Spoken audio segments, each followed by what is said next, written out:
Nithyanandeshwara Samarambha Nithyanandeshwari Madhyamam Asmadacharya Paryantam Vande Guru Paramparam. I welcome all the devotees, disciples, Samajis, Satsangis, Sri Mahans, Mahans, Tanidar, Kotari, visitors, viewers, sitting with us all over the world through Nithyananda TV, Sadhana TV, two-way video conferencing, having Nayana Diksha, sitting with us in two-way video conferencing, having Nayana Diksha, Toronto Adinam, Kuala Lumpur Adinam, Vancouver Adinam, Phoenix Adinam, Melbourne Adinam, Vancouver, Canada, Ohio Adinam, Seattle Adinam, Guadalupe Adinam, Oklahoma Adinam, San Jose Adinam, Phoenix Adinam, China, Montclair, Singapore 2, Warrington, UK, Doncaster, UK, Hyderabad Adinam, Dubai Adinam, Bangalore North, London Southwest, Kanyakumari, Los Angeles, Sherman Oaks, Vancouver, Manhattan, New York, Houston Adinam, Biddi Nithyananda Nagaram, Singapore Adinam, and some more cities are joining. Oman Adinam, Phoenix, Arizona, more and more are joining. Dubai Adinam. I welcome all of you with my love and respects. Death, the subject matter of Kathopanishad. I feel still I have not yet explained that one concept which I started explaining from day before yesterday. So I'll continue to expand on that little more detailed way so that it can be absorbed as an experience for all of you. Listen. Please listen with all your attention. The constant happening of life can be perceived as a constant rebirth or a constant death. If you perceive it as a constant rebirth, you will experience the beauty of life. If you perceive, listen, if you perceive life as a constant rebirth or constant death, both the ways, whatever way you may be perceiving, life is not going to change. Please understand. Reality does not wait for your acceptance. I think I need to give more examples, then you can grasp what I am saying. You can catch what I am saying. Whatever need to be taken away from you, when that is taken away, your hue and cry, non-acceptance, screaming, shouting, cursing, all that will neither stop nor reduce the speed of those things being taken away from you. Same way, whatever need to be showered on you, your blessing, your praising, all those things will not multiply the things which is going to be showered on you. Please listen. Praising God or life or Guru is not to please them but to keep you in a pleasant space. Understand? Be very clear. Praising God or Guru or life is not to please them, but for you to be pleasant. Never ever think you can bribe Mahadeva. No. If you are in the mood of praising them, you will be in the pleasant space. That is the result, that is the fruit of praising gods, goddesses, doing Sahasranama, doing Archana, Vandana, Bhajana, Pujana, Seva, worshipping, chanting, serving, praising. All that is for you to be kept in the space of pleasantness.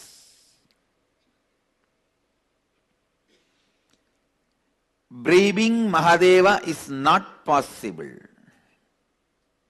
Listen, no bribing is going to work.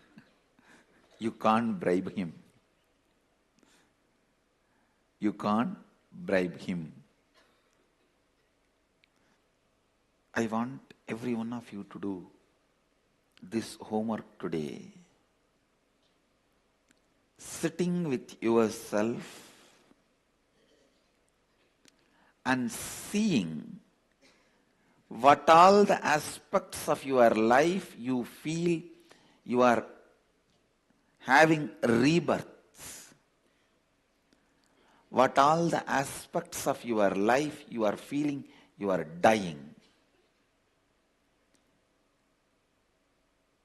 Health. Just see and pen down. Do I feel I am reborn constantly or I am dying constantly? After every day, am I feeling I am reborn or am I feeling I am dying? In my relationship with my mother, am I getting reborn every day or am I dying every day? Relationship with my father, am I getting reborn every day or am I dying every day? Relationship with my spouse, am I getting reborn every day or am I dying every day? Please understand, just this simple awareness shift. If you just bring the awareness, the way I am able to move my back, my body movements, am I getting reborn every day in that or am I dying every day?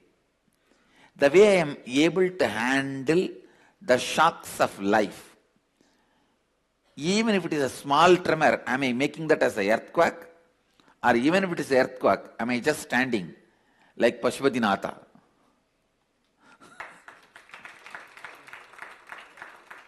Understand, I want you to know, such huge tsunami, not a single temple got washed away.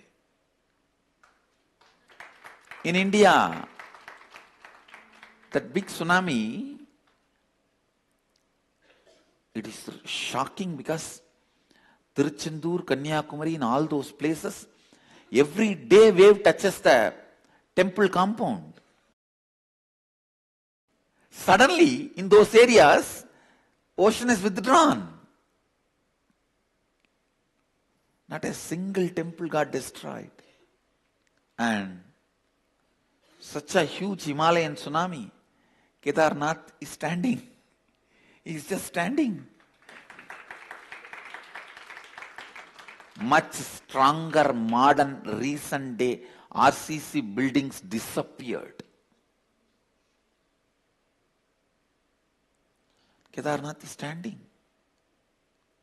Nepal, not even one crack. Pashupatinath. So many other things collapsed. Pashupatinath is standing. I tell you, our Hindu temples are designed in tune with all the Panchabhutas. So Panchabhutas don't destroy Hindu temples. The sixth Buddha, stupidity, of human beings, that only destroys into temples. Even that is not able to destroy South Indian temples. See this Kailashnath temple in central India, Aurangzeb has deployed a huge army. After working on it for almost 2 years, they were only able to damage it. They are not able to destroy it. 2 years, around 10,000 people were breaking. Finally, they got tired and went away. They were not able to demolish it. They were only able to damage it. Anyhow, listen. In every aspect of your life, are you dying day by day? When the life is happening, are you feeling you are dying, or are you feeling you are being reborn? Actually, this simple awareness shift, naturally you will want to be reborn. So you will catch where all you are unaware and dying. Where all you are unaware and dying.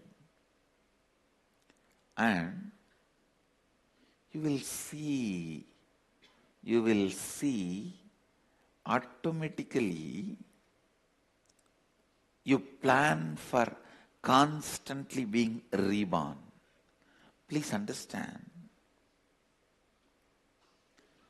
This planning to be reborn will make you reinvent yourself. This ability to reinvent yourself in every aspect of life, the ability to reinvent yourself, I can say final prasada, result, gift, the essence of this Kathopanishad is awakening your ability to reborn and reinvent yourself. That's all. Please understand. Yamadharma is talking about death, revealing at least 20 sacred secrets about life and death. But final essence, the final result, the last word of Yamadharma from the Kathopanishad is awaken your ability to reinvent yourself. Awaken your ability to reinvent yourself. Life itself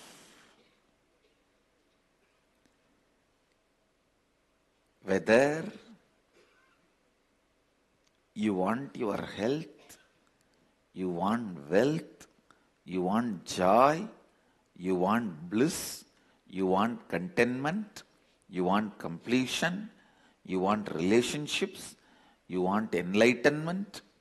Life itself, it is just the science of reinventing yourself. If you know how to reinvent yourself in the same body, you will know how to reinvent yourself when you leave the body also. Ability to reinvent yourself even when you leave the body is conscious birth.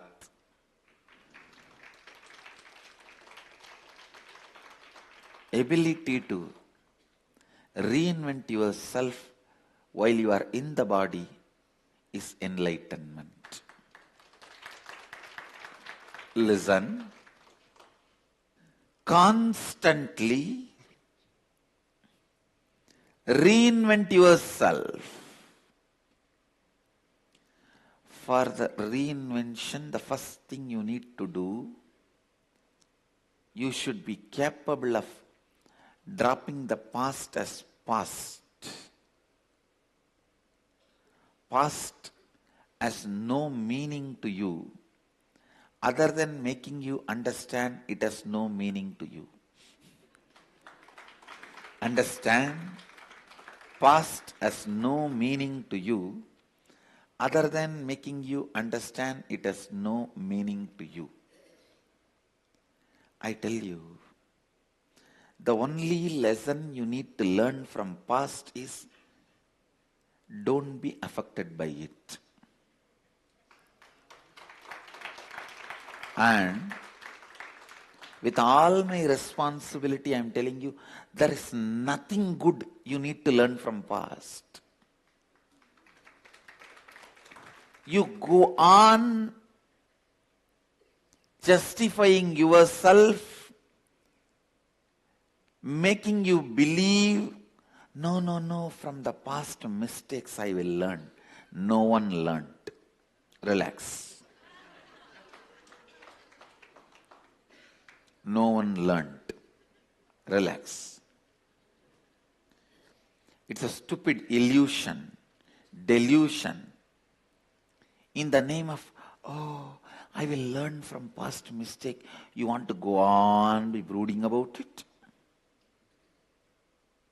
No one learnt it. Relax. No one built Taj Mahal for love. Even Shah Jahan did not build for love. It is stupid theory being invented. The amount of lies told about Indian history to us, oh God. The amount of lies. If you carbon date the door of Taj Mahal, suddenly it says 1,000-year-old.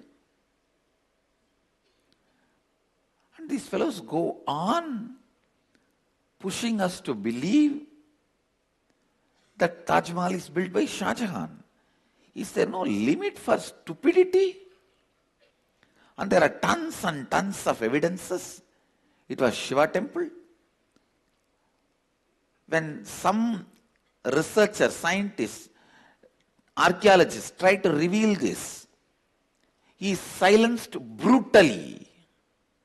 Anyhow, let us come back to Kathopanishads. Listen, ability to reinvent yourself. Ability to reinvent yourself. I think I need to expand on this. Only then I'll feel complete that I've introduced the subject matter of Kathopanishad. Past has no power over you. Past has no place in your life. Do not have the desire to learn from past. Do not think something good can come out of brooding over your past. Don't dream from past your future can grow. No. Completely discarding your past can create lot more space and possibility in you than trying to pick up the lessons from the past. It's like in villages. They will grow hen, chicken in the house. They will run around and be constantly playing on the dustbin, or where they put all the dirt in that corner. It will try to pick up some worms and everything. Just like that hen or chicken, don't play with your past. It is dustbin. how much ever, whatever you may want to pick up from the dustbin, the final result will be dump me and go and live your life. That is what past can give. The ultimate lesson your past can give to you is leave me and go and live. Leave me and go and live. Ability to discard past. When you drop the past, life becomes a possibility. Greatest possibility. Whenever I read the great saints, sages' life, Valmiki, Arunagirinatha Swami, not Arunagiri Yogeshwara, Arunagirinatha, a saint lived in my native place, Thiruvannamalai. He was born and brought up in Thiruvannamalai. Ramadasa, Kanagadasa, Purandaradasa, Vittaladasa, the Dasa Sampradaya Bhaktas. Whenever I read their histories, stories, one of the most important point strikes me is their ability to reinvent themselves, and the moment they decided to reinvent themselves only is claimed as their enlightenment moment. Please understand, the moment when they decided and declared they will reinvent themselves, that moment only is considered as their enlightenment moment. That moment only is attributed as the moment when God gave darshan to them, when they are awakened, or the moment of spiritual enlightenment and experience, whatever. It is just the moment they decide to reinvent themselves. Please understand. Decision to reinvent yourself. Decision to reinvent yourself is the essence of Kathopanishad. Brahmaswarupa is messaging me. When you leave the past, your life becomes fast. Relax. You don't need to supply quotes from me, and this quote is wrong.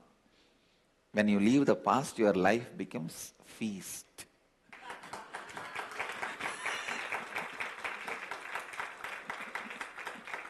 Not fast.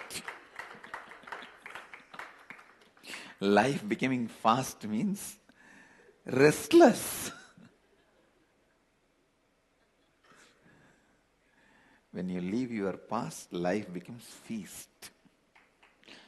Not just fast. Good. I have not become that poor where Brahmaswarupa can give me quotations.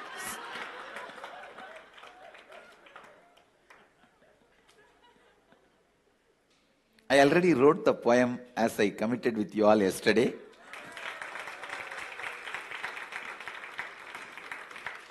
So it has come out in the style, that my spontaneous style, how I sang a few days before in satsang about the love of Mahadeva, love current of Mahadeva. I am just sitting and referring because I wanted to make this as a traditional poetry, not the modern poetry. In Tamil there's two sections, Marabu Kavidai, Pudu Kavidai. The two sections are there. The traditional poetry and modern poetry. In traditional poetry, there are grammars for the poetry.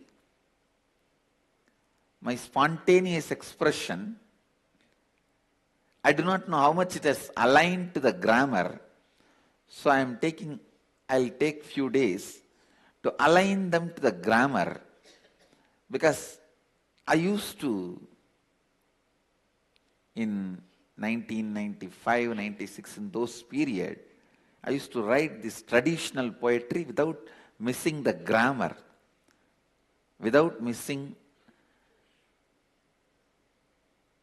the traditional Tamil grammar. Tamil grammar is something far, far deeper, complicated than Sanskrit grammar. Please understand, I am not disrespecting Sanskrit because I have knowledge about both languages. I tell you, the grammar, Tamil grammar is very complicated because the language was being used as a spoken language till now. Sanskrit is no more a spoken language. I think even in those days, it was not a communication language. It was only a language used for elite, for writing. But Tamil remained as a communication language from the time of origin. So I am aligning it to the grammar, then I'll bring it and sing. Reinventing yourself. Please understand, the first step is dropping the load of the past. The second step, having courage to keep your possibility alive in the face of any impossibility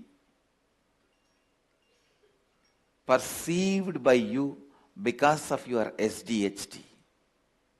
Listen. Keeping your possibility alive in the face of any impossibilities perceived by your SDHD. You may be wondering, why is Swamiji giving such long gaps in today's satsang? Because I wake up many people by giving the gap.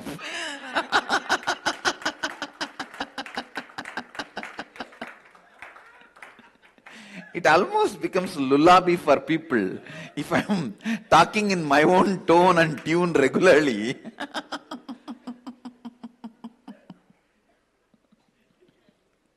So sometime once in a while, I just change the tone and tune so people wake up. Something is not right.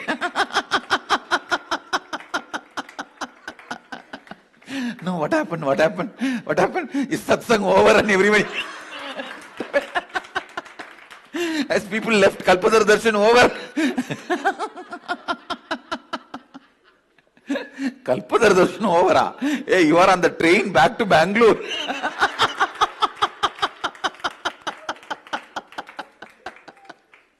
Get up, next station, Bangalore.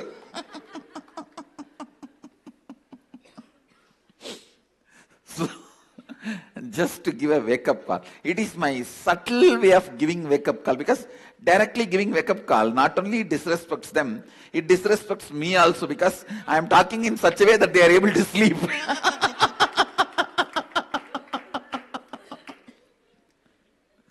So I have to save my face and I have to wake them up. So only during those moments, I use this technique of giving long gap. It is not sound. Many times even unusual, weird silence also wakes up people. Understand?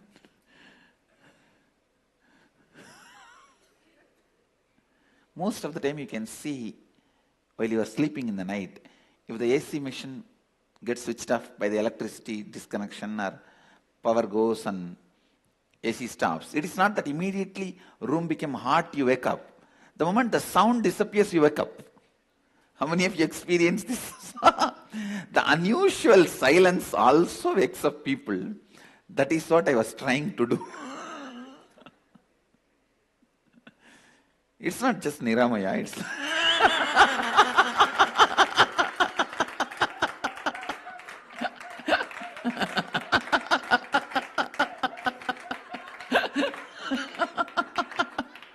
few more people also.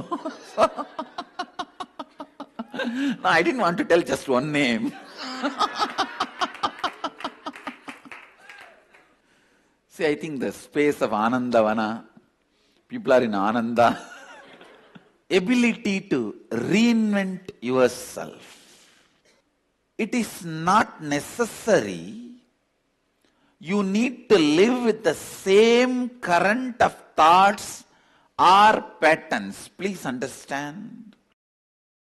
It is not necessary you need to live with the same current of thoughts or patterns throughout your life because you created it once accidentally. They won't mistake you. Send them out. You think, oh, they are our guest. After all, they lived with me such a long time. How can I send them out? No. Not necessary. Whether you want to get rid of a simple addiction like smoking, or one of the most subtle addictions, the innate violence. Please understand. Yesterday in the last session, the night, I was explaining about innate violence. Towards unknown persons. It's like a FIR filed on unknown persons. Not just on one person or two person. Anybody who is seen, unseen by me. And you go on suffering with that innate anger, hatred, frustration. One good news I have for all of you. Patterns are matter. You can conquer them. They are not more powerful than you. Please understand. They are not more powerful than you. See, somebody who is interested only in money, for him, this silver stick, this may be more valuable than me. He will feel if I take this away, it will be more useful. If he takes me, what to do? He has to give food and very difficult to maintain.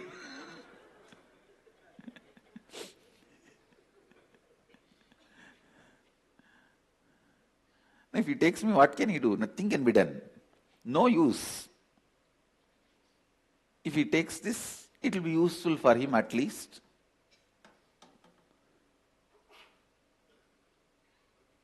For a person who is interested in money, for him, this may look more valuable than me, but in reality, this is not more valuable than me. Understand? Look into your life in every place.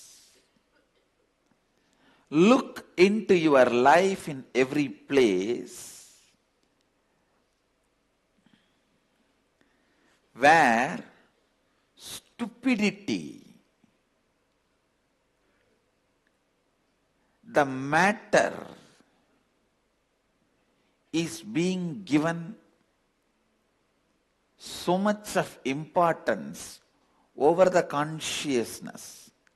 You see inside. Actually, I tell you, your whole problem in the life is nothing more than a simple early morning laziness in the bed. Listen. See, early morning. In the bed, you are already awake, but you are feeling, why not 10 more minutes? I know what is there. But if it is really, there is a flight, you won't miss. If there is a compulsion, you will not entertain that laziness. You will just jump out.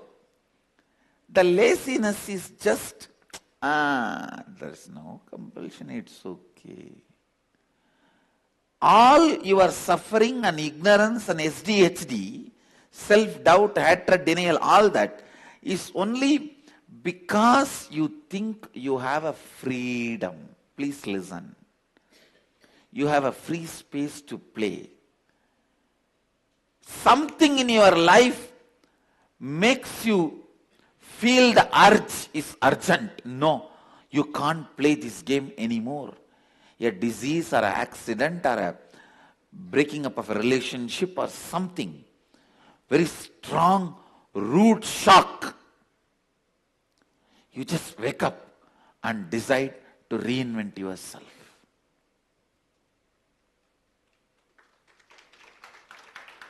Most of you would have decided to reinvent yourself only when you have been slapped with a rude shock by life. How many of you, please raise your hand? It's true. Rude shock does not give you time to think. You have to decide to reinvent yourself. All the problems in your life is just cherishing that early morning laziness in the bed. That same attitude in everything in the life. I have to stop drinking. Okay, what is there now? Today this one glass, am I going to die or what? Alcohol is such, after one glass goes inside, you will forget that you thought what this one glass is going to do. Because after that goes inside, that starts drinking. Only the first glass you drink. Second glass, the first glass is drinking. And you are no more in control.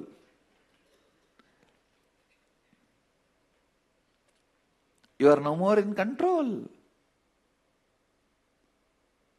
Only yesterday I discovered, first few verses, when I was compiling only, it was taking few minutes, organizing words and all that. After 3-4 verses, suddenly I got the courage. Come on, let me write Andadi. Andadi means 100 verse. I suddenly decided that let me write 100 verse, Andadi. And it did not have any big plan. And maybe when I present it to you guys, I will be presenting 100 verse.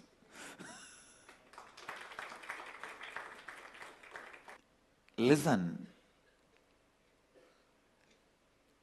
Alcohol and poetry is one and the same.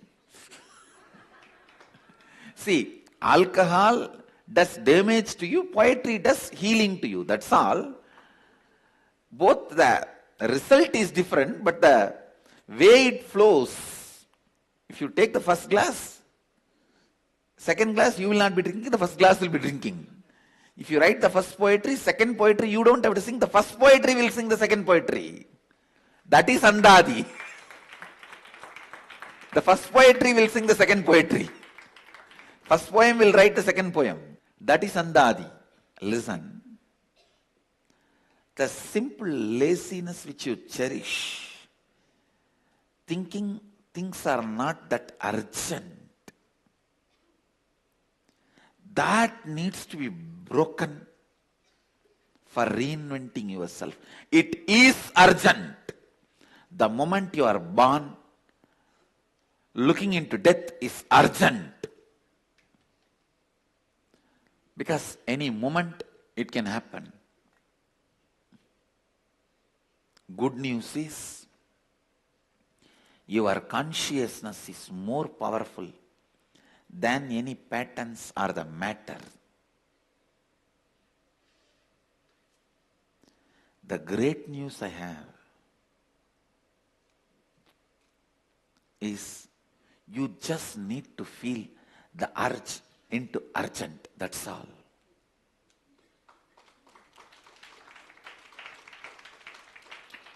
You need to feel the urge into urgent. Don't say, I need to stop smoking, but I smoked 10 years. Will this one cigarette kill me or what? The other day I was reading a quotation in Facebook. It says, B.K. Iyengar did yoga throughout his life. He died in 93. Kushwant Singh drank whiskey throughout his life and he died in 96. So the moral of the story is, whiskey gives you 3-year edge over the life.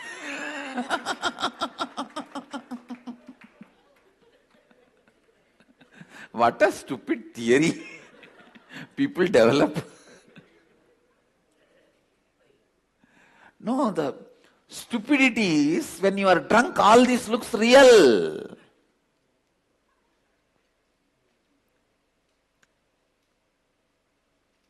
A man who regularly drinks really believes this. Kushwant Singh, if he was not drinking whiskey every day, he might have lived even 200 years. Who knows? The BK's family genetics, he might have died in 40 because of yoga. He lived till 93. Who knows? Look into that. People think, I have to give up smoking, but I smoked for 10 years. Will this one cigarette kill me today or what? Come on, it's okay. I have to stop smoking and continuing smoking. Because the urge to reinvent has not become urgent. It is as simple as smoking to as deepest pattern as innate violence. Even with the innate violence, I should not be shouting like this to my mother-in-law. I should become more humble, respectful to her. Thinking this, but the moment she passes in front of you,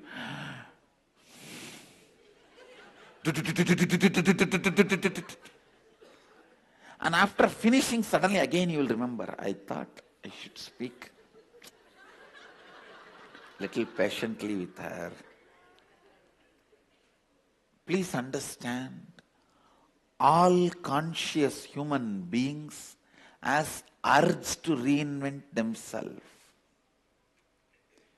That's the good news. Only thing, it should become urgent. That's all. It should become urgent. I am not at all denying the existence of the urge, but the urge is supposed to become urgent. Reinvent yourself again and again and again. That is the essence of Kathopanishad. I tell you, in Indian tradition, anyone who wants to be an enlightened being is asked to do Parivrajaka Yatra, means changing the place every 3 days and travel. Why you know? Because when you go to new places, your ability to reinvent yourself will start flowering. I feel whether you want to be a grihastha or sannyasi, in the young age, during the period of brahmacharya, you should spend little time in Parivrajaka Yatra and reinvent yourself. I am already planning. After they cross 18, I am going to send my Gurukul kids for Parivrajaka Yatra. Because that is one of the important training they can't afford to miss. I am just waiting for them to cross 18. I think most of them, by the time they cross 18, they will be already a Pitadipati of some Pita. Because that is the way I am creating Pitas everywhere. Even if they are Pitadipatis of a Pita, they should do Parivarajaka Yatra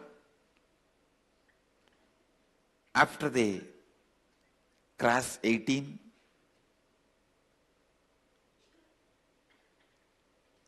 Because there you get the chance and possibility to reinvent yourself with a new group of people.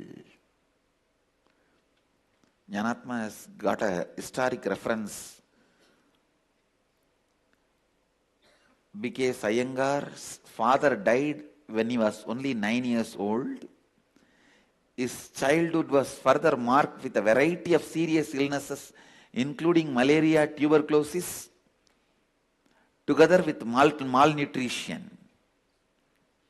He was actually on the way to die very early. From his biography, Jnanatma gave the reference. So be very clear. Don't believe this cushion sing theory. From Iyengar Yoga website, we got his biographical reference. He living up to 93 equals to living up to 200 years. All right, listen. How many times I may repeat, the essence is ability to reinvent yourself. That's all. That's all. So, with this, I'll continue to expand on Kathopanishad in further satsangs. I bless you all. Let you all radiate with integrity, authenticity, responsibility, enriching, causing, living Advaita, the eternal bliss, Nithyananda. Thank you. Be blissful. Nithyananda Dhyanapitham, Nithyananda Nagar, off Mysore Road, Bidadi, Bengaluru. Phone 08027279999. www.nithyananda.org. www.youtube.com/lifeblissfoundation.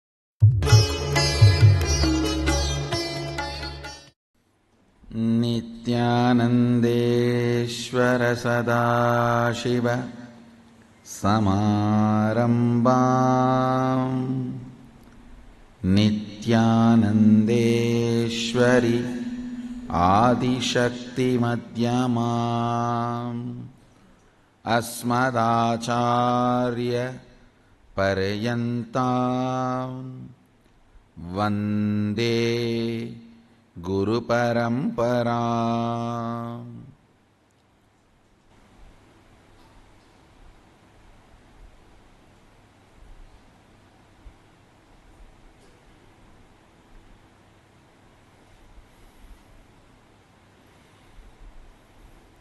I welcome you all with my love and respects. I welcome all the devotees, disciples, samajis, satsangis, Shri Mahants, Mahants, Tanedar Kotaris, visitors, viewers.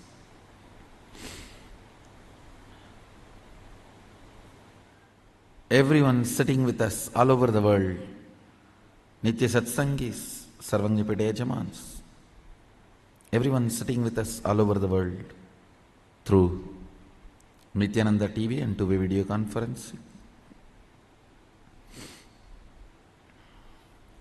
I welcome every one of you with my love and respects.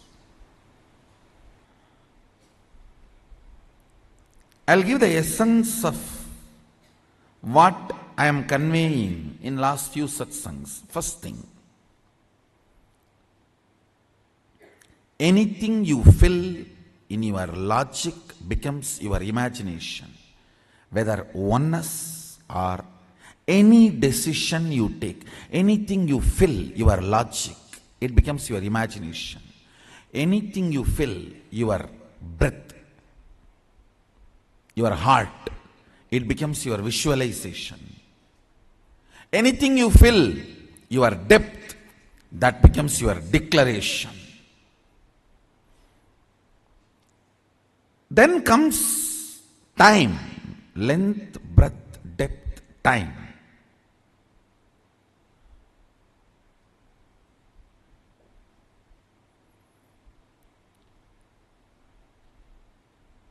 Only anything becomes part of your space can be ever yours. Till something has not become part of your space, it cannot be yours. It is only your imagination, visualization, declaration. Length, breadth, depth. Listen.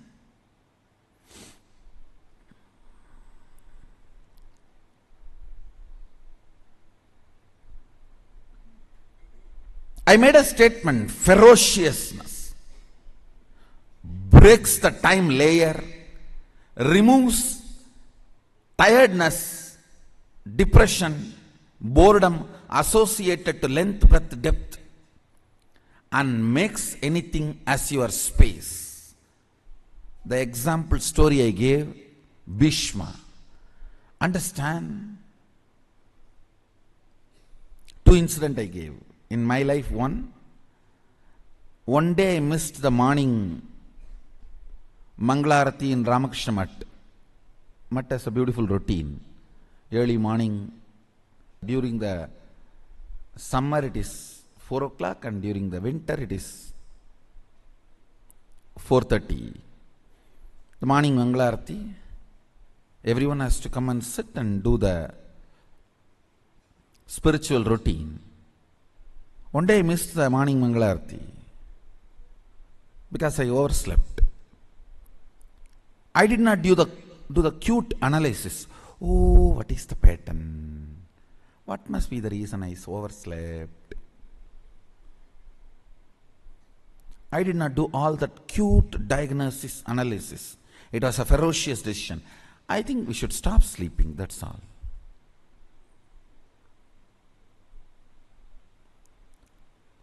The ferociousness with which I decided to stop sleeping. Only next 3-4 days I did not sleep.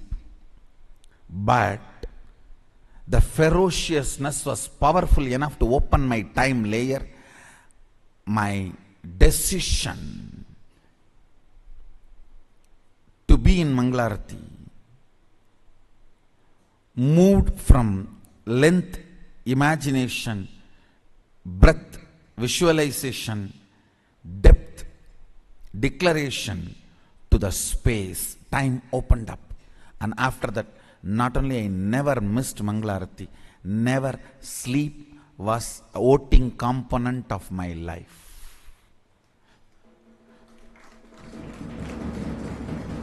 Understand this word. Sleep last voting right in my life's any decision. Any decision I took in my life, sleep, tiredness, depression, boredom, all the four are, see, tiredness is the chemical effect of sleep. Depression is the psychological effect of sleep. Boredom is emotional effect of sleep. Coma is physiological, psychological, emotional effect of sleep. Death is the conscious effect of sleep.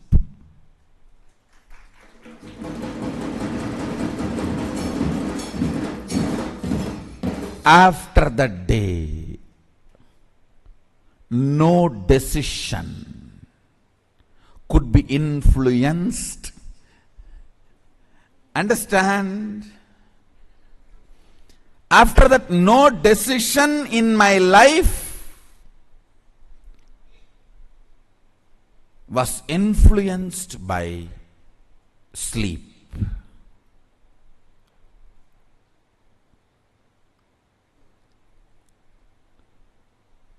The story of Bhishma.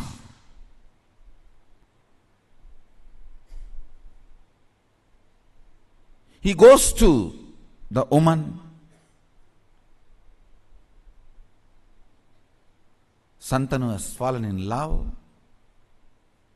Actually, he is going to pick up a girl for his father.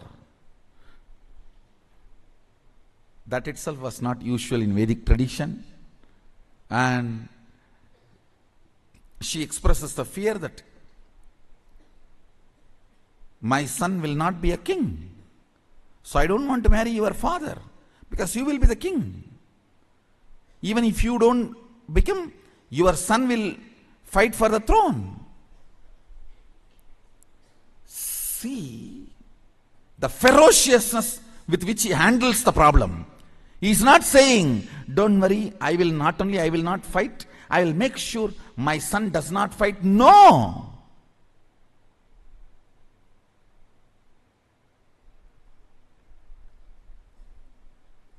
The ferociousness.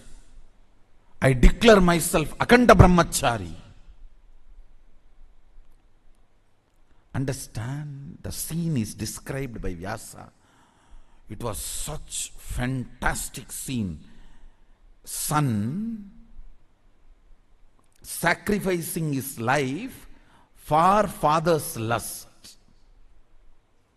which is not dharmically expected. Dharmically, he is not expected to do this.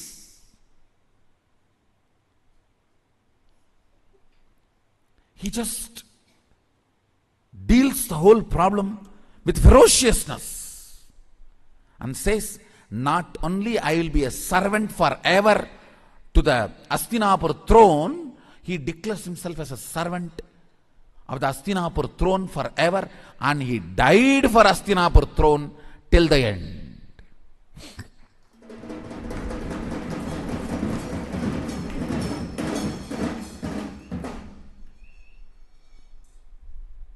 Understand? He dropped his body to protect Hastinapur throne. The last act he did, giving all the spiritual and dharmic strength he had to Dharmaraja, now who is Hastinapur throne head. Before he left the body, he made sure the right person is in the Hastinapur throne, Yudhishthira. And he infuses all his best things, Vishnu Sahasranama, and the system to rule. Both he gives to Yudhishthira. I don't know how many of you know, Vishnu Sahasranama was chanted by Bhishma on deathbed. On arrow bed, he chanted, and he gifted the great spiritual principles, the principles of administrating a country through a spiritual way, and gave literally everything to Hastinapur throne and left the body. Listen. See, in our Puranas, every incident and the boon and the whole story you need to connect and see. Only then you will understand the principles. He declares with all the ferociousness, no more sex. I am a brahmachari, Aganda brahmachari. Understand the ferociousness. Time opens. Listen. Whenever something happens on the planet Earth, when the time layer opens, the gods and goddesses shower the flowers. Any incident you read, Devatas were showering the flowers, that incident will be directly related to opening of the time. What is opening of the time? Your vow or the decision is from space, not restricted by time. Understand?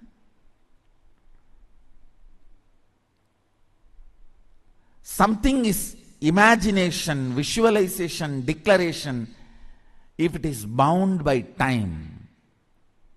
The same thing, if it is not bound by time, it becomes your space. It becomes your space. If you take the vow of integrity for 3 months, you will be constantly tired, bored, depressed, frustrated. Oh, this is binding.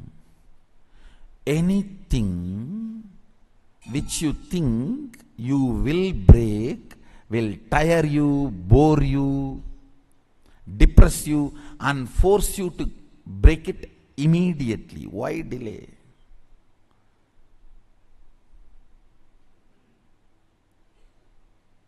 Most of these people who take some vows for few days and try to practice, they end up like that only. I know one fellow from Tiruvannamalai, he will go to Sabarimala every year. The day he finishes the darshan, the way he will rush to the lower camp and run to the liquor shop. Because almost for 20 to 30 days he did not touch the liquor. I used to think, then what he must be thinking in Sabarimala when he was going. Because the speed with which he will rush back. Anything is kanta, broken, brings tiredness, means within that time, it does not become part of you. It does not become your space. When Bhishma declares, everyone knows his power of integrity. And he says, I am Akanda Brahmachari. Over, everyone knows it is beyond death. Not even till death, beyond death.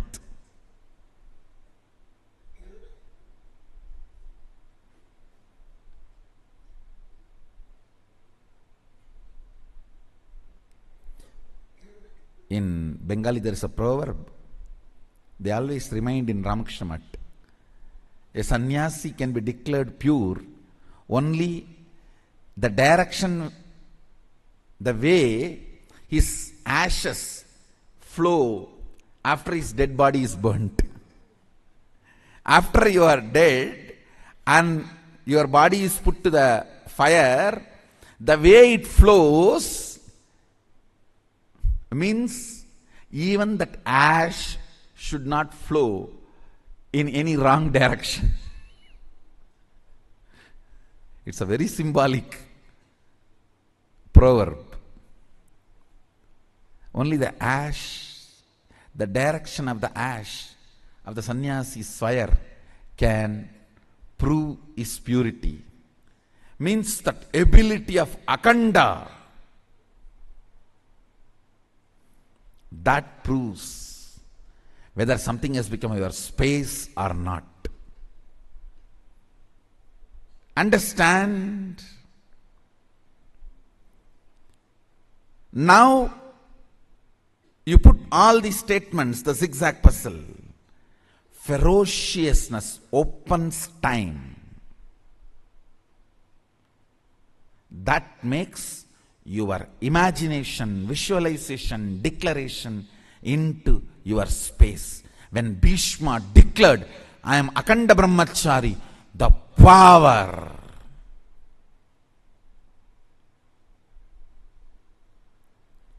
It was so powerful.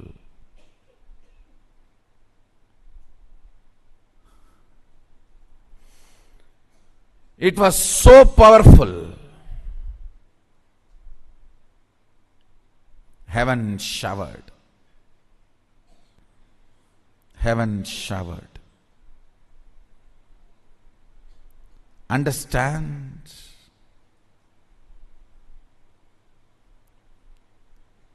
any situation, if you deal it with ferociousness, your declaration becomes space. Your declaration becomes space.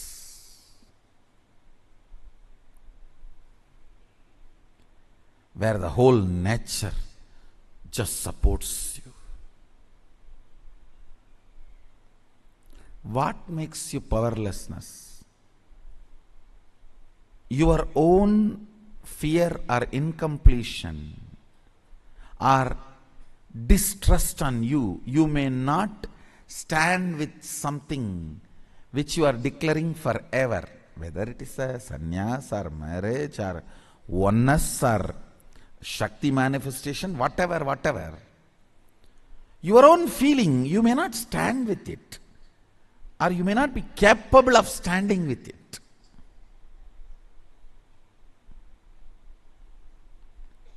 That makes you powerless, and that makes things only as a imagination, visualization or declaration without letting it become space. Understand?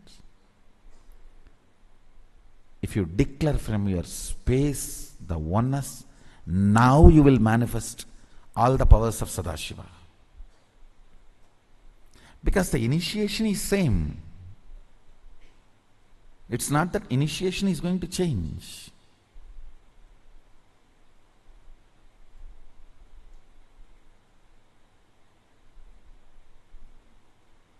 Initiation is same. That's not going to change. Antidote for not manifesting powers is ferociousness. You just need to add more ferociousness in your oneness declaration. Your inner space need to be told ferociously, oneness is going to be the space from which I am going to make all the decisions. All my decisions are going to be from oneness.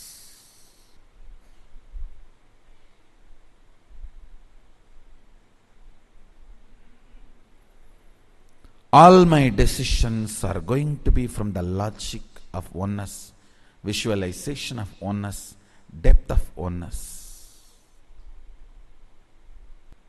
Understand,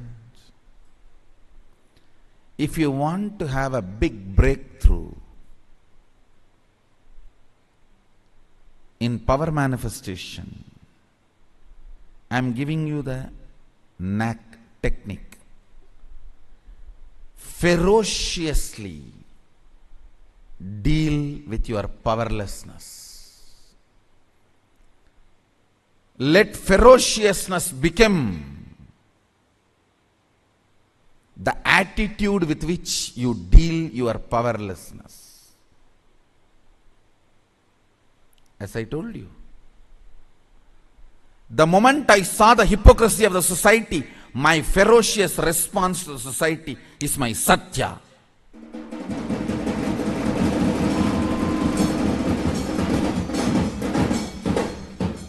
When I saw the stupid sexology ideas and ignorance,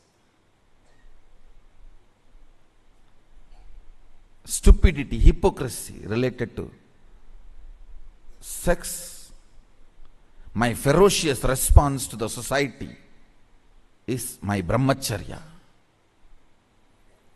When I saw this whole possession, ownership concept stupidity, it is all about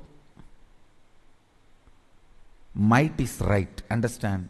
Nobody is owner. Just a mighty fellow is owner. That's all. Don't think ownership and all is absolute. No. Might is right. That's all. Is the reality of ownership. Legality of ownership and reality of ownership is different.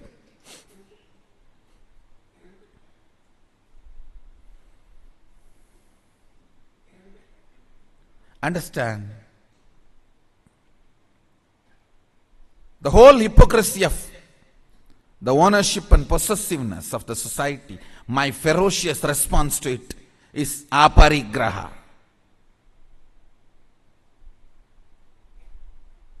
And whole society's economy system, not that somebody cheats you for money, the very concept cheats you. Not that somebody cheats you for money, exploits you for money, the very concept of money cheats you.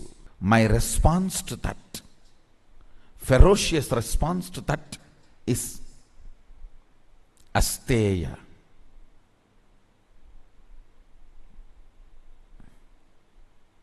My ferocious response to the philosophy, highest practiced philosophy on the planet Earth is might is right. In a way, they try to make it as right is might. But actually might is right. My ferocious response to this hypocrisy of might is right is my ahimsa. Understand, your ferociousness makes your declaration as part of your space. Bring ferociousness into your declaration of oneness, you will manifest powers. There is no other cheating methodology or knack. Hypocrisy. God is not a snake, so you play some sound and mantra and he just dances for you. No. No, you always think he's like a snake, so you play some mantra and he will just stand up and dance for you. No. Bring ferociousness into your oneness declaration. Sadashiva will manifest through you. You will manifest all the powers. The moment I made you manifest one power, I have already initiated you. After that, only help I can do to you is help you to become more ferocious in your oneness. That's all. The moment one power has manifested already, borewell is drilled and we have reached the water source. After that, I have nothing to do other than fixing you the motor pump and making the water available to you constantly. Ferociousness is the motor pump. And the source is inexhaustible. Deal with your powerlessness ferociously. Declare your oneness ferociously. The moment you decide to declare your oneness ferociously, you manifest all the powers of Mahadeva, all the powers of Sadashiva.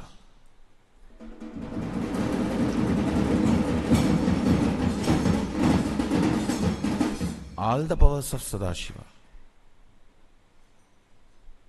All your powerlessness, silly conversations,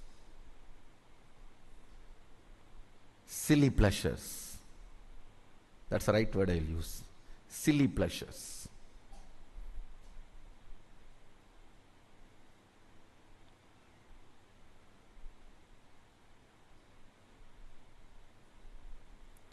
Deal all your silly thought currents, silly pleasures with ferociousness. Deal all your silly thought currents and silly pleasures with ferociousness.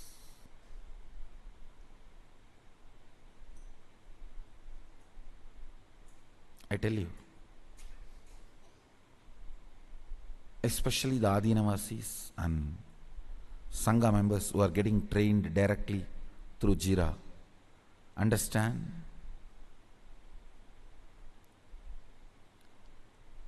this helps you in 10,000 ways. This Nava Avarana, Tantramsha means in Sanskrit software. 9-layer softwares with which I am training people to reflect their life.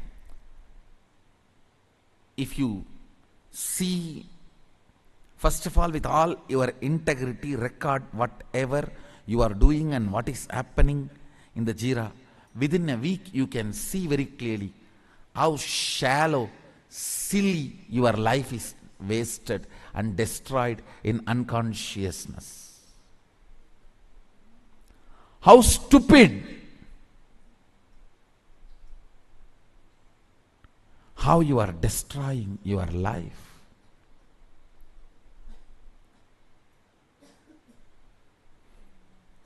How your internal and external conversations are silly. Even if you think it is chilly, no, it is silly. If you document your whole day's thought current, how you spend time in tiredness, boredom, depression, inactive, and how much of time you spend active, intelligence, involved with the life, involving with the oneness, involving the power manifestation. If you see all that, then you will understand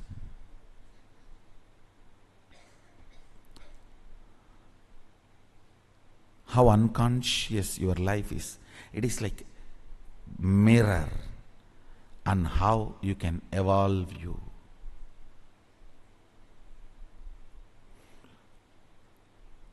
How you can evolve you. Understand, thousands of times you would have failed. That does not mean you are a failure. If you don't start any new method, if you don't try any new method to be successful, then you are a failure. Your failures does not make you as a failure. Listen. Your failures does not make you as a failure. Your non-trying makes you as failure. Be integrated to this Navatantramsha and see how your life, thought current, everything is spent, wasted, destroyed. Your time is life. And how you can enter into ferociousness with oneness. Understand, if you just know how ignorant and unconscious you are, you will understand it is your powerlessness, your integrity to your powerlessness is the reason why you are not manifesting powers. Many people have already decided power manifestation is not for me. I will do the construction.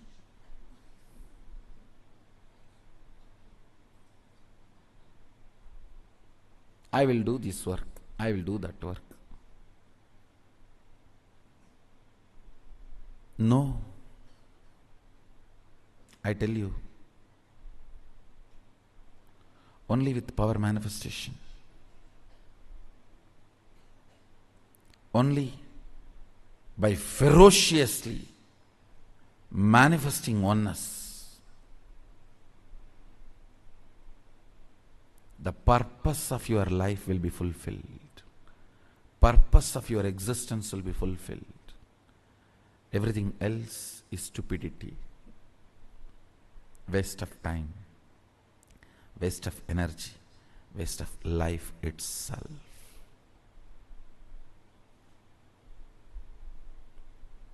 Drop the silly conversations, silly pleasures, silly ways of pleasing yourself and pleasing others. No. Bring matured conversation within you and with others.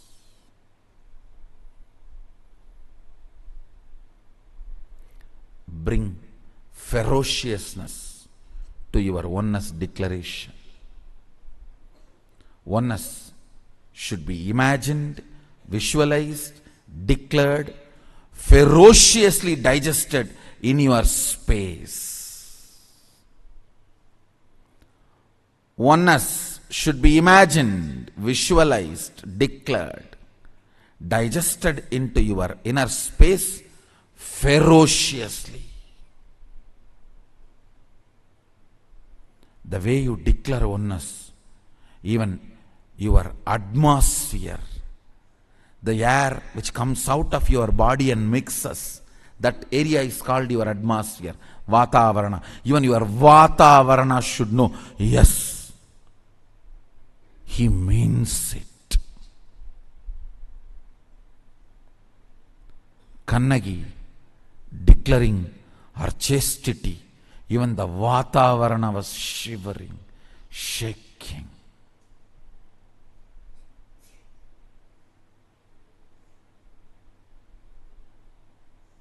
King dropped dead. Understand? King dropped dead. The ferociousness of oneness in me was more powerful than my bone marrow and bones. That is why even the fracture of the bones did not move me away from ferociousness and my ferocious oneness.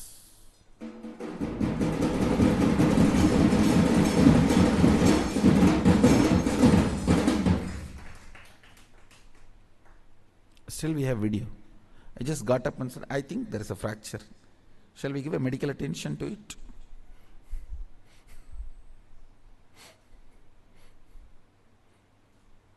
Multiple compound fracture.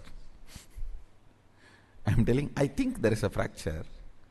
Shall we give a medical attention to it? As usual, how I leave the campus, when I go to somewhere, some program, I'll first go to temple, then go to Kalabhairava. I followed the same procedure. We have a video. I went to temple and took darshan and went to Kalabhairava, went to Subramanya, and then said, come on, let's go to hospital. Give the medical attention. Your ferocious declaration of oneness should be more powerful than your bone and bone marrows. The air which goes inside you and comes out should give witness to the air outside. Hey, this fellow is in oneness. Don't play games with him.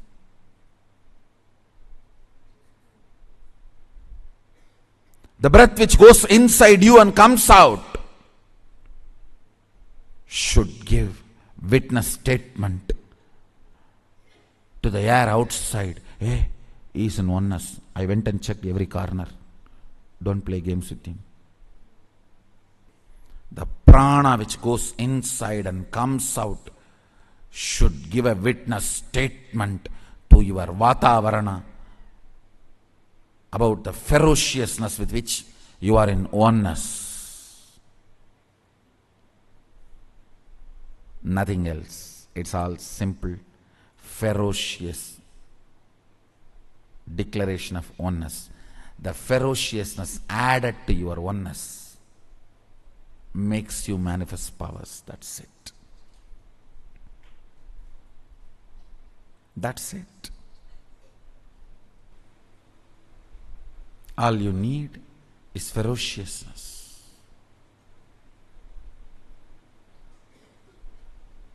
In your oneness declaration. That's it.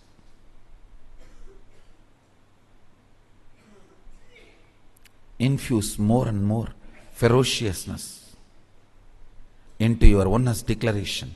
Let the time open up. Let the time not have influence over your oneness declaration.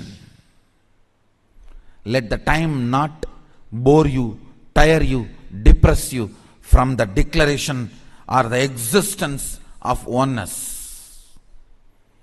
let your ferociousness be more powerful than the time. If you know your whole life you are going to be brahmachari, brahmacharya will never be any problem. You just know it's a trend, that's all. If you know your whole life you are going to be integrated, integrity will never be a problem. If you know your whole life you are going to attend the morning satsang, coming to morning satsang will never be a problem. If you know your whole life you are going to be doing morning yoga will never be a problem. Because you think you have an option, you can break it, you can, you don't, you may not, you jill not. That is where the whole problem starts. Then things stand as an imagination. You imagine going to morning yoga, building a heavy body, six-pack yogic body, and continue to remain with pot belly.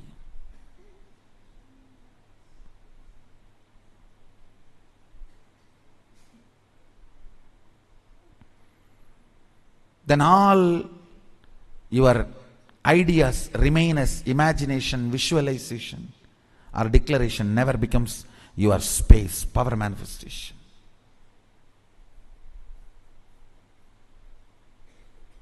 Bring ferociousness.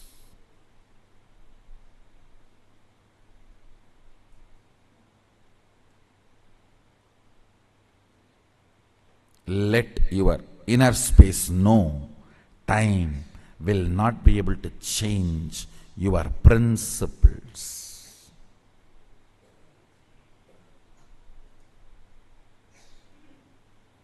Time will not be able to change your principles. I tell you, anybody who is not power manifesting, you are stuck in the hypocrisy. Your declarations are not true.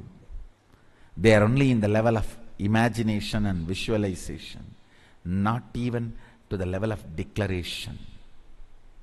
You have plan B in your hand ready-made. There is no ferociousness in your oneness declaration. Oneness is imagination for you, not lifestyle. If you declare your oneness as a lifestyle, power will manifest now, because you will break the layer of time.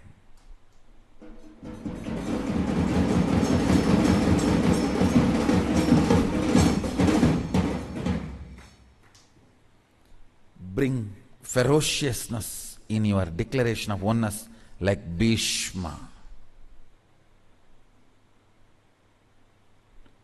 Anybody brings ferociousness in the declaration of oneness is Seva Gana.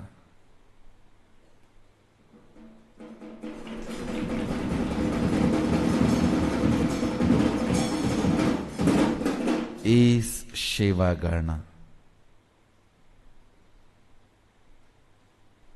And I also strongly recommend and request you to become part of the Nithyananda Sangha, member of the Nithyananda Sangha.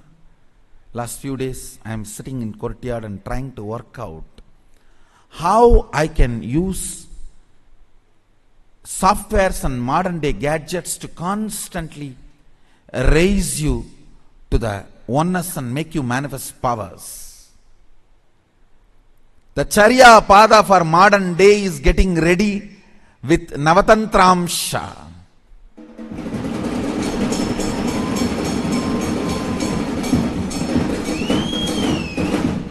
Charya Pada means lifestyle component.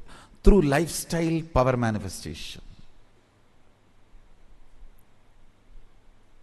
Mahadeva gives power manifestation through lifestyle.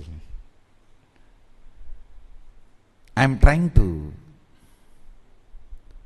bring that in a form of software, so understand, I am opening the doors of Kailasa. From wherever you are, you can remain as Kailasavasis.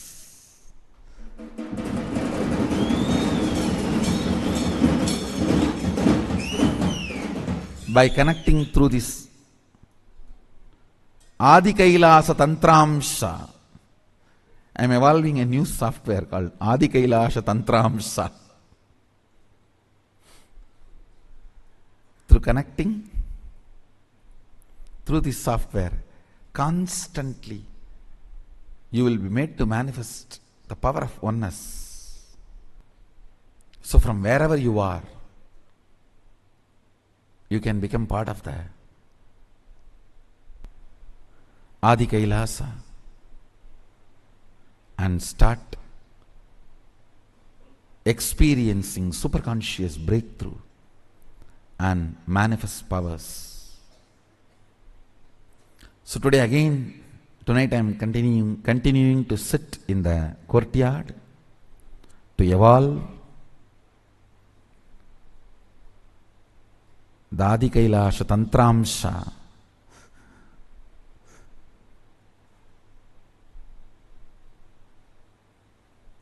Today with bonfire. Because now the energy of Amavasya started. We have, in next 2-3 days we have Amavasya. So during the few days of Amavasya and Purnima, if you sit with fire, that whole energy of the nature gets imbibed in your system. That's why the homas, yajnas, yahas during the Amavasya and Purnami. Anyhow, let the software be ready. It will reach you, help you, support you to manifest powers and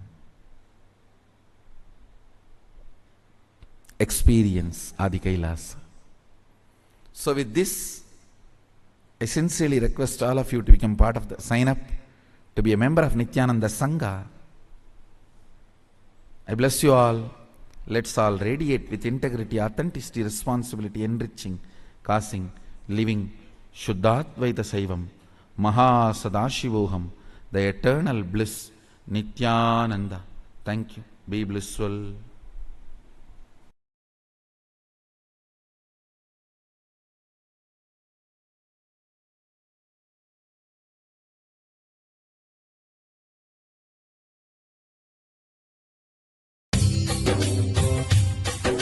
स्वभावचिन्मयानन्दं कृपापूर्णं जगत्पतिं हरिषड्वर्गजेतारं नित्यानन्दगुरुं भजे. Let's enter into the next sutra. Focus on fire rising through your form from the toes up until the body burns to ashes, but not you. This is again one of my favorite technique, because one of my predecessor, Ramana Maharshi, became enlightened through this technique. Let me describe Ramana Maharshi's experience in his own words. Then you can understand this technique. He says, around the age of 16, suddenly one day, very strong feeling or the fear of death started happening in him. A 16-year-old boy, fear of death means first thing what we would have done, hey, call doctor, we would have shouted 911, this, that, everything. Of course, fortunately in India no 911 and nothing can be called. And he was not even bothered or perturbed. He did not even bother about calling or telling the family or even the relatives who were there in the same house. He was in Madurai at that time. Just he stretched his body straight and decided to go through the experience. He just lie down like a dead body and started seeing what is going on inside. Understand? A very courageous decision.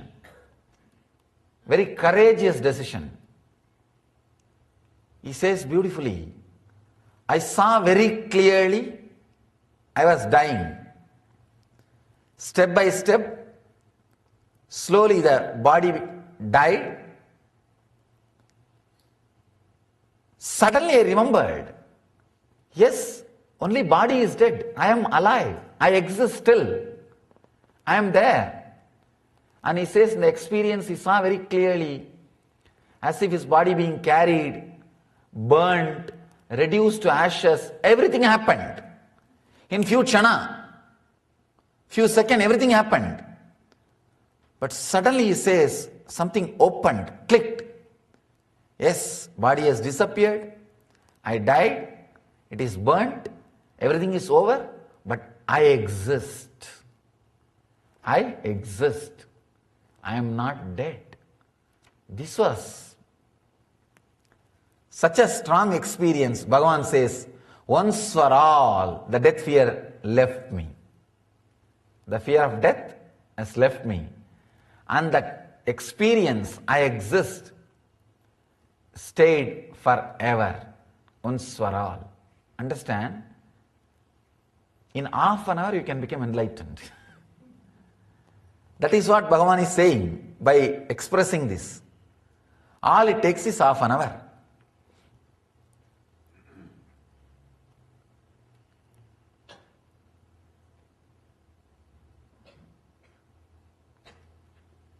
Logical mind, an ordinary mind, very difficult for the mind to understand. How can just one simple experience give so much of clarity and courage? An experience transform the whole life. He says within that experience, after that experience happened, within few days he left the house all alone and travelled and came and settled in Arunachala and never left the Arunachala after that. Maybe Ramana Maharshi should have practiced this technique for many janmas before that birth. Whatever he practiced, that experience only just automatically opened up. Opened up and pulled him inside and gave the truth. Let me repeat the sutra and we will try to understand. Focus on fire rising through your form from the toes up until the body burns to ashes, but not you. It's very... I can say practically all mystical tradition in the planet Earth use this technique, including Christianity and Sufism. Even in Christianity they use this technique. In many Catholic monasteries and nunneries they use this technique. I read the other day one of the esoteric Christian groups, spiritual groups, not the social group, but spiritual group, who are fully engaged in transforming them and enlightenment science. Spiritual group. They say that they are nuns. Every day they will lie down inside the coffin before sleeping for 2 hours. Of course, open coffin, not closed. They will lie down and meditate that they are dead. In Sufism, they dig a pit and lie down in that and meditate. Of course, in Vedanta, this is one of the, I can say that most used technique in Vedanta for enlightenment is this death meditation.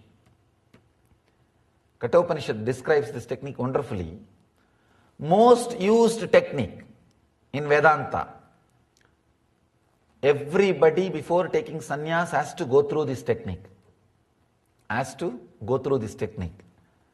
And in Buddhism, anybody who is initiated into sannyas, first thing he has to do is he has to go and sit in the graveyard for 3 months and see continuously dead bodies being burnt and visualize that he is also being burnt. If you have that much courage, it's good. You can go and sit in graveyard and see the dead bodies being burnt every day. Of course, unfortunately here in this country you can't see. It's all electrical. In India you can see it's a open burning. Natural process. They will arrange the wood and put the body and burn. I have seen, I myself personally had this experience in Varanasi. Let me describe this sutra, then I will add my personal experience. Focus on fire rising through your form from the toes up until the body burns to ashes, but not you.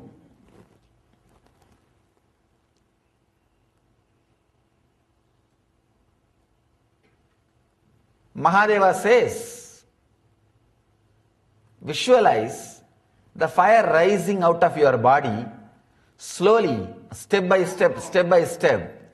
Let your form be burnt. He is saying beautifully. Let your form be burnt. Let your body turn into ashes, but not you.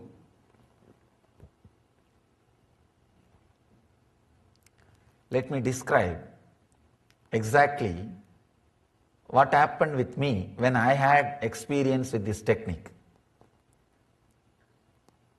I always used to think I should have the experience of death or face death directly, face to face. But somehow that thought never became a priority. See, any thought has to become priority. Only then experience can happen. If it is just in corner of one mind like a 100 and work, it should become priority in your laundry list. Not last. It should become priority. Usually in our laundry list, washing, cleaning and cleaning the house and paying the rent and phone bill. If time permits, enlightenment also. If time permits, meditation also. That's all. But here, that way things will not work. Only when it becomes top priority, when urge becomes urgent, things starts transforming in you. Otherwise it is okay, but nothing much can be done. One small story, one guy goes to the doctor and says, "Doctor, I tried to commit suicide by taking 1000 aspirins." Doctor asks, "What happened?" He says, no, after 2 I felt better, I stopped. So, you may feel better after 2 aspirins, if it is in your laundry list. But, only if it is in top priority, experience can be achieved. So it was not in my top priority. Somehow it was getting postponed. When I went to Varanasi, Varanasi is the holy city for Hindus, largest floating populated city, floating population. 300,000 people per day enter and go out. Such huge floating population per day, average. That is the amazing thing. And per day, 300 people are burnt in one place. 300 dead bodies are burnt in one place. Manikarnika Ghat, they call it Manikarnika Ghat, where traditionally it is believed, if you leave the body or if somebody dies in that area, or if somebody's body is burnt in that area, they will be liberated. They will have direct enlightenment. Not only it is traditional belief, Ramakrishna confirms it from his own experience. He says that I saw very clearly Shiva, Mahadeva himself going near every pyre and taking that soul, unclutching it from the body mind and liberating. He says, I saw it with my own experience. So, you can't say it's a mythological belief. It's a solid experience. I had the fortune of going to the Ghat. Understand, traditionally, not only it is believed, it is true, for last 2000 years, the fire has never been put off. Whether it rains or shines, flood or whatever it is, they will not bring fire when they come to the Manikarnika Ghat with a dead body. From the pyre will be taken and lit. It's a Akanda Smashana, means unbroken fire, means day and night bodies will be getting supplied. I saw sometime they do bunker card system, 2-3 bodies at a time. Because so much bodies are coming. I don't know from where people are dying so much. Because if you sit half an hour, something like a 200 bodies comes. And especially in the evenings. Because from around the place whoever dies, they will start walking from their place carrying the body. Ram Nam Satya Hai, Ram Nam Satya Hai, that is the mantra they will chant. And walk. By the time it becomes evening, they will reach the Manikarnika. Totally per day average 300 bodies are burnt. Only in the evening 200 bodies will be there. Because evening only they will all reach the Manikarnika. Whatever is said and done, I cannot describe the experience verbally. Only you have to see there to have that experience. To tell you honestly, the fear of death just disappeared. When you see so many bodies, Arey, what is there? Like this only I am also going to go, okay. You feel there is so many people giving company. You don't feel lonely about death. You feel it's like one more trip. Arey, so many people are there. Chala, it's okay. And this is what is going to happen. See, if you see one body being burnt rarely once in a while, you will have that fear. There you will see. Unimaginable. And no ritual, nothing. They will bring the body, straight they will dip into Ganga. 3 times, Ram Nam Satya Hai, Ram Nam Satya Hai, Ram Nam Satya Hai, over. Means Rama's name is the ultimate truth. Rama's name is the only eternal truth. Rama's name is the only eternal truth. They will remember this 3 times, put the body into the water, just bring it out and keep. By the time the pyre will be ready, the wood will be arranged, ready. Actually, they continuously keep on arranging. Even if bodies are not coming, they are keeping on continuously arranging. I asked them, why do you guys arrange continuously? You don't know, Swamiji, in half an hour, 200 will come. They have accounts as if they know for sure. And the bodies come and it's arranged. They give like a token based on the entry. The moment body enters, they will give the token. And another funny thing, no relatives stay there and do any ritual. The moment they do the Ram Nam Satya Hai, Ram Nam Satya Hai, dip 3 times to the Ganga and throw the body there and go away. That's all. Because the people who are there, the maintaining, they will take care. And you don't know how long it will take the body which you brought, your friend or relative's body, to be put in the fire. It's in the queue system. Continuously it's going on. All I did, let me try to sit here and see what goes on. And I sat.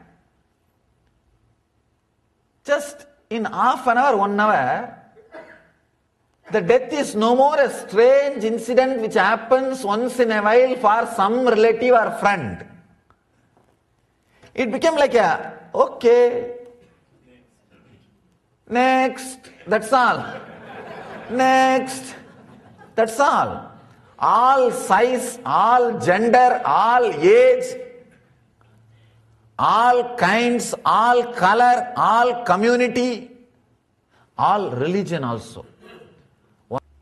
Anyhow, these guys are seekers. So even they bring the bodies. Even their bodies are brought. All kinds. When continuously you see this happening, you actually lose respect for death. Now you have too much respect, too much of ideas about it. Array, it is nothing. The breath which went inside did not come out. That's all. And chalo, the people who are sitting waiting for the property are enjoying, over. That's all. What is there? And nothing much. Neither anything can be done about it, nor anything can be repented. Now, what is there? Over. Neither you can fast forward, nor you can rewind. Over. And when I saw that bodies being burnt continuously, initially the little fear which was there disappeared. And slowly, not only fear, it became interest. I started going near and started helping them. helping them. Then slowly I started thinking, after all, this body is also going to become like this. Yes, over. When you remember that death is going to happen to you, the respect which you carry for your ego will come down. Because whatever you think should not leave you is ego. When you know for sure everything is going to leave you, then the respect for ego just drastically drops. And especially, I'm a kind of a too sharp, straightforward guy. So straight away the respect for ego dropped. Then I decided, after all I'm going to die. Either I should have death experience now itself and live without the death fear, or die and see. That's all. But I have to see the death. There is a small Shiva temple in one corner and a small tower above the temple. I went and sat in that tower so that nobody will disturb me. In one corner I sat. If you see in the biography souvenir, you will see the photograph where I had the first death experience. I sat there. From there I started seeing the dead bodies being burnt. Still I remember the strong click was when an elderly lady's body was being burnt.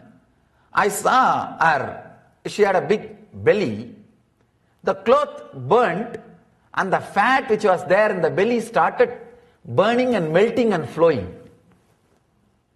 Sorry for describing too vividly. I could see very clearly because the cloth got burnt, the body is there and the fat is burning and melting and flowing. Because the fat is flowing, the fire is still burning with a full speed. That gave a very strong click into me and said, oh God, yes, same way it is going to burn. And same thing is going to happen to this body also. Let it happen. That click opened up a deep fear of death. And that fear, when it spread all over the body, when I faced it consciously, I could see very clearly that fear spreading all over the body. When the fear met my awareness, hit my awareness, that became death experience. Understand? Whenever your fear is suppressed, it stays inside you as a suppressed fear. Whenever it comes out and you are not consciously facing it, it becomes a fear stroke and shakes your whole nervous system and breaks it down. If it is faced consciously, it becomes death experience. The fear, death fear, if you just escape, run away, when that fear happens, it becomes death. When you face it consciously, it becomes death experience. Death fear plus subconscious is suppression. Death fear plus unconscious is nervous breakdown. Death fear plus conscious is death experience. Understand? I have given a clear explanation, clear equation. Death fear plus subconscious is suppression, perversion. Death fear plus unconscious means you don't suppress, but neither you face. You just get shaken, frightened. Fear stroke, nervous breakdown. Death fear, conscious awareness is death experience. I was able to see very clearly the fear which rose when I faced it consciously with awareness became death experience. Means I saw clearly the body is dead. It's not moving. 2.5 days, no food, no water, no thought, no question, no doubt, body was there. Only after the experience I realized 2.5 days passed. It was there. I could see with closed eyes, the body is dead and there is no movement. Suddenly, after 2.5 days, the click happened. God, body is dead, but I exist still. I am there. That clarity, that click, when it clicked, it became such an intense ecstasy. The fear of death left once for all. And it has become such a deep ecstasy, such a joy, such bliss. And slowly opened the eyes. I was able to move the body. First thing I felt was such a deep ecstasy and gratitude. I went down to the Ganga. It was just a few feet. Sprinkled little Ganga water, took the Ganga water in Kamandalu, little ash from the pyre, straight went to Vishwanatha and put that ash and did the puja. That was the first thing. It was such a deep gratitude. I saw Vishwanatha was alive. Understand? Because I died, Vishwanatha became alive. Till the day before, because I was alive, Vishwanatha was always dead stone. Because I was alive, Vishwanatha was just dead stone. Because I died, Vishwanatha is the Shiva in Varanasi, the Shivalinga. I always felt to touch this stone, 300,000 people are coming every day. What foolishness. And one more funny thing, when you can touch the deity by yourself, you lose respect. In South India, you can't touch. In North India, you can touch by yourself. And the Vishwanatha, you can touch and play with yourself, everything. And naturally, you will feel, what is this? Just to touch this stone, people are coming from all the way. I always felt it was a stone. Because I was alive. When I died, I saw clearly, he is alive. Only one can be alive, either him or you. When you see the truth, he will become alive.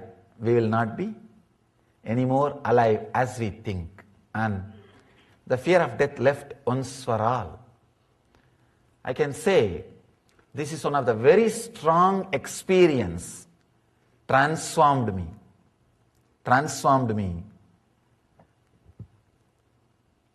towards my enlightenment, towards the spiritual ultimate truth.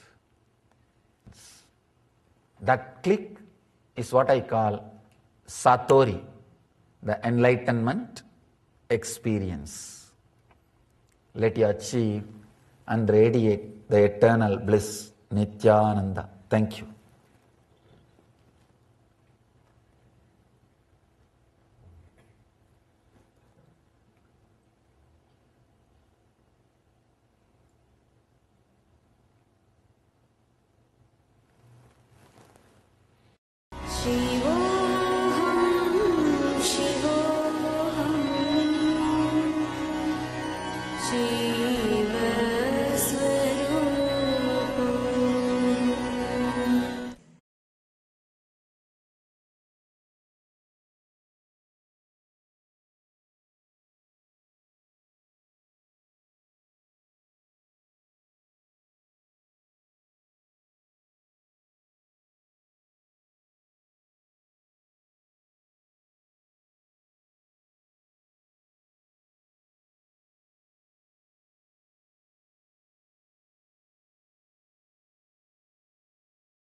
Sadarashamarambham Nityanandeshwari Madhyamam Asmadacharya Paryantam Vande Guru Paramparam.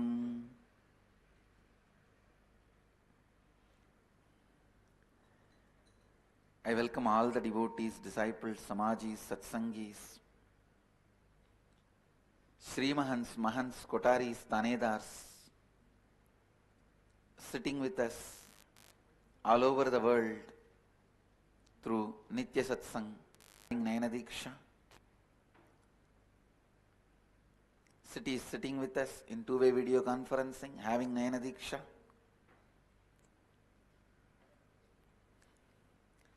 Nithyananda Nagar Abiddi, Nithyananda Nagar Tiruvannamalai, Nithyananda Nagar, Nagaramu, Hyderabad, Pidadishwari's Training Center, Salem,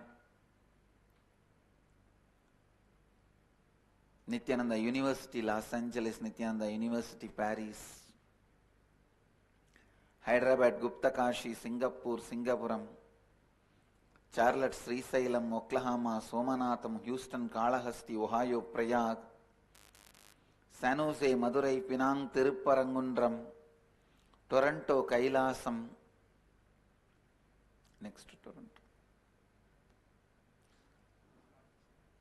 Scottsdale, Arizona, St. Louis, Festus, Seattle, Chidambaram, Jnaneshwar, Nepal,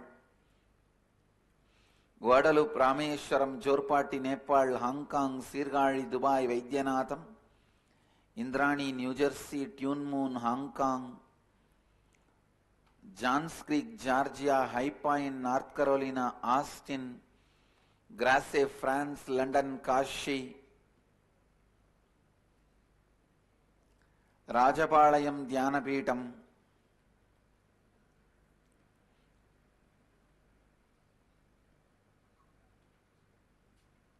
with this,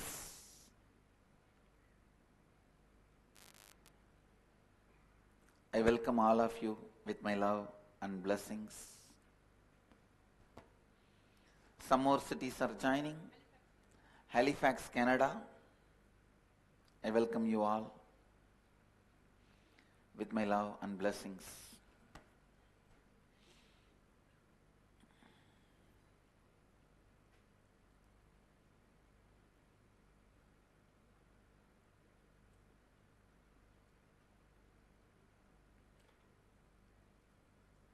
Today I will expand on living Advaita.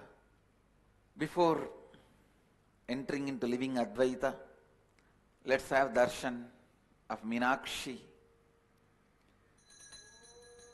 She is in the form of Digvijaya, going around the world and conquering it.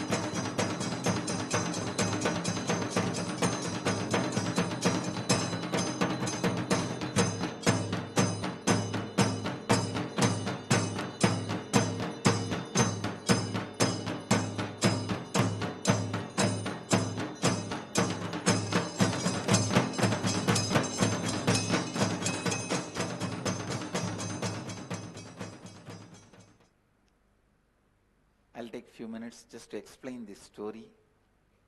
Then I'll enter into the living Advaita. Yesterday coronation, today she goes round all the 10 directions conquering it. You need to understand this. Even if you get the kingdom from your father as an inherited, after the coronation you have to go around all the 10 directions, establish your authority. If you are not able to establish, anybody declares independence, they are independent. So whenever the kingdom moves from the father to son or daughter, even as inherited, they themselves have to go around and establish their authority. Means they have to prove their qualification. Just because of the family you cannot inherit. In India, till independence, it was not family inheritance. In Hindu tradition, just because your father was a king, you cannot be a king. Just because your family, you cannot become. You will have to establish your credibility.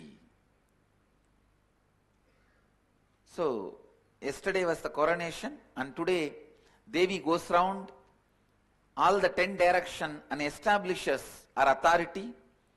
By tomorrow morning sunrise, she reaches Kailasa and sees Mahadeva. The moment she sees Mahadeva, she conquers Nandi.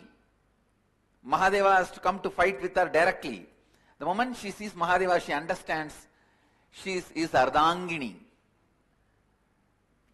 The realization of the Ardhangini happens, then by tomorrow evening the marriage ceremony, Mahadeva says, go to Madurai, I will come there and marry you with all your relatives. Then Mahadeva comes here with all his bhoota ganas, and whole Madurai gets frightened seeing the Shiva and Shiva ganas. Then Mahadeva takes a very beautiful handsome form. That form only is called as Sundareshwara, Lord of beauty and grace. So tomorrow, before sunset, the marriage happens. This is the story. So today Devi is going around all the 10 direction and establishing her authority. That is what you are seeing. Great. Let's move to living Advaita. Listen. I wanted to make these few statements on living Advaita. The more and more violence you cherish, more and more you become pieces, disintegrated, and useless to yourself and others. Listen. Never ever believe out of ignorance or innocence people will become useless. No. Only out of cunningness people will become useless. It's law of life.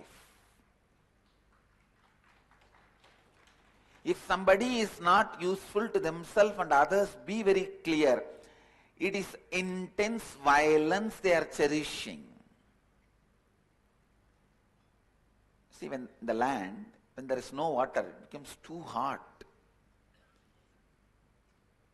It breaks and gives way, goes to pieces. Same way, in the being, when there is too much violence, heat, it gets disintegrated. I tell you, not once or twice, thousands of times I have seen. Whether it is Thanedars, Kotaris or Mahans, whenever I see inefficiency, I see a deep anger inside them, arrogance, feeling that they need to be given more in everything. I never accept innocence or ignorance with inefficiency. It is a deep violence and anger, arrogance. So listen, this is law of life. This is law of life. You cannot debate with it. You cannot fight with it. You cannot change it. There is nothing even to accept it. Anywhere you see people carrying impossibility, dry, cannot relate with the reality of life. Please understand.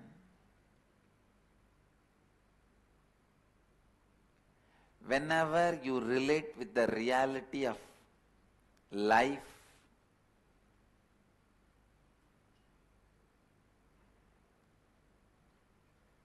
joyful,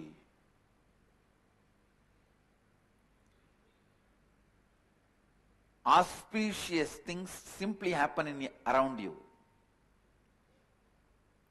If the people around you see you, live around you, if they cannot celebrate your presence, you are completely infested with intense violence. Be very clear. People should be able to celebrate your presence. If people around you celebrate your presence, you are a sannyasi. Otherwise,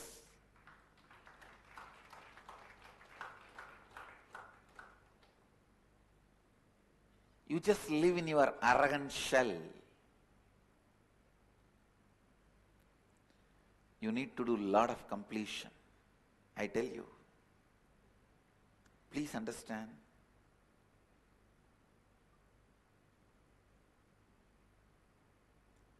These are some of the law of life.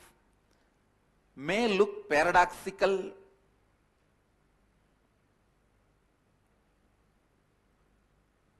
but these are truths. Your body should celebrate your presence inside it. Your stomach should bless you after you give food. After food, if you are feeling tired, sleepy, your stomach is cursing you, feeling heavy, uncomfortable, be very clear. You are not eating for your body, you are eating for your tongue.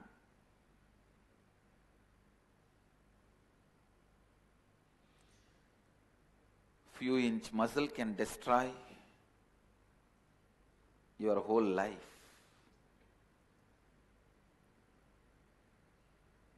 Your body should celebrate your presence in it. The people around you should celebrate your presence in their life.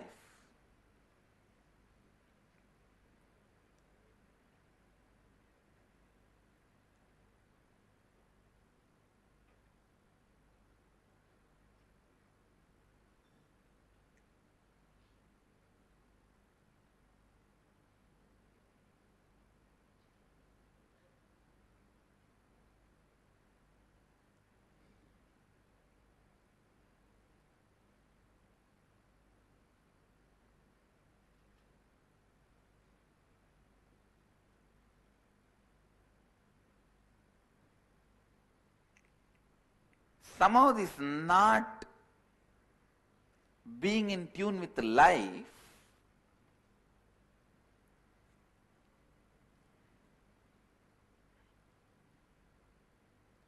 is considered as one of the spiritual quality, or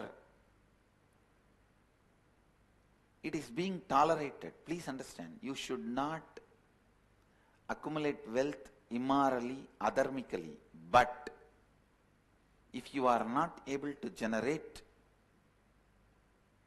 whatever wealth you need to fulfill your mission, there is something seriously wrong in you. Your goal is not as you declared. There is a hypocrisy in it. There is a strong inauthenticity, cheating.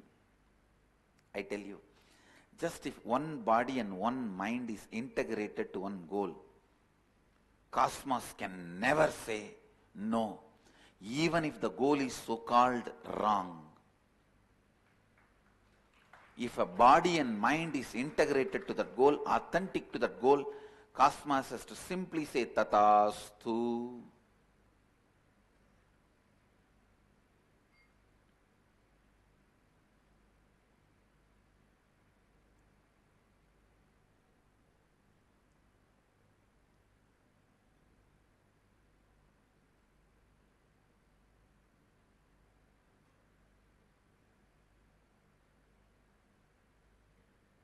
From Tiruvannamalai Mahant, I received a mail.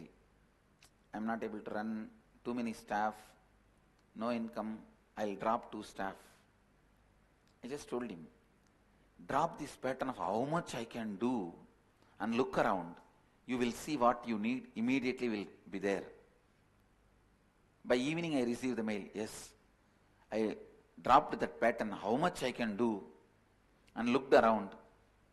There were people already giving what I wanted.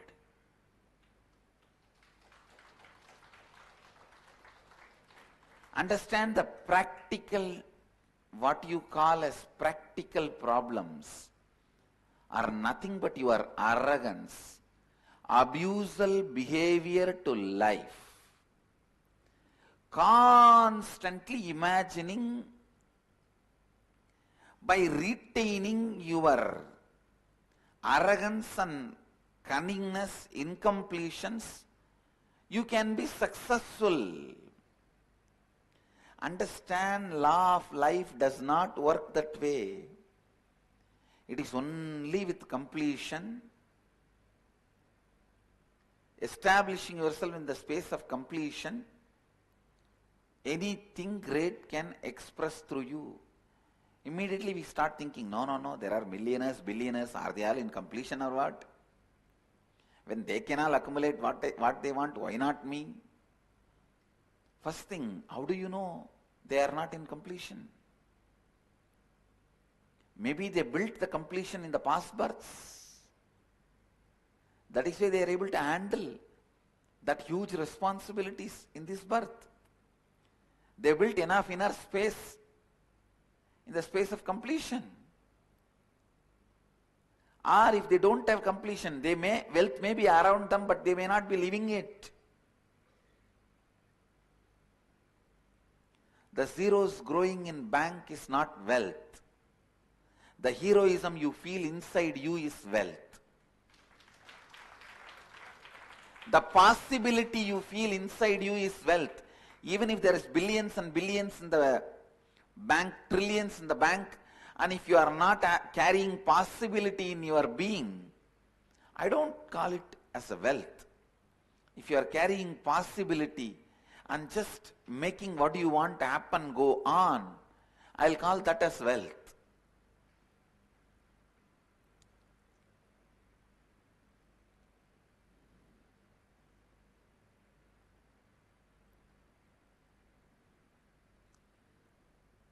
A deep down, the violence and arrogance you carry is responsible for keeping you away from people and happening. Understand, life is a great happening. It is a constant utsava, celebration. From morning till night. You just need to drop your frustration. Life is literally Varanasi. It's a celebration always.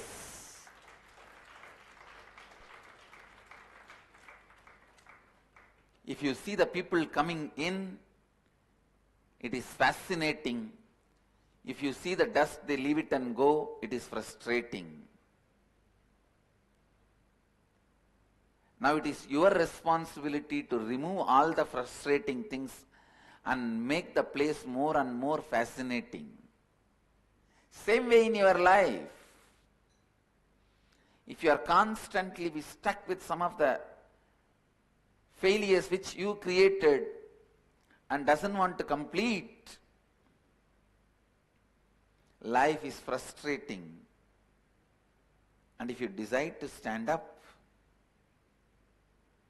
complete, life is fascinating.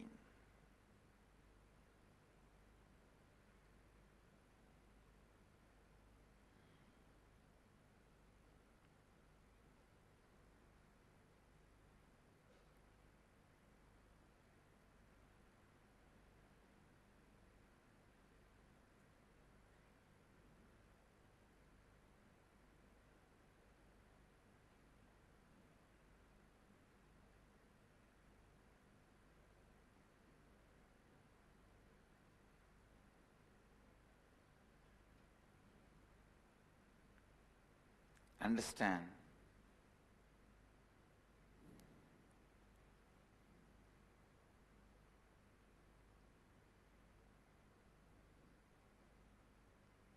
whether it is fascinating or frustrating, life is life. Life is life. If you are ready to fall in tune with the life, you are ready to complete with it, it will become more and more fascinating. So the first thing, stop cherishing the constant anger and violence, feeling life is not just. The more and more you cherish life is not just. Life is adharmic. Life does not give my right. It is not equal to all. The more and more you cherish these ideas, the more and more you will develop anger and violence, and more you will become dry. When you become more and more dry, you will be broken to more and more pieces. And when you are broken to more and more pieces, you will become more and more powerless, and exactly you will become what you thought, dirt. Exactly you will become what you thought as you, dirt. Now what I said is vicious circle. Now I present the virtuous circle. Start cherishing. No. Life has done so many things to me. I was only not ready to take it up responsibly. Then naturally the first seed will start happening. Cherish it more and more with responsibility and completion. You will see the seed grows, become a plant, plant grows, become a tree, tree grows and gives the fruit.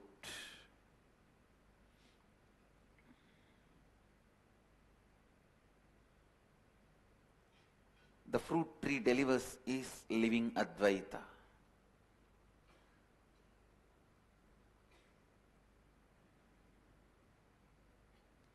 When you celebrate the life happening in you, first thing, your body will be so happy. Next, the joy will be such the people around you will start feeling you are such a strong presence. When people around you celebrate you, understand everything you call as life will simply happen. Your body celebrating your presence is health.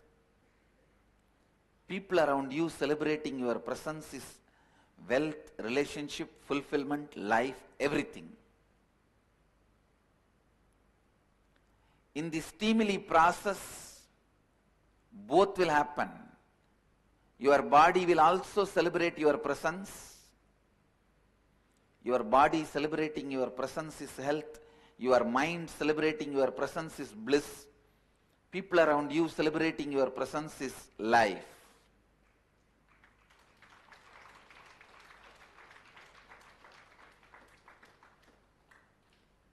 The stimuli process will teach you that. Wherever, whenever you are cherishing impossibility, first you need to do is dropping the violence, anger you carry inside you about life. Even if you think, how much I can do, then just die, that's all. Do you want that?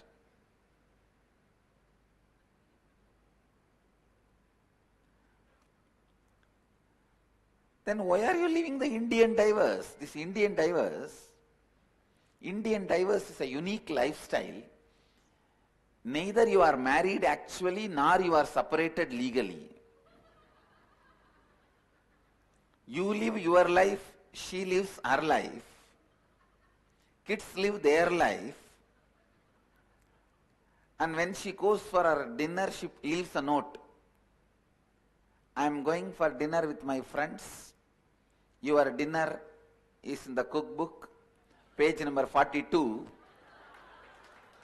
Ingredients are available in Reliance Fresh.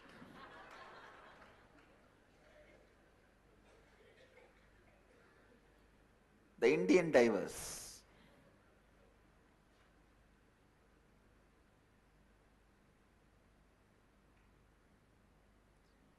Don't have Indian divers with life. Either live happily, at least otherwise disappear. You can take another one body and when I say disappear, I don't mean commit suicide. You can't commit suicide. In Hindu tradition, suicide is not allowed. In our dharma, suicide is not allowed.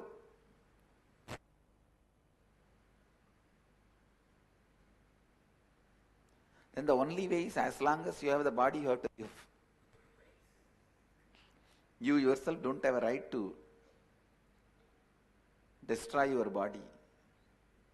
Actually, there is no option. You just have to make it happen because you took the body.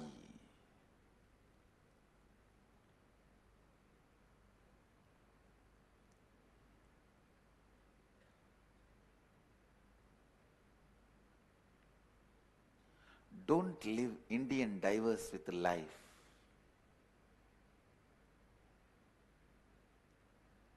Understand? I just wanted to repeat this word. Don't live Indian divers with life.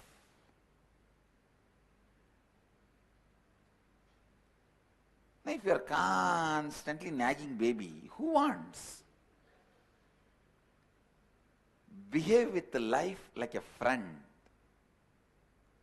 You don't cry all the time to your friend. You know what kind of a face you should show to your friend. Show the same face to your own being.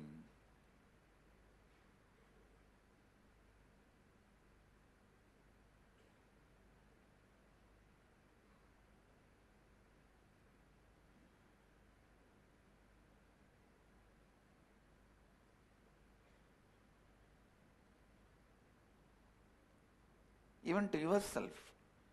Don't be a constant frightened child to yourself. Complete with it. Get rid of that identity. Build yourself authentically.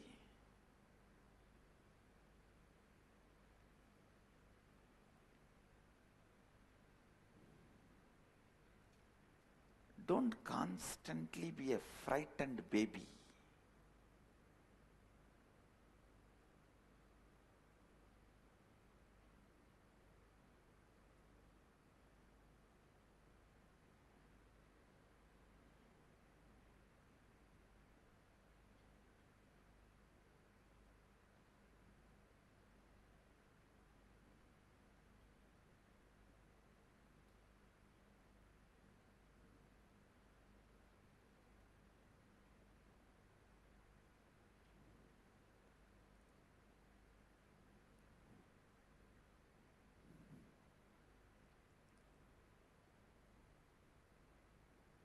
The first step in living Advaita is to get rid of the... Please understand, your fear is not cute. It is nothing but your own violence which you don't want to accept as violence, because you thinking you have violence is too much. Fear is a coat, sugar coat done on violence. There is a beautiful verse by a great saint from Tamil Nadu, Manikarnika Ghat. He sings, people who carry inside a deep violence but believe that they have fear, oh Mahadeva, let me be afraid of them and keep them away from me.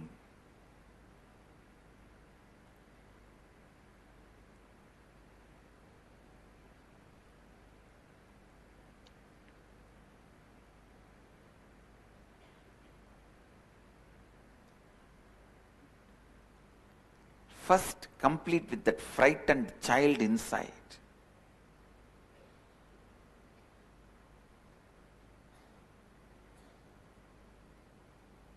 Show yourself as a friend to you.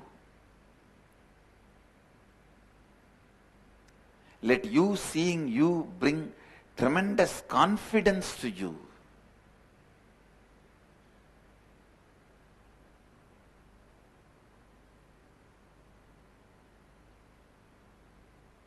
Even when you go to a temple, when you go to a God, Guru, the way you carry you and present you to them, they should feel you are the offering. You are offering to them, not that few banana and coconut. Who wants that?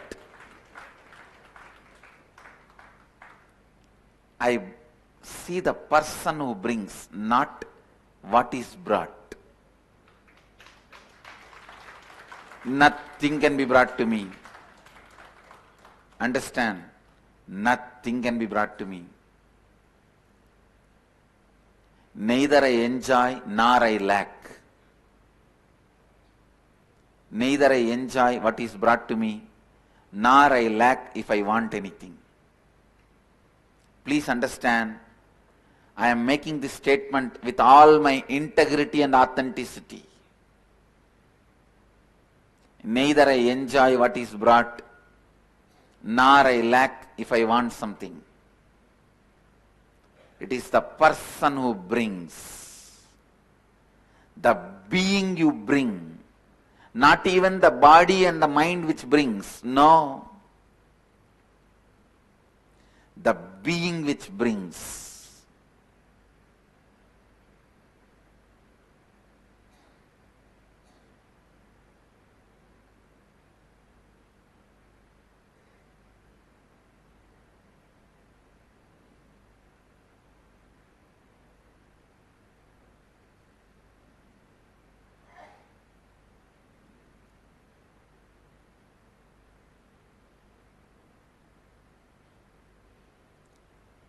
Don't have that Indian diverse relationship with the life. People come and ask me, what is the secret of happy marriage, Swamiji? I tell them, secret of a happy marriage remains a secret.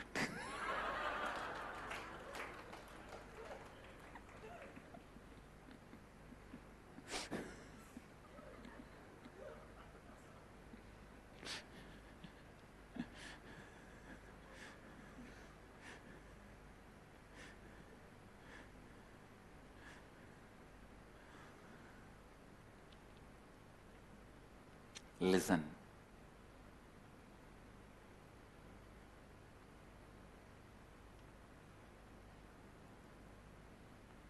When you start thinking for the whole teamily, the homework which I gave you yesterday, the first thing you need to do is complete and drop your violence, anger towards you and others, and the tantrums with candy. Your parents were inefficient and they were in the hurry to do something, so they just want to silence you. And they throw what you want when you throw tantrum. They have no time to spend with you. But life has lot of time to spend with you. Your tantrums are going to be handled only by mace, not by candy. Be very clear. So stop throwing tantrum. Throwing tantrum is not cute. Cherishing violence and fear is what is throwing tantrum towards life. That is not cute, and life does not enjoy it.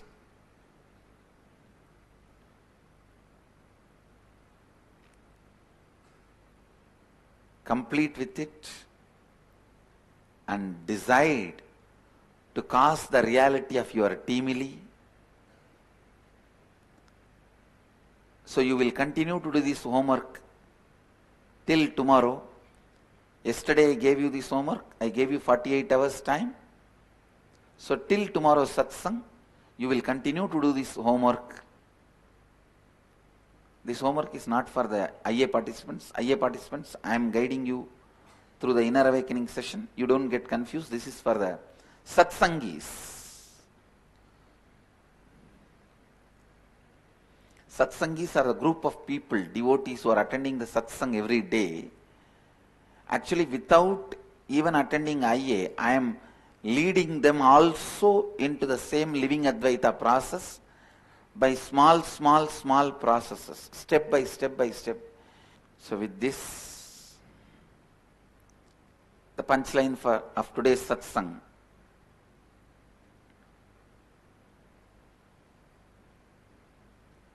Whether you decide to fight or flight, the frightened child inside you is wrong, not cute. Complete with it. Your tantrum towards life is not going to be handled with candy. It is only going to be handled with mace. So complete with your fear and violence. Both are not cute. Be very clear about it.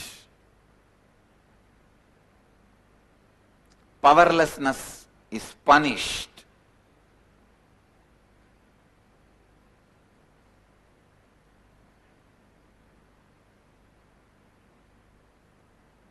So be very clear.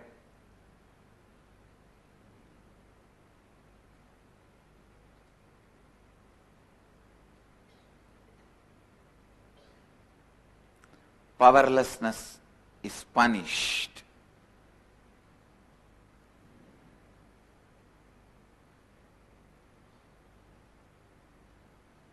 So complete it. In life, law of life, powerlessness is not helped, sympathized, empathized. It is punished. You are given the knowledge to get out of powerlessness. If you are not ready to apply and use it and get out, you are punished.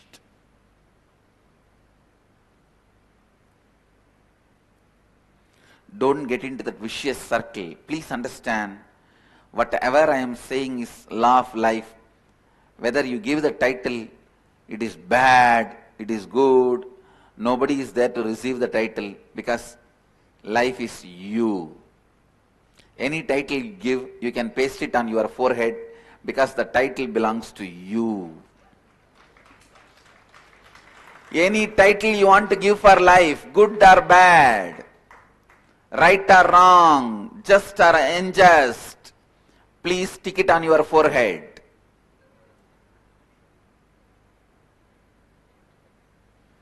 Because that is where it belongs to. The title you are giving to life is for you.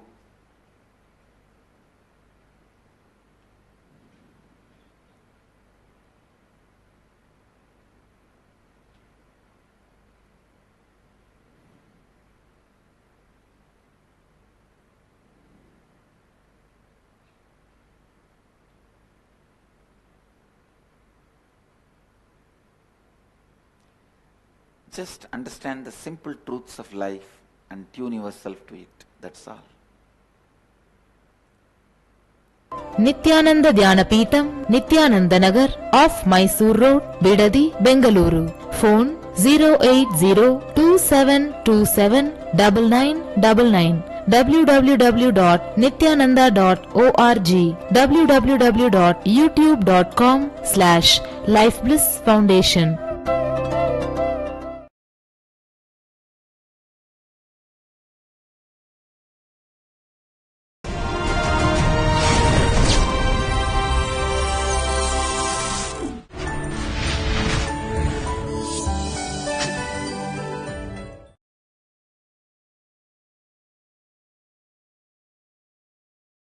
Nithyanandeshwar Samarambham Nithyanandeshwari Madhyamam Asmadacharya Paryantam Vande Guru Paramparam. I welcome all of you with my love and respects. I welcome all the devotees, disciples, Samajis, Satsangis, Sri Mahants, Tanedars, Kotaris sitting with us through Nithyananda TV, Sadhana TV and two-way video conferencing, having Nayana Diksha in so many countries all over the world. The city is sitting with us all over the world having Nayana Diksha. Seattle Adinam, Ohio Adinam, Vancouver, Bhubaneswar, Los Angeles Adinam, Mill Valley, Phoenix Adinam, St. Louis Adinam, Kuala Lumpur Adinam, Snehamayi, Kulim Malaysia, Bidadi, Hyderabad Gupta Kashi, Charlotte Sri Sailam, Dubai Adinam, Bangalore North, Singapore Adinam, Houston Adinam, London Southwest and some more cities. I welcome all of you with my love and respects. Yes, I am in Varanasi.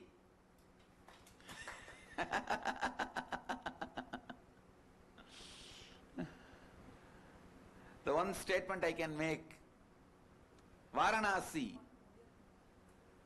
is just a physical manifestation of Hinduism. See, whatever Hinduism offers to the world, Varanasi is the physical manifestation. It is not just Mahadeva. All gods, it is city of gods. Again, I don't know what to tell, how to tell. Every god is inside Mahadeva. But it is not just Mahadeva. It's every divine energy. Please understand, only one God is a stupid theory. There is only God is a reality. Only one God is stupid theory. There is only God is reality. Understand, there is a difference between these two statements. As long as you see many things, there are many gods, because everything is God. When you start seeing only one thing, that one thing is God, then there is only one God. Understand? If you see nothing, that nothing is God. So, there is only one God is stupidity, there is only God is the reality. In Varanasi, as many things as you see, so many gods are there. Understand? In Varanasi, there is only God. So anything you see is God. That is why there is only God is a most powerful statement than only one God. I am telling you, from yesterday, the moment I landed into Varanasi, just, if I had to describe in one word, feels like Sadashiva, center of all the enlightenment, power, consciousness, truth, energy, everything. It is just from yesterday I can see the Sadashiva multifold expanding and exploding. So I welcome every one of you. Please come as early as possible. When I am here, what are you doing there? When I am here, what are you doing there? Come on. It is time. You come and experience Varanasi, the Maheshwara, Sadashiva. This is the place where you can experience the love current of Mahadeva. Because this whole city, Mahadeva created for the sake of Parvati, for the sake of Devi, because Devi wanted to settle down in plains Mahadeva created this city. Beautifully the story describes, after Sati leaves the body, when she assumes the next body as Parvati and gets married to Mahadeva, and then Ganesha happens, Kartikeya happens, then Devi asks, let's go and settle down in plains with the whole family. Then Mahadeva chooses this place. After he chose this place and settled down, this place is Anandavana. Then Devi wanted to bless her previous Janma father Daksha. So Parvati and Mahadeva both appear in front of Daksha, who was staying at the time in Haridwar, in his palace in Kankal. So by then he has become Shiva devotee and he was worshipping Mahadeva, Daksheshwar Mahadeva, and Devi and Parvati appear, Devi and Shiva appear and bless him. After the blessings, Devi invites Daksha and wife of Daksha to come and stay in Varanasi. So they both also moved to Varanasi to live Vanaprastha life. And as a whole family, in-laws and earlier Janma in-laws, Mahadeva lived here. To see all of them, Ganga comes. To have darshan of Mahadeva and everyone, Ganga comes here. This is the beautiful city where you can experience the love current of Mahadeva, and I welcome every one of you. Please come here to experience the love current of Mahadeva. Anywhere in the world, you can say there is only one God, but in Varanasi, you can say only one statement, that is, there is only God. Understand? Anywhere in the world you can say there is only one God. In Varanasi, I should say there is only God. Anywhere you see, it is God, God, God, and God. So come here to experience God. Anything can be given up to experience Varanasi, but nothing should come in between you and experiencing Varanasi. Ganga here is love current of Mahadeva. Here, Ganga is the love current of Mahadeva. She is not just flowing away from Mahadeva, she is flowing on Mahadeva in Varanasi. She is flowing on Mahadeva in Varanasi. Varanasi, Ganga. I have no words and nothing much to speak. Just my big smile, only that speaks, that can speak volumes about Varanasi. Whatever I want to smile on your face. Bless you all. Let you all radiate with integrity. Phone 08027279999 www.nithyananda.org www.youtube.com/lifeblissfoundation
Nithyanandeshwara samarambam Nithyanandeshwari madhyamam Asmadacharya paryantam Vande Guru Paramparam. I welcome all the devotees, disciples, Samajis, Satsangis, Sri Mahans, Mahans, Tanidars, Kotaris, Sri Mahans,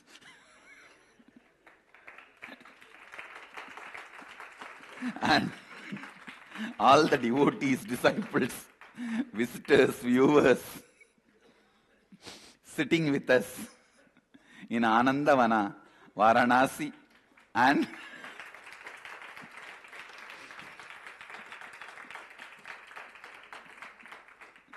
all over the world through Nithyananda TV, Sadhana TV, Ara TV, two-way video conferencing,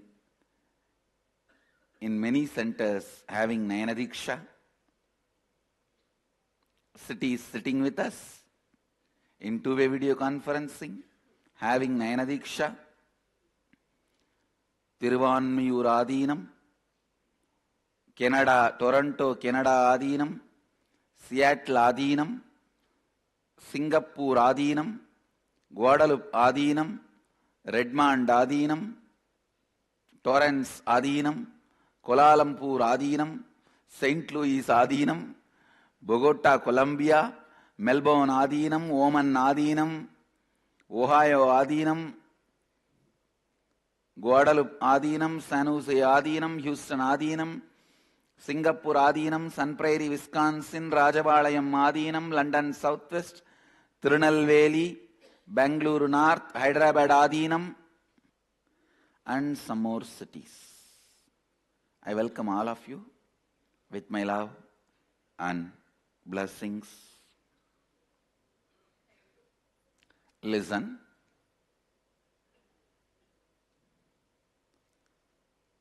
Today I'll expand on the subject matter of Kathopanishad, death. How constant dying, which is happening in all of us, if it is approached violently,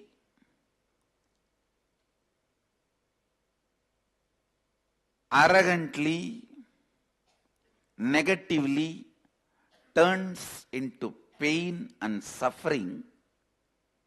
If it is approached and ideologies for the sake of convenience of your everyday life, please understand, if there is a fire in this hall, you have to run out. This frame is perfect to have. If there is an earthquake, you need to leave the hall, go to open space. This framework is perfect to have. Nothing wrong in it. These frameworks, rules, understandings, regulations are good to have in the outer world. Like you will sleep only in your house. These are all good to have, but it is so unfortunate you start putting the framework for you inside. Like first time when I felt powerless at the age of 7, how I responded, I will respond the same way till the age of 79 whenever I feel powerless, is a bad framework. Listen, understand the difference. If there is a fire, you need to run out of this hall. It's a good framework to have. Nothing wrong with it. If there is an earthquake, you need to leave this hall. It's a good framework to have.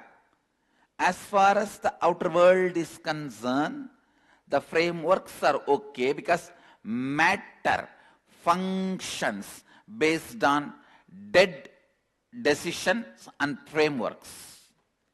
Listen, matter, the external matter, because it is already dead, it functions only based on certain law of life. It does not have flow of life. Listen. It has a dharma, it does not have yama. Listen. Yama means flow of life. Dharma means law of life. The objects which has only law but no flow are called dead matter. Objects which has law and flow are called the conscious matter combination. Chit, Jada, Grandhi, human beings. We have the possibility of flow and certain law. For example, if you drink poison, your body will be dead. It's a law. That is dharma. Yama, flow of life. If you want, any time you can excite yourself, enthuse yourself, make yourself happy, is the flow of life. Understand? Flow of life is free, joyful, exciting, enthusiastic expression of you. Yama. Flow of life is your freedom. Yama. Law of life is simple, straightforward rules. Dharma. If something functions only based on law of life, it is dead matter. If something can play between both law of life and flow of life, functions as straight dead matter. Flow of life as a possibility of excitement, enthusiasm, non-materialistic, expansive cognitions. Listen. Non-materialistic, expansive cognitions are possible with flow of life. Yama. Yama, dharma. Please understand this word. The flow of life belongs to consciousness.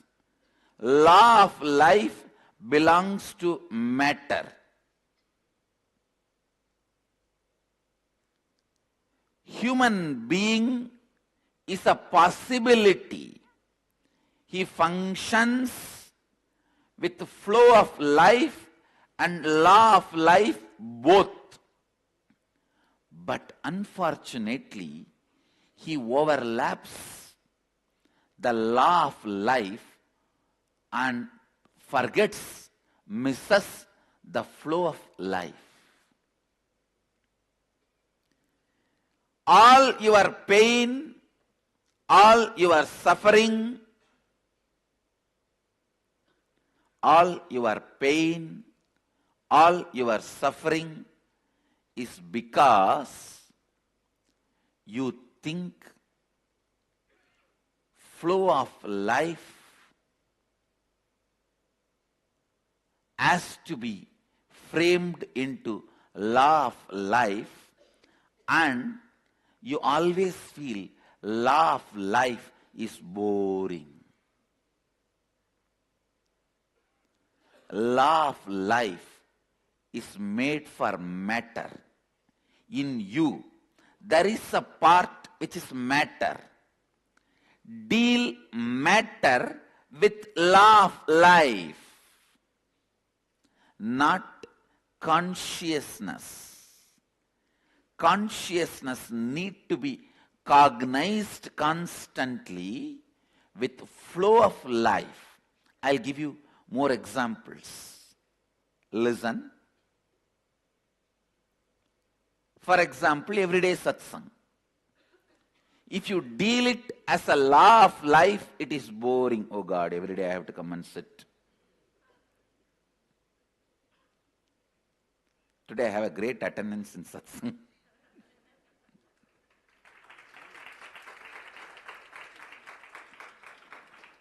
But instead, if you look, no, it is not same every day.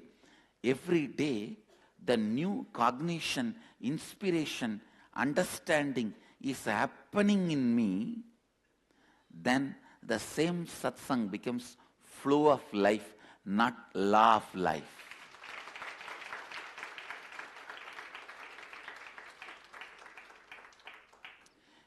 Even food can become boring if you cognize from the angle of law of life. Please understand. So many youth who are born with silver spoon are committing suicide by middle age because they feel everything is boring. They have seen enough of food. Just for food, they fly hours together from country to country. They have seen enough of liquor, enough of drugs, enough of women, enough of everything. They feel bored. What to do? Let's do something new. Commit suicide. No, really it is happening. Some places where you are not courageous enough to commit suicide, just fall into depression. Law of life, good, as far as you deal the matter. But if you project that on the consciousness, it makes life bored. No work,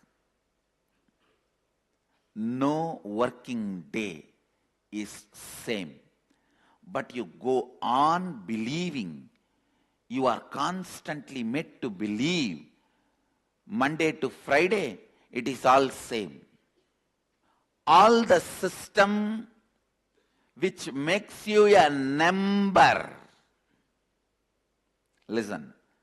All the system which makes you a number tries to put you just into the law of life, dharma, is making you forget the flow of life, yama. Understand? I am revealing the definitions of yama, flow of life, dharma, law of life, the sacred secrets related to both directly from Akashic records. Why is office boring? Why is work boring?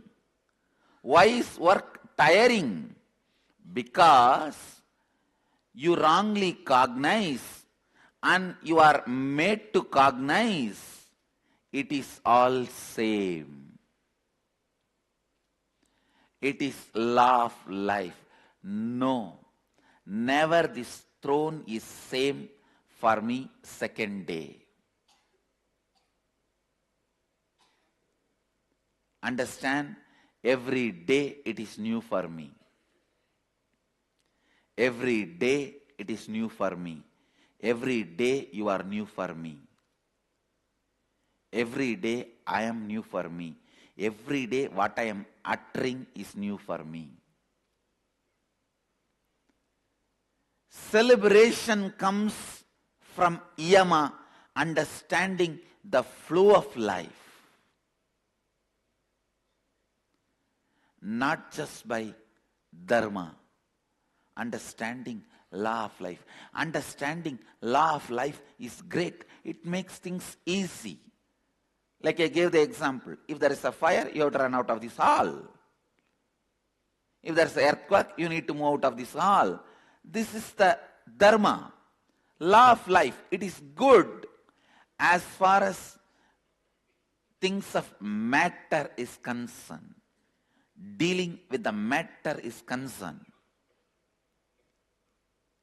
But it is unfortunate.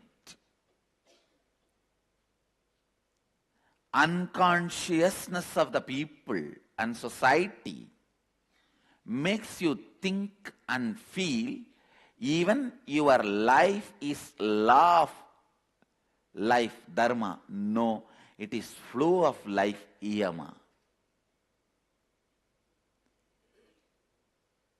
Look in where all you froze yourself. Break all those frozen parts of you. That is what is staring at death. Thou shalt not freeze your life by mistaking yama into dharma. Thou shalt not make your life boring by bringing the dharma into the space where you need to have yama. Please understand, yama is like flowing of the river. Dharma is like water flowing in the canal. Both have different energy, different intelligence. Water flowing in the canal, you can never make sure or guarantee it will reach the ocean. Water flowing as river, you can guarantee it may be in any country. It will reach its goal. Yama, society feels frightened about the people who are flowing. Individual feels frightened about the people who are framing him into law. Understand, both groups are having wrong understandings. The orthodox group which tries to an individual, the rebels who try to break the whole society, both are stupid. That is why never both systems are successful on the planet Earth. Overpowering each other at particular time. Winning matter component of you, and what is conscious component of you. For matter components, good to have dharma, law of life. But conscious components always have yama, flow of life. Flow of life brings beauty to you, grace to you, joy to you. Shiva in you is flow of life. Understand? You just need only little awareness and put your attention on it. To get rid of a cockroach, you just need a light. Look in where you are bored, dull. I tell you, one more important commandment to all human beings, especially for Hindus. Thou shalt not feel bored. Thou shalt not be tired. Tiredness and boredom is crime. Tiredness and boredom is crime, because the conscious part of you which need to be dealt with the yama, flow of life, is being dealt with the law of life, dharma. What needs to be done with the right hand needs to be done with the right hand. What needs to be done with the left hand needs to be done with the left hand. What needs to be handled with yama needs to be handled with yama. What needs to be handled with dharma needs to be handled with dharma. Law of life should not overflow into flow of life. And I tell you, the man who has understood law of life, dharma, will never feel his flow of life is affected or disturbed. When you understand your flow of life can never be disturbed by law of life, you understood the matter component of you is not you. The spirit component, the conscious component of you is you. Understand, the conscious component of you is you. The matter component of you is for your utility. This hall is for our utility, all of us to gather and share our time. It is not us. And neither I am this hall, nor you are this hall. Not even this owner is this hall. It's a utility. For the common utility, matter need to function with dharma, law of life. But consciousness does not need to function with law of life. It can just function with flow of life. Whenever the dead rules are posed on your sensitive parts of your being, love becomes marriage.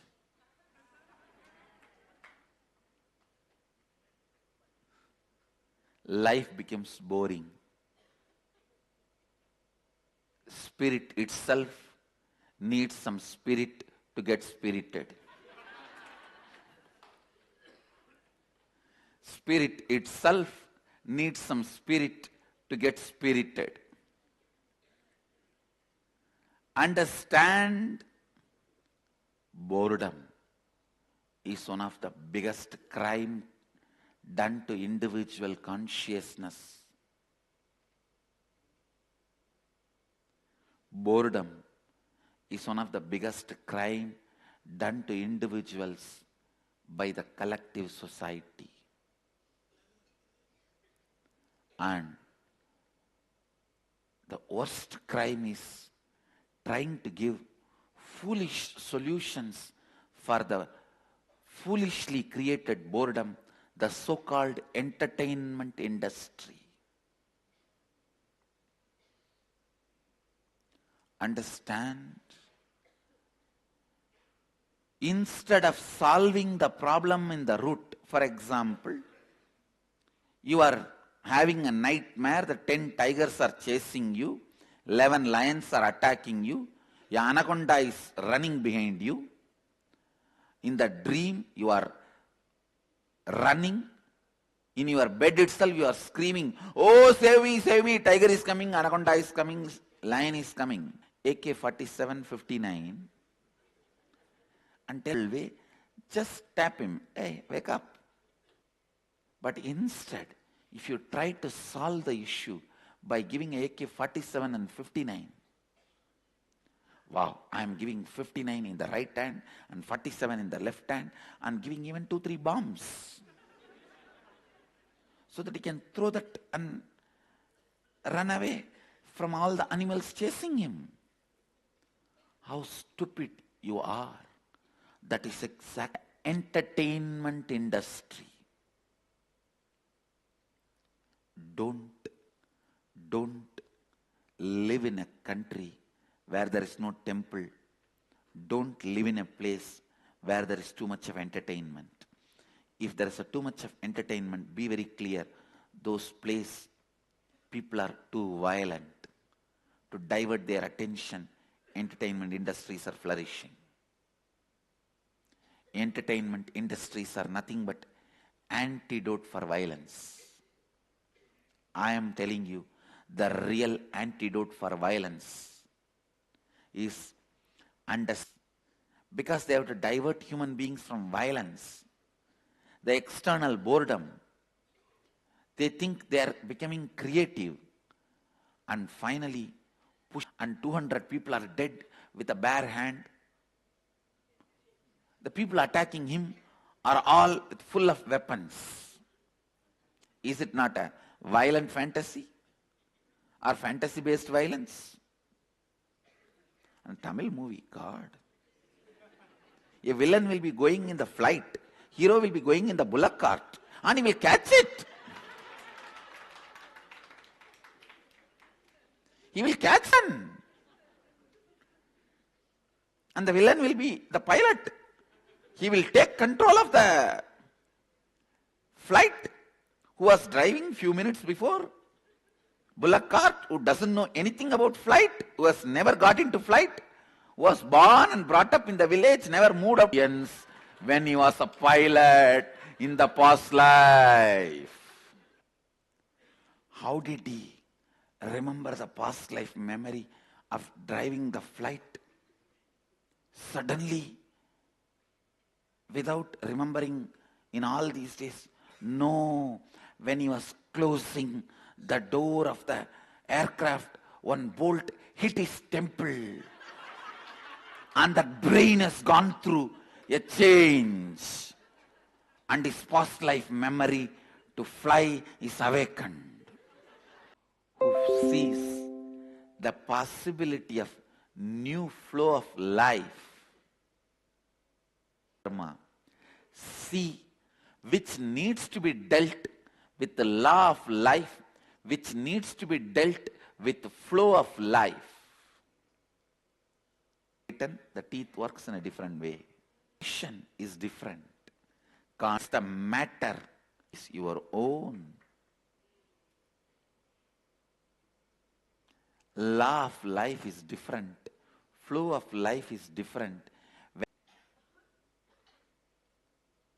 Eating, what will you do? Because the boredom spreads in you in the speed of death. Understand?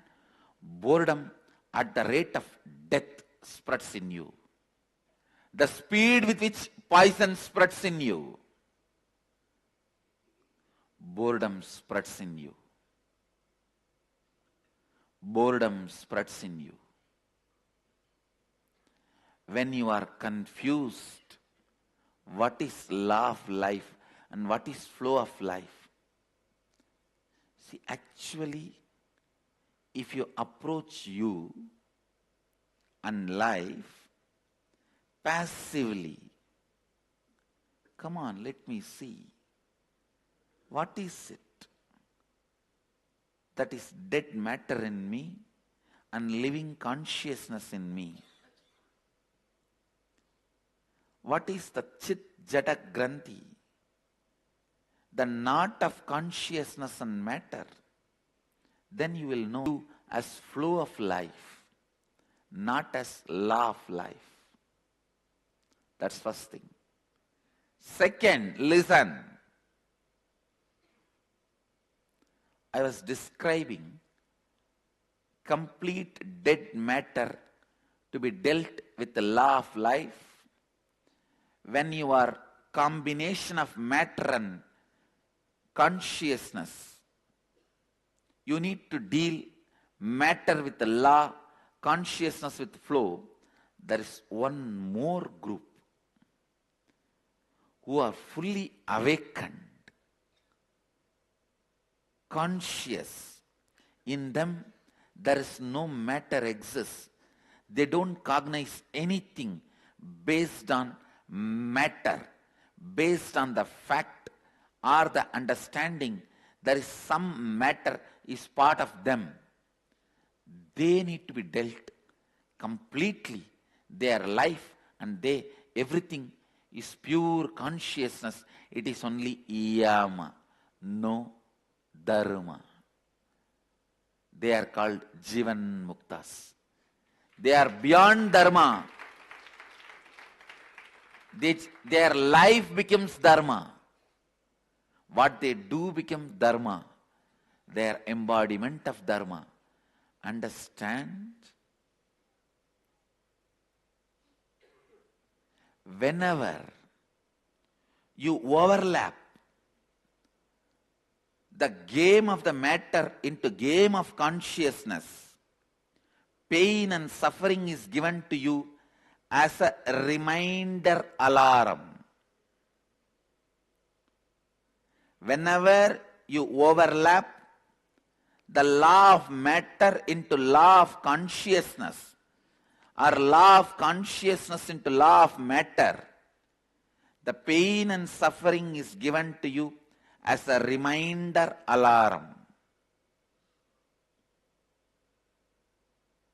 No pain is your enemy. No suffering is your enemy.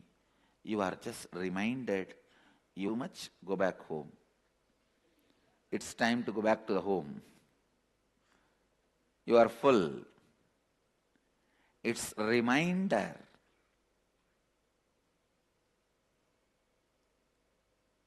You are overlapping. It's a reminder. You are becoming stupid. It's a reminder. You are dealing with the life wrongly. Understand. Understand.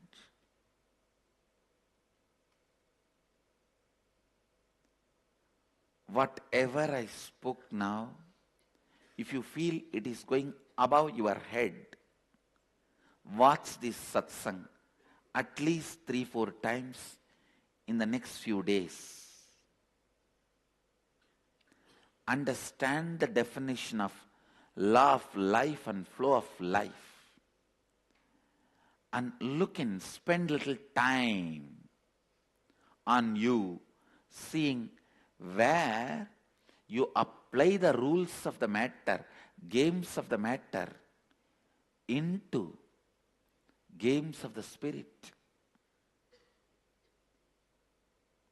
games of the consciousness, where dharma is pushed on yama,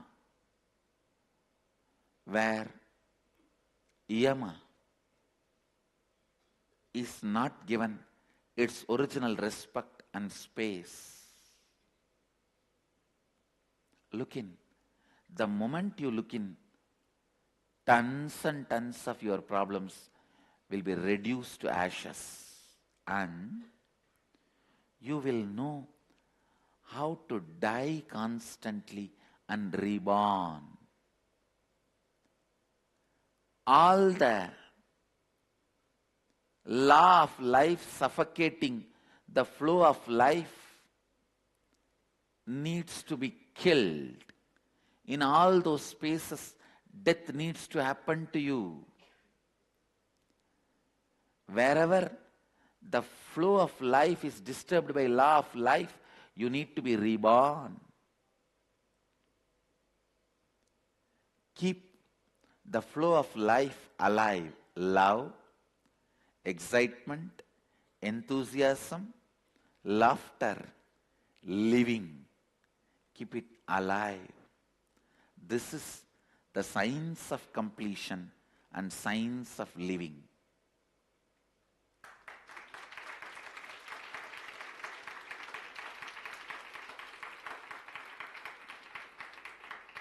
Living can never be reduced to a cheap word art. Living is a science. Art is a too small word, too cheap word. Understand?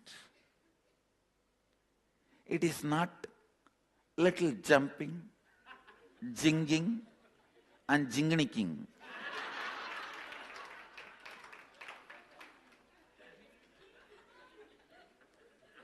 It is exploring the extraordinary powers of you, the mystery component of you, the Ashtama Siddhis and various other powers, and ultimately expressing your Mahadeva Himself. You are Mahadeva. Understand, I am telling you, do not do any spiritual or religious practice, kriya, yoga, pranayama, anything, unless it opens up extraordinary powers in you within few days. Extraordinary powers are not the purpose of spiritual practice, but that's a measuring scale whether the practice is authentic or not. Whether it is mandated by Mahadeva or madness, stupidity of some guru. Anything mandated by Mahadeva starts opening up Mahadeva in you. The first openings are always miraculous and extraordinary powers. I tell you, even whatever I am teaching, use this scale, only then practice. Any spiritual practice within few days, means less than double-digit days, should open up extraordinary powers and experiences in you, happenings in you. Only then it is mandated by Mahadeva. Anything mandated by Mahadeva has no expiry date.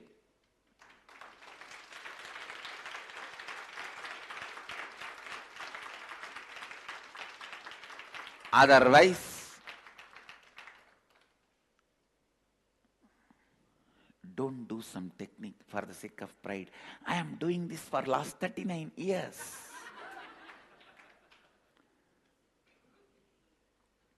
Then it is the combination of confusion and chaos of the guru who taught you that.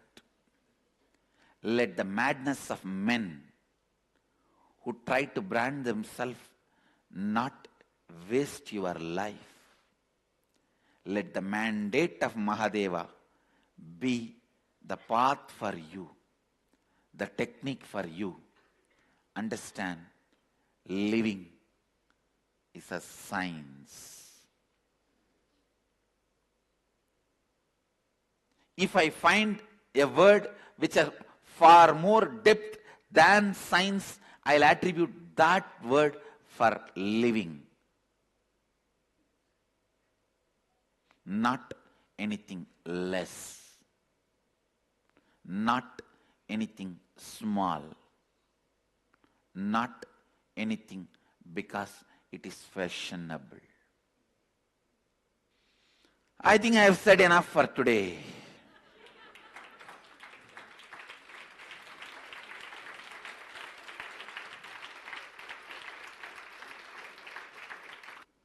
Now you need to contemplate. You need to think. You need to look in. You need to internalize and internalize the law of life and flow of life. I'll continue to expand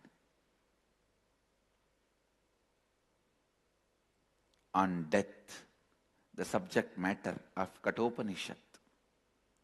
I'll continue to introduce the truths of death, sacred secrets of death from Akashic records.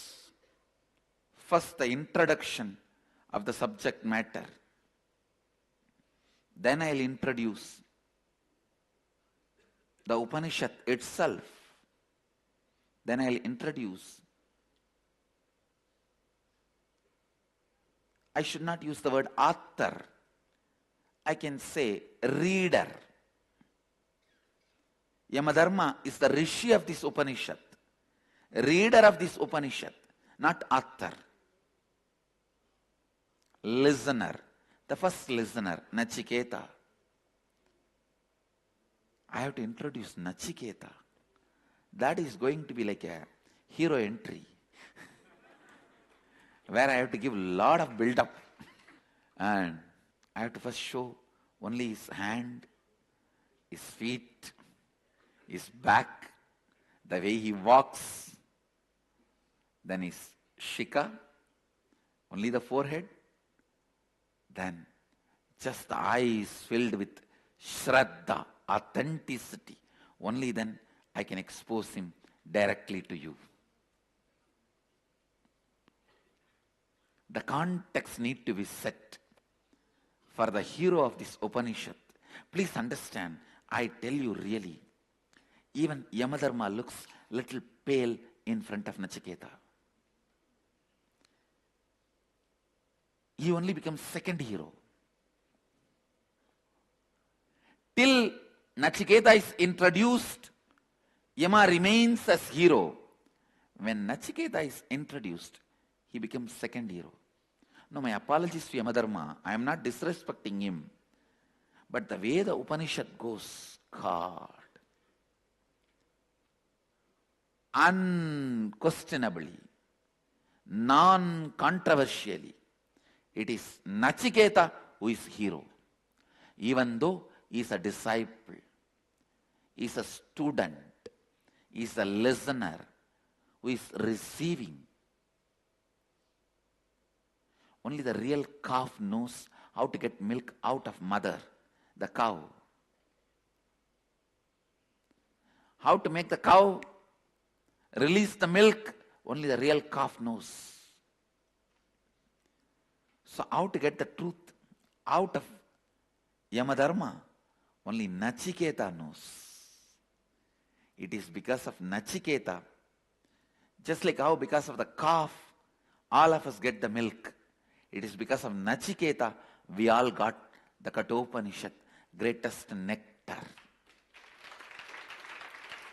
That is why I am saying Nachiketa becomes superhero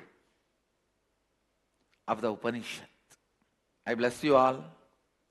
Let you all radiate with integrity, authenticity, responsibility, enriching, causing, living Advaita, the eternal bliss, Nithyananda. Thank you. Be blissful.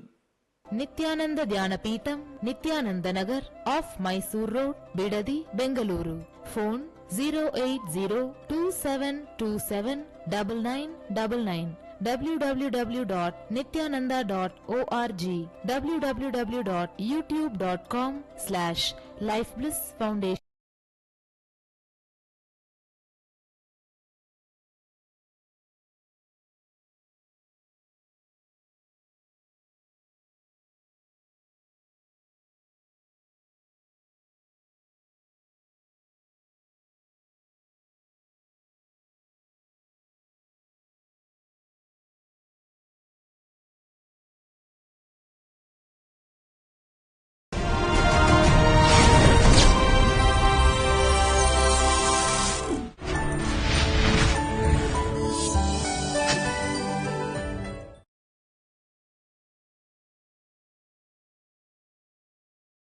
Nithyanandeshwara Samarambam Nithyanandeshwari Madhyamam Asmadacharya Parayantam Vande Guru Paramparam.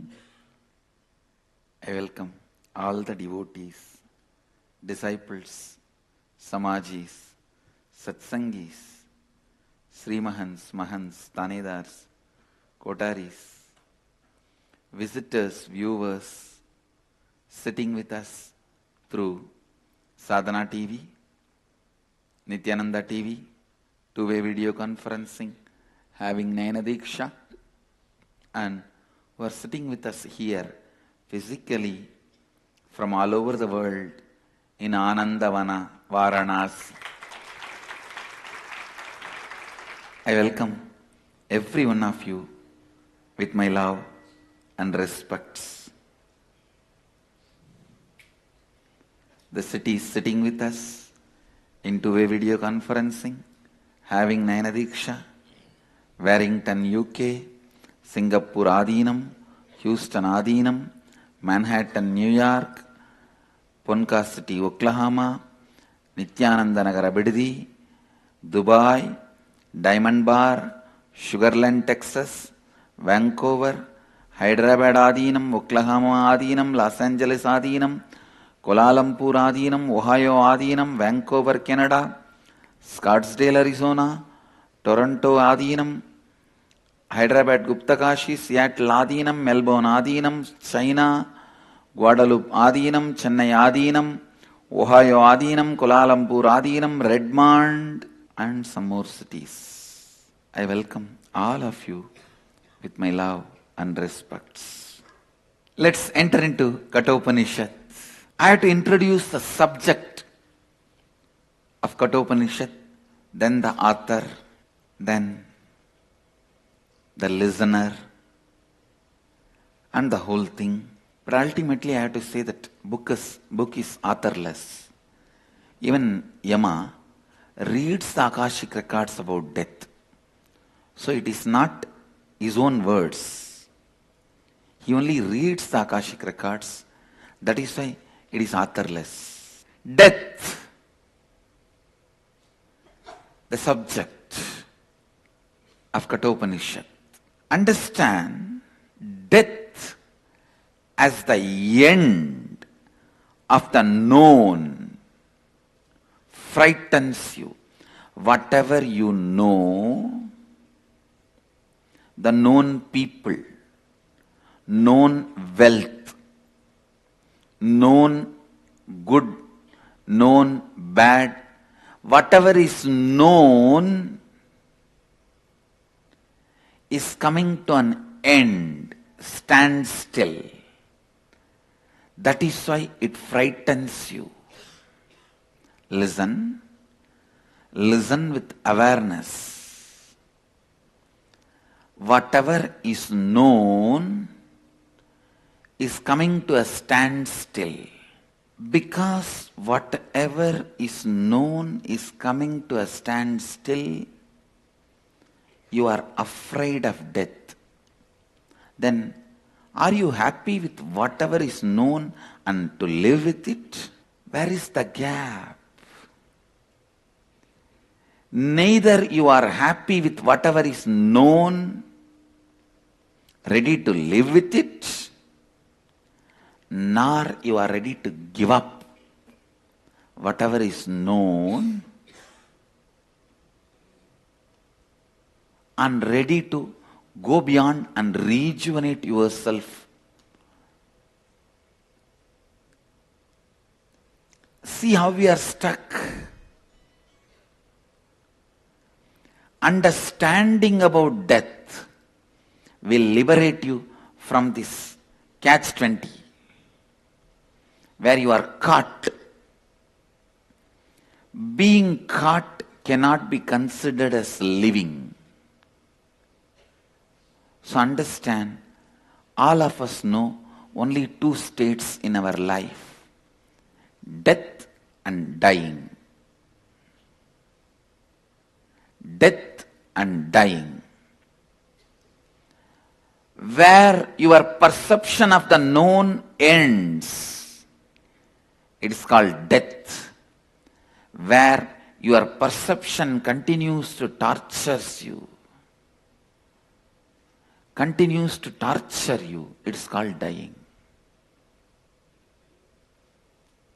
Listen. I am introducing one of the important sacred secret about death to you. When death is staring at somebody, decide to stare at him. Understand the secret. Whenever you stare at somebody, even if he was looking at the other direction, automatically his eyes will come and get fixed on you.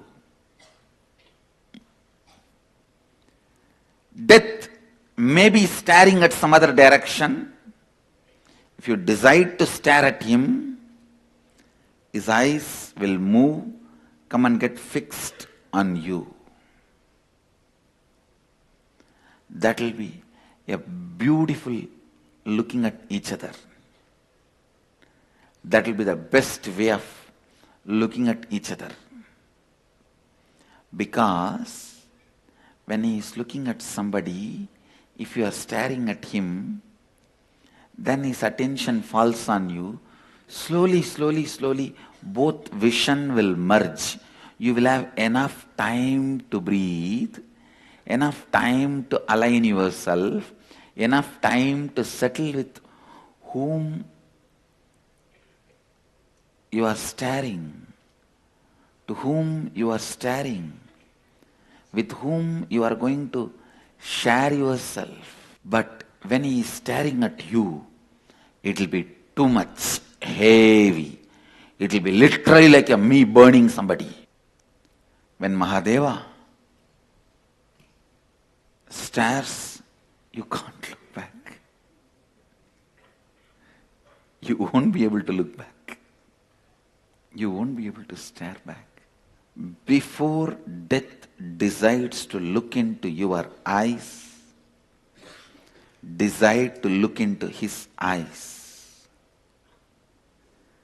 Before it decides to look into your eyes, decide to look into his eyes. Because during the dying, listen, I am equating you staring at the eyes of the death when he is staring at somewhere as dying, and he is staring at you directly is death. He staring at your eyes directly is death. You staring at him when he is staring at somebody else is dying. One good thing, during the process of dying, the process of rebirthing is more known and available to you. Is more known and available to you. Your biomemory can cherish the dying and rebirthing in a beautiful way and transform itself. Few days before, there was a confusion created by one of my Mahants in Biddi. Why I am saying confusion? There is a difference between confusion and doubt. Doubt means you ask, when I answer, you accept it. You accept the answer and evolve. That is called doubt. Confusion means even if I give answer, you are not ready to listen. You are rejecting the decision. You are rejecting the clarity. So few days before, some of my Mahants have created a confusion. If enlightenment is what is required, we can just die in Varanasi. We will be liberated. We will have enlightenment. The stupid fellows don't know. Then it took such a long time for me to make them understand. I don't think still they've understood or grasped. Listen. Most of you also may be having this doubt or confusion.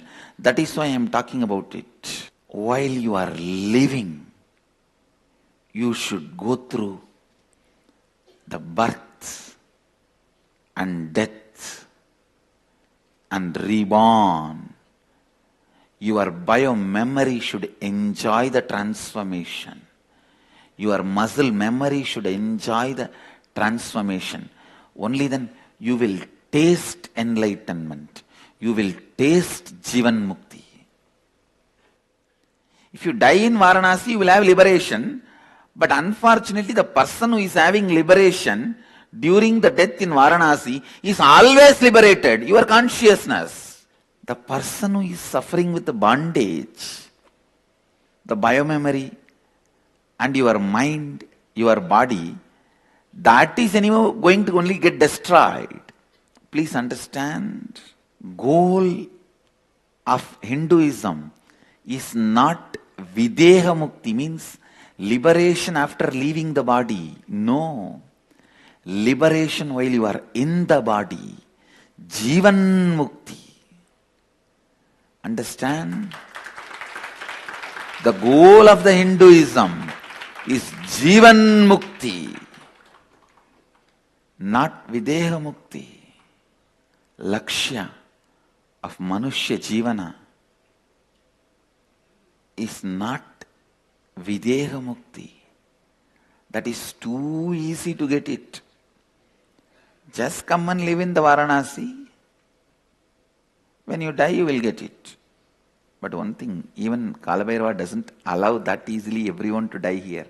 I know people who lived whole life in Varanasi, just a small cough and cold, went to a hospital which is just outside the border of Varanasi and died there. And I have also seen people, never visited Varanasi, just landing into Varanasi first time, in the flight, the moment the flight has entered the boundaries of Varanasi, left the body and got liberated. Understand? Even in that, it is not that straight, simple game. There is a very big power behind even letting you die in Varanasi. Vishwanatha does not allow anyone and everyone to die in Varanasi. I have seen many Ramakrishna Mission sadhus. They will come here to die in Varanasi. But of course, sadhus, most of them, I can say almost everyone's request is granted by Kalabhairava. But a common man, many people, common people, they come and stay here whole life.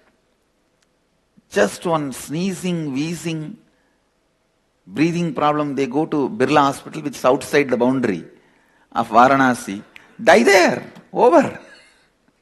The goal is not Videha Mukti. It is Jivan Mukti. While you are living, stare at the death. Constantly dying is happening in you. Many things with which you associate yourself are moving away from you. Many things about which you are afraid are getting closer to you. All this is dying. Many things which you are feeling closer moves away from you. Many things about which you are afraid gets closer to you. Is dying. Anybody who consciously allows the dying process will understand every moment Kala is working on you. Every moment Kala is working on you. There is so much of powerlessness. Powerlessness based focus on death. But if you turn your attention on dying, the powerlessness will be removed from death. If you are waiting for death to stare at you, you are waiting for powerlessness to overpower you. If you are staring at him when he is staring at somebody else, you are removing the powerlessness from death. Understand? As a Hindu incarnation, authority on Hindu tradition, Upanishad, and the Hindu way of living and Hindu goals, Hindu ambitions, I tell you, first and foremost commandment of Hinduism is, thou shalt not die. Do what it takes. Do what it takes. Thou shalt not die. That's the first and foremost commandment for Hindus. Fools are those who die. Stupid are those who plan for liberation after death. Hypocrites are those who never look into the eyes of death while living.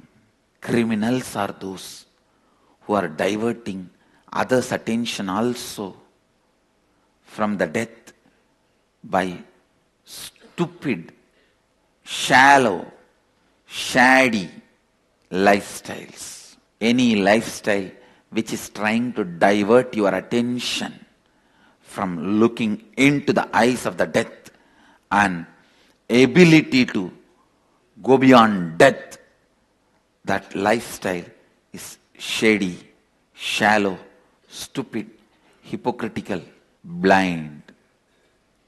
Criminals are those who are promoting those lifestyles and diverting your attention from the original need of life going beyond death. Those are the fellows. Blind leading the blind. This Upanishad says, the blind leading the blind, both fall into the ditch. In Varanasi, very quickly they will fall. Because every few steps we have a ditch. Do not be led by blind. Don't get diverted by the stupid fellows and their lifestyle theologies, which is diverting you and your attention from the original need of soul consciousness. The original need of you is facing the death, looking into the eyes of the death, staring at death before he stares at you. When he stares at you, you will be scared. No. Stare at him before he stares at you. Upanishads are using a beautiful word. Dhiraha means who has the ability to stare at the death before even he stares at you. Who has the courage to stare at death before even he stares at you. Understand, if you are waiting for him to stare so that you can stare back, you won't be able to. You will just close your eyes tightly and give up on you. Closing your eyes tightly and going through the death is giving up on you. Don't be a coward. This Upanishad uses the maximum words identified with courage and boldness. Understand? All the other Upanishads uses very sweet words. Mangala, Chinmaya, Chidambara, Isha. All these sweet words. But this Upanishad, it is so different because a Brahmin thinking trend, a Brahminical thought trend never uses the words like a courage, boldness, because that is not there in their thought trend. Those words are not used so much. The aggressive words are not used so much in any Brahminical thought trend literature. But this is the first Upanishad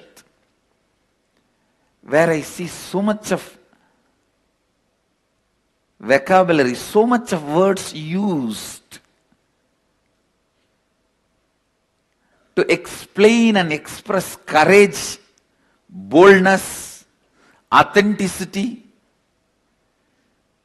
The word Shraddha Vivecha first time appears in Sanskrit literature on this Upanishad. And the word Dhiraha first time appears in Sanskrit literature in this Upanishad? Maybe because Yama is a Shaivite, not a Brahmin.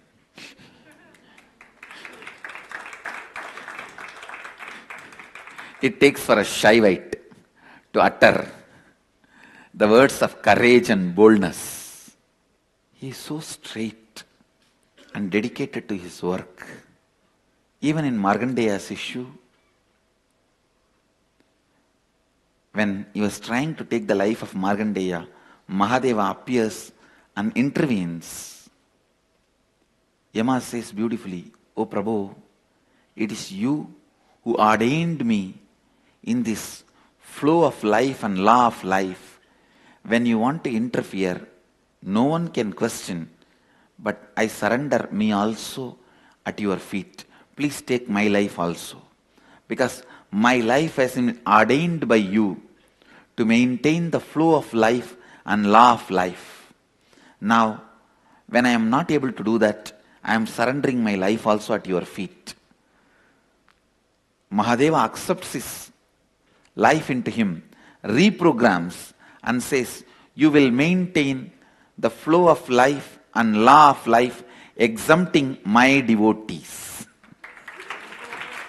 and gives the life back to him. Understand? He is so sincere, authentic, integrated to his programming.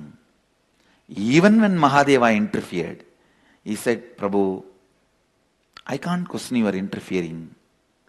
You are above all this. You have every right to interfere, but take my life, for which you programmed me. You programmed me to maintain the flow of life and law of life, Yama and Dharma. Now, when I am not able to do that, I surrender my life itself at your feet."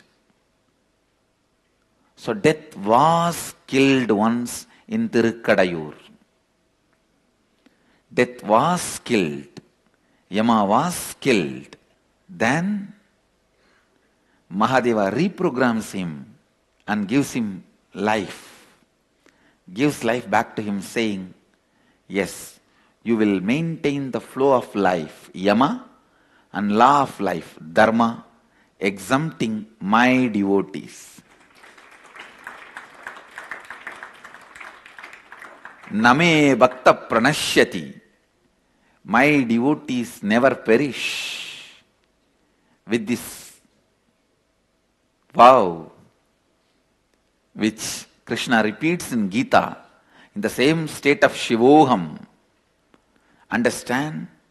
Krishna, whatever he recited in the space of Shivoham is Gita.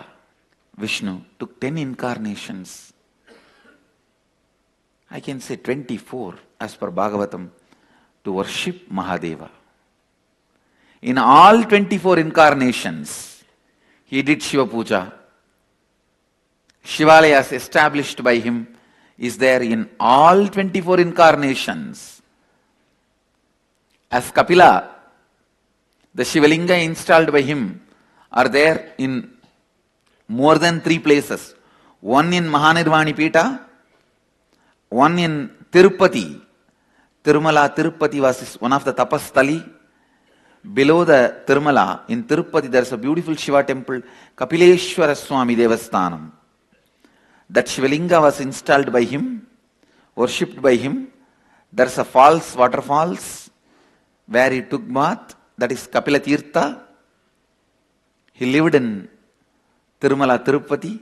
There is one more in the central India, Madhya Pradesh. As each incarnation, he lived, worshipped Mahadeva. Listen, all the akhadas, the founders are the incarnations of Vishnu, but the God is Shiva. All akhadas are Shaivite akhadas, the major akhadas, and the founders are Vishnu's incarnation, Juna Akhada. Dattatreya is the founder, who is the Vishnu's incarnation in Bhagavata Puranam, but the deity worshipped is Shiva. It's a Shaivite Akada. But the founder is Dattatreya because he himself is a Shiva Bhakta. Mahanirvani, Kapila Rishi. Kapila is the founder. But the deity is Shiva because he himself is a Shiva Bhakta. Many Akadas founded by Vishnu, Vishnu's incarnation. But the God is Shiva. As a Rama, he installed Shivalinga in Ramanagara, Bidadi, and Rameshwaram. Please understand, when he stayed in Ramanagara, he and Sita, that's the time he killed Kakashura. Kakashura is the demon who came in the form of a crow and disturbing Sita. He killed Kakashura. To get rid of that sin, he installed Shiva and worshipped. So in Ramanagara, there is a Rameshwara Swami. And even now crows don't fly over Ramanagara. Understand, such big forest, you will see all birds, not a single crow. You will see all birds, but not a single crow. Yamadharma, Lord of flow of life and law of life. Yama, Niyama. Yama and Dharma. Whoever decides to stare at death before he stares at you is Shiva devotee. Understand? Shiva Bhakta means doing what he is doing, being what his being is. Shaivism is the tradition to educate you to stare at death while you are alive. Never you are allowed to divert your attention from death till you are liberated. That is why the sacred ash is the symbol of death. Understand? It is symbol of dying, that everything is going to become this. You apply sacred ash from the time you wake up till you go to bed, before eating, after eating, before sneezing, after sneezing, before drinking water, after drinking water. Every time you are requested as to apply bhasma, your attention on death, you will be liberated. The great news is, you don't have to put your attention on death your whole life. Just few days without getting diverted, put your attention, that is enough. You will have liberation. You will have liberation. Understand, no one needs to declare me as authority. My authority comes from my authenticity.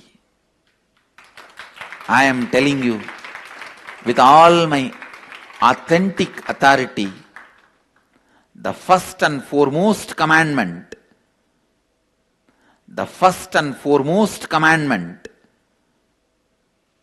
for human beings, not just Hindus alone, for whole humanity is, thou shalt not die, thou shalt not be born.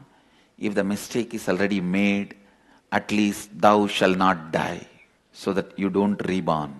While you are staring at the death, while you are living, if you stare at death while you are living, your bio-memory and muscle memory will start getting transformed.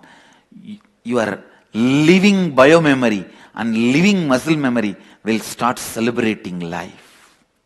Understand, transformation need to be tasted, sipped, enjoyed, celebrated. Just like sipping a cup of coffee or a high quality tea. transformation, enlightenment, mukti need to be tasted while you are in the body. It needs to be enjoyed while you are in the body. It needs to be celebrated while you are in the body. That is what exactly I am doing in everyday process here in Shivoham.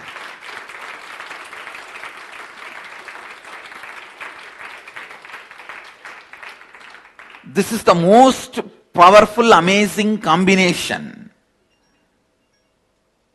of inner awakening I have ever done. Please understand. Don't think this is a usual statement I make about every inner awakening. No.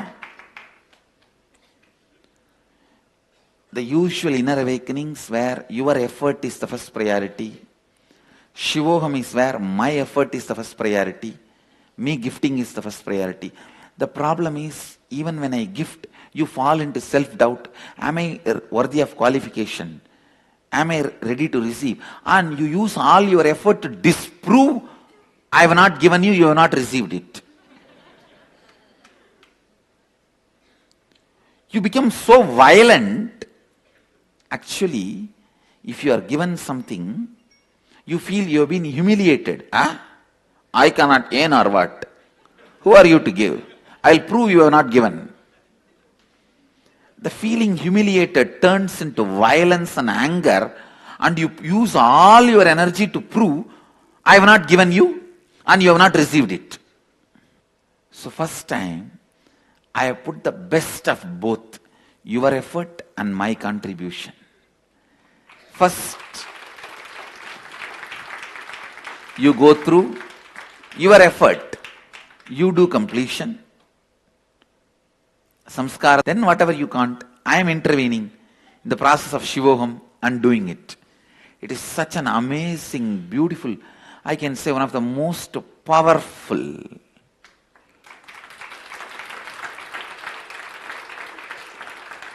combination, most powerful mix. The right ratio, right way, right space. No, it has become a nature of human being, especially in the modern day.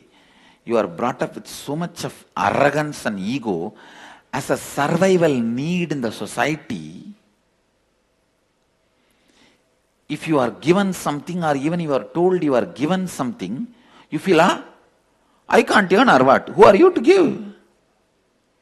You feel humiliated, and that feeling humiliated turns into anger and violence, and you direct it on me just to prove you have not been given or you have not received it. People are ready to die just to stand up for what they believe, not what is reality. What they believe as reality. What stupid people. Sometimes I see people tell, I can't do all that, Swamiji, just grant me death.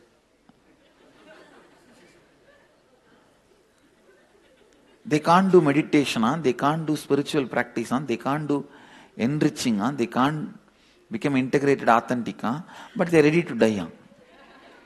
Oh God. No,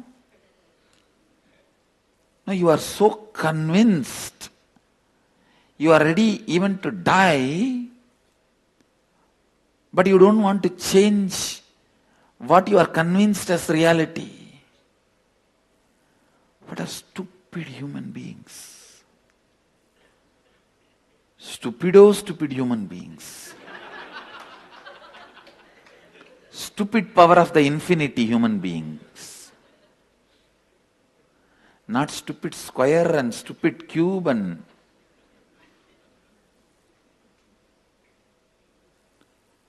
stupid to the power of 4, stupid to the power of infinity.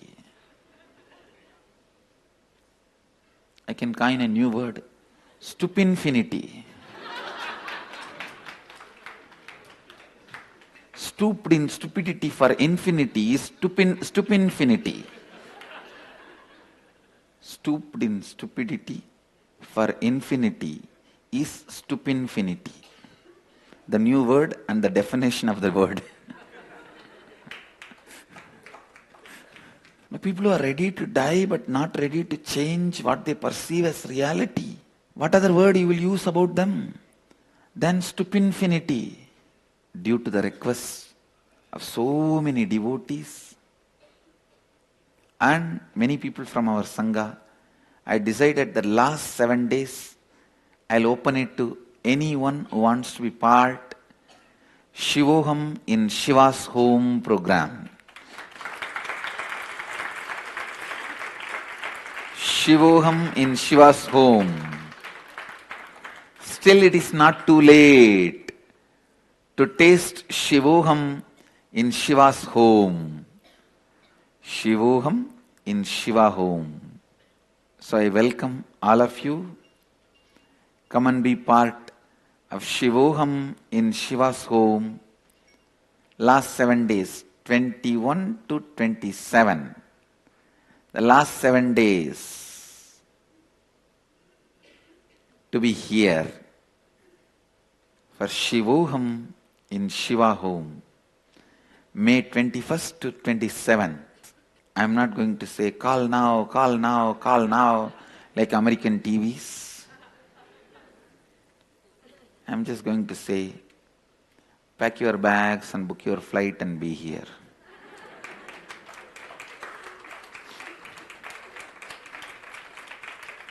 Death is such vast subject. But I will introduce the subject from the context of Kathopanishad. What you need to know about death, what all the understandings about death will make it easy for you to realize the Upanishad. From that angle, I will continue to expand on death. Death, I am expanding on death in the land where I myself died. In 1999, I myself went through death experience in the same Varanasi in Manikarnika Ghat, the land where death is liberation and celebration, where I myself went through death. I'll continue to expand on death. I experienced my own Yamadharma's dimension and my own Nachiketa's dimension in this Varanasi. So I am the speaker and I am the listener. It's the same place where all the IA participants, all of you are going to go through the death process. I am the speaker, I am the listener when it comes to death in Varanasi. Because I entered as buffalo, became Nachiketa, and became Yamadharma, realized the secret of death, entered as ordinary beast, buffalo, and slowly evolved as a Nachiketa seeker, and achieved the space of Yamadharma by knowing the secret of death from Mahadeva Himself. So what you see in the background, all the trees, my own 3 different dimensions. I'll continue to expand on death. With this, I bless you all. Phoenix Adinam, Ma Jayananda, Rasikbai's wife, Ma Jayananda, birthday blessings with all the auspiciousness. You will be with me, I'll be with you. Be blissful. Houston, Vishnu Tyagarajan, birthday blessings. With all the auspiciousness, you will be with me, I'll be with you. Be blissful. And Blessings to everyone.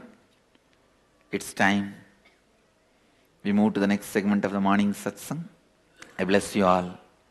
Let you all radiate with integrity, authenticity, responsibility, enriching, causing, living Advaita, the eternal bliss, Nithyananda. Thank you. Be blissful. Nithyananda Dhyanapitham, Nithyananda Nagar, off Mysore Road, Bidadi, Bengaluru. Phone 08027279999. www.nithyananda.org. www.youtube.com/lifeblissfoundation.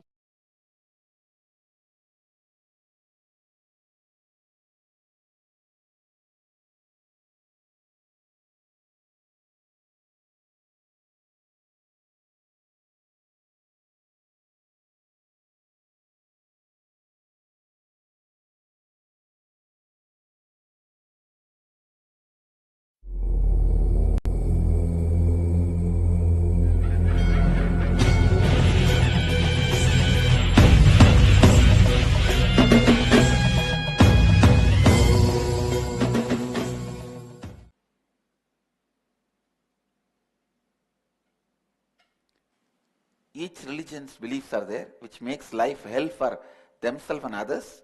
Those beliefs are all not questioned. We poor Hindus, at the most, we sit with ourselves and ring the bell.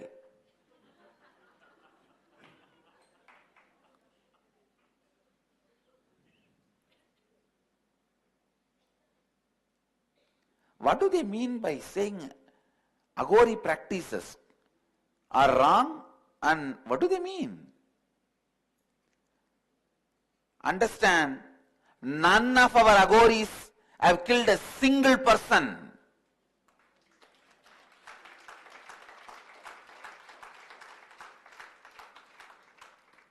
They may be eating the dead bodies.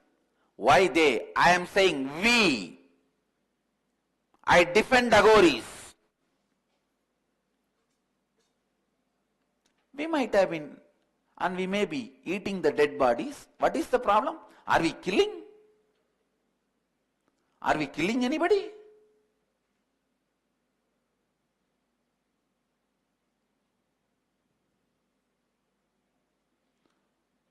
The religions which is teaching go out and kill everyone, those beliefs are not questioned.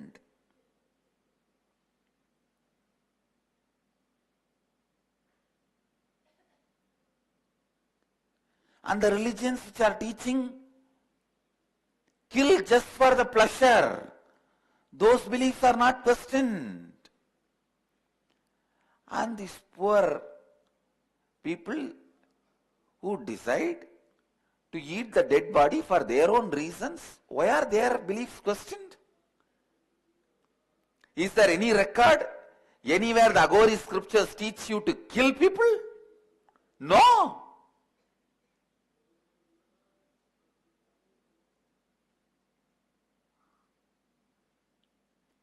Actually, they are doing so much good by cleaning.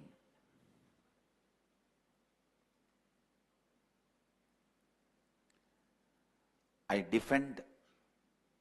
will continue to defend every last traditional belief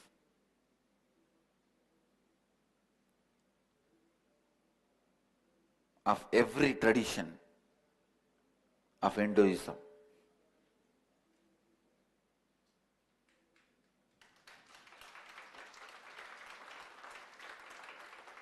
Agoris belong to Sanatana Hindu Dharma. And I defend them. I'll continue to defend them.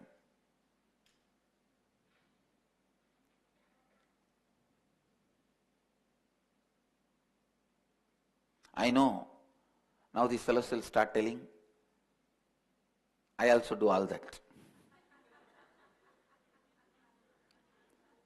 I do not do because I am brought up in some other tradition. I do not eat human bodies. I do not do Agori practices because I am brought up in another one tradition of Hinduism.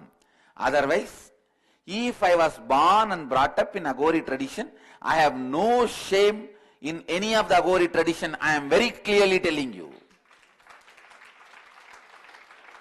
Because I happen to be, already happened in yogic tradition, the Vedantic tradition, I am living that lifestyle.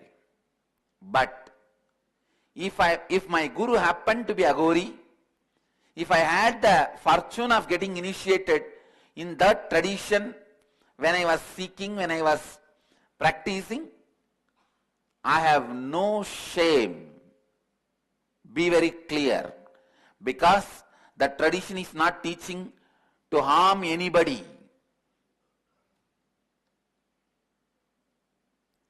I may feel ashamed to practice a religion which asks you to kill others. But I will not be ashamed to practice a religion which tells just eat the bodies which are already, people who are already dead naturally.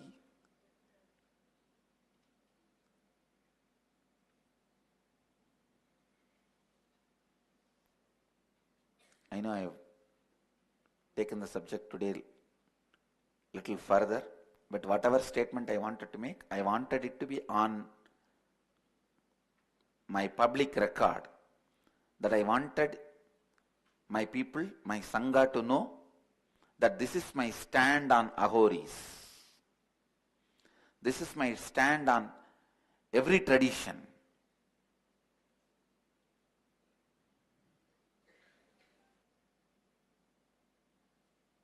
I believe, trust the original raw Hindu traditions. We are not cannibals, understand. Aghoris are not cannibals.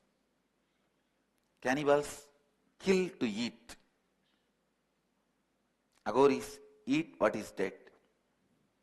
There's a big difference. If I had the fortune of meeting a Mahatma, the great incarnation like Kinaram Baba, I would not have bothered to get initiated into Agori tradition. There was a great sadhu, Kinaram Baba, in Kashi, who was Agori, who will so casually perform any miracles visibly.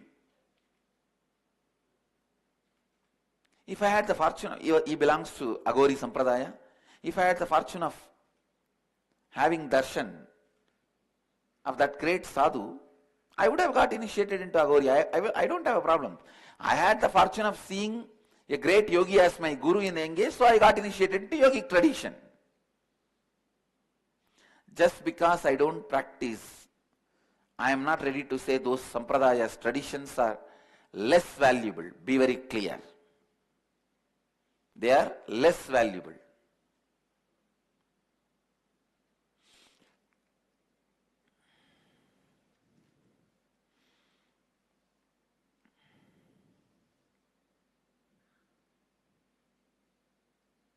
Aghoris are direct sons of Kalbhairava.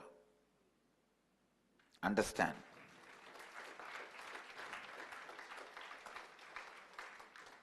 Other sampradayas all may be adopted sons of Kalbhairava.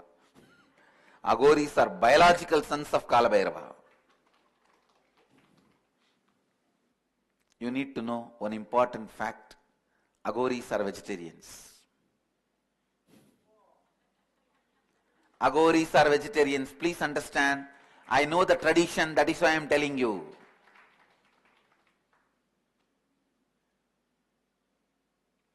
They don't eat any animal flesh. They don't kill any animal for food. They are the most non-violent people. Whatever is available, rejected by society, they consume that and live. They don't even go for begging because they may be load on the society.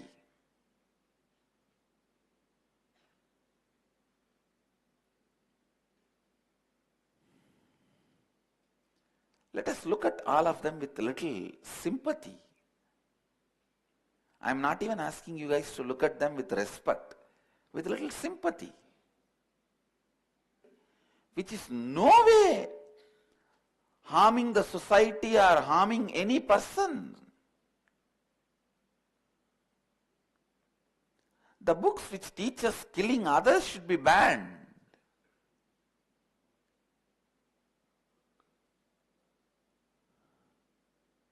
Not the traditions which are such simple, polite beings living in one corner, just ringing bell and murmuring something inside.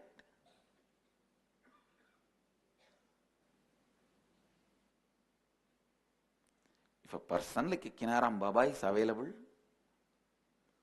I would not have had a second thought to have initiation in Tagore tradition. I myself would have said, if I am dead, Kinaram Baba, you should eat my body. No. Where else you will find the greatest samadhi than the great incarnation like Kinaram Baba's stomach?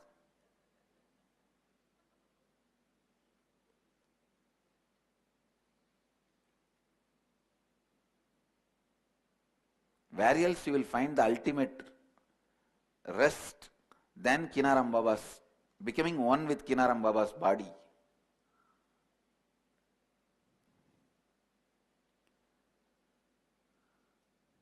You see, no one can understand all this in the innermost sacred sentiments. So we should measure only what is the impact of that in the society. Is there anybody getting killed, getting hurt by this belief? No. Then who are we to ban it or question it? You ban anything which hurts the society or others, other human being, I have no problem. Hindu Dharma would have banned if anything is going to hurt others.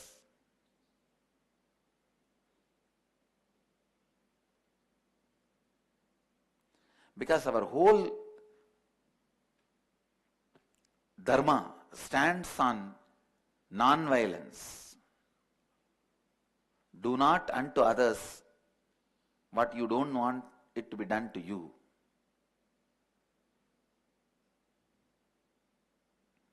Natat parasya samdatyat pratikulam yatatmanaha esha samkshepato dharmaha kamat anya pravartate.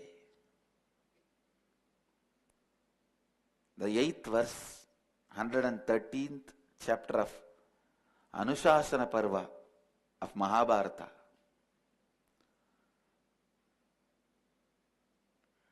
This is the definition of dharma. Do not do unto others that which would cause you pain if done to you.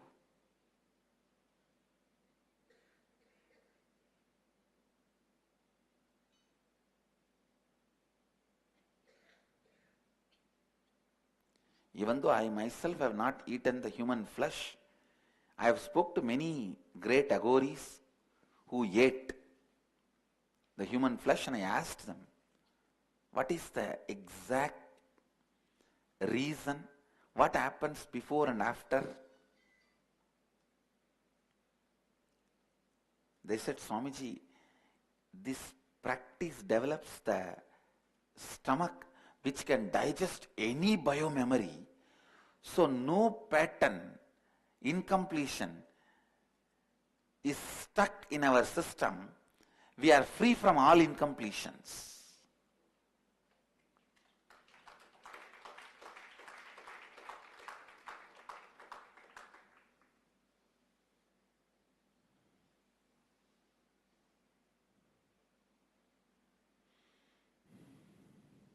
The sampradaya in which I was initiated does not allow any consumption of any flesh, so I did not eat. That does not mean I'll disrespect or try to ban some other sampradayas.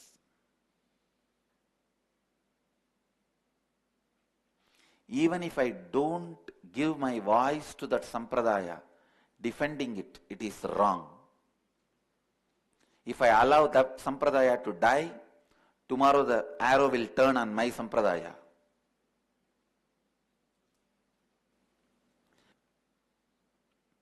Same way only, if we don't defend other sampradayas, tomorrow the arrow will be on our sampradaya.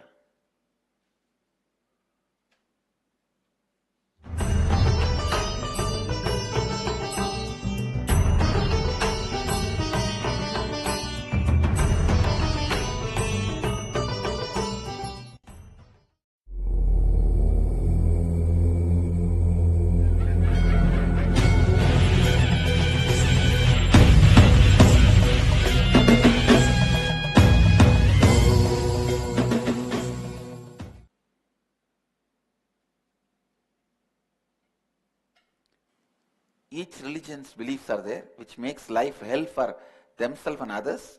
Those beliefs are all not questioned. We poor Hindus, at the most, we sit with ourselves and ring the bell.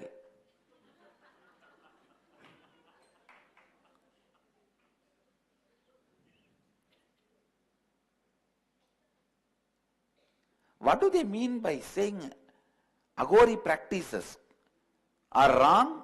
And what do they mean? Understand, none of our Agoris have killed a single person.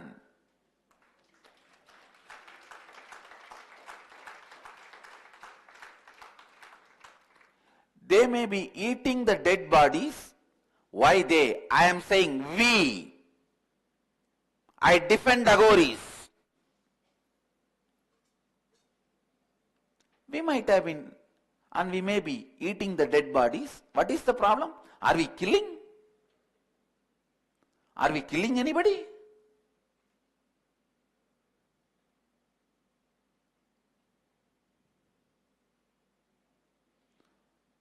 The religions which is teaching go out and kill everyone, those beliefs are not questioned.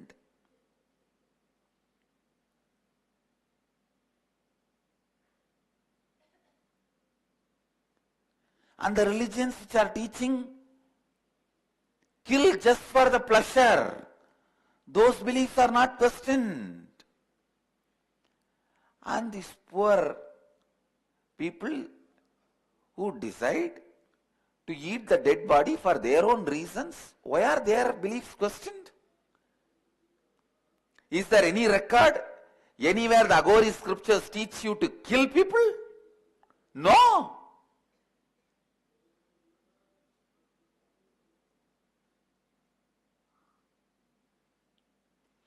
Actually, they are doing so much good by cleaning.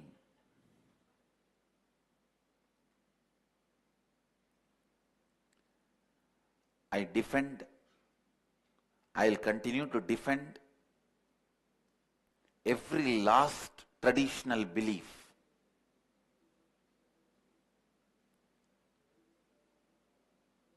of every tradition of Hinduism.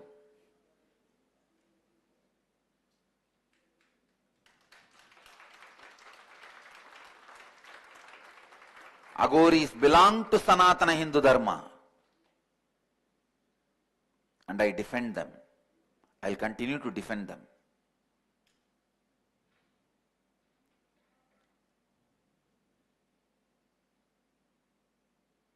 I know, now these fellows will start telling, I also do all that.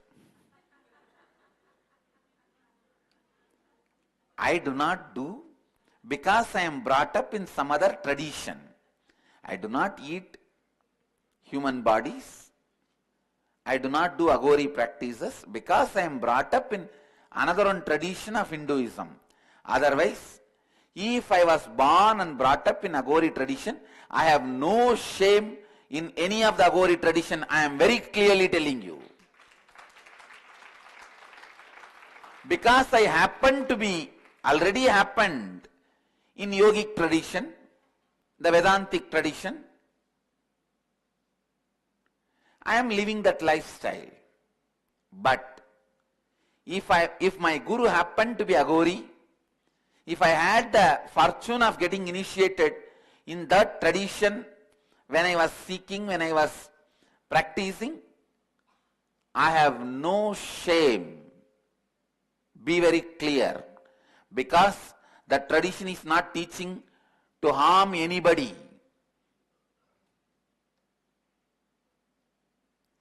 I may feel ashamed to practice a religion which asks you to kill others. But I will not be ashamed to practice a religion which tells just eat the bodies which are already, people who are already dead naturally.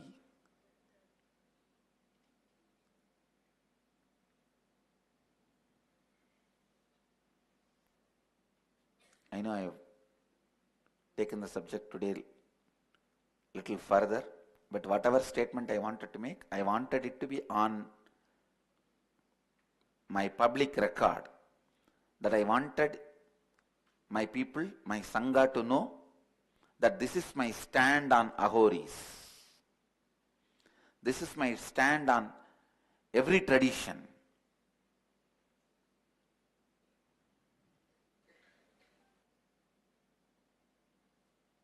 I believe, trust the original raw Hindu traditions. We are not cannibals, understand. Aghoris are not cannibals. Cannibals kill to eat. Aghoris eat what is dead. There's a big difference. If I had the fortune of meeting a Mahatma, the great incarnation like Kinaram Baba, I would not have bothered to get initiated in Tagore tradition. There was a great sadhu, Kinaram Baba, in Kashi, who was Agori, who will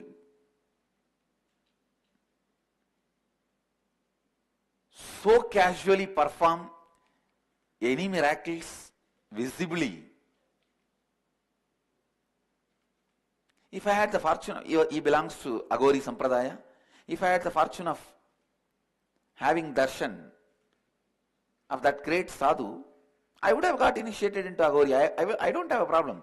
I had the fortune of seeing a great yogi as my guru in Engage, so I got initiated into yogic tradition. Just because I don't practice, I am not ready to say those sampradayas, traditions are less valuable. Be very clear. They are less valuable.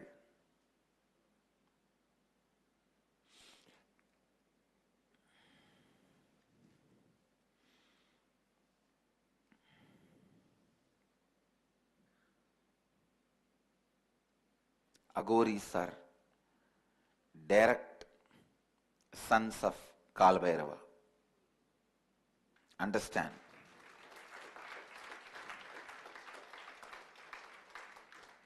Other sampradayas all may be adopted sons of Kalbhairava. Aghoris are biological sons of Kalbhairava. You need to know one important fact. Aghoris are vegetarians. Aghoris are vegetarians. Please understand. I know the tradition, that is why I am telling you.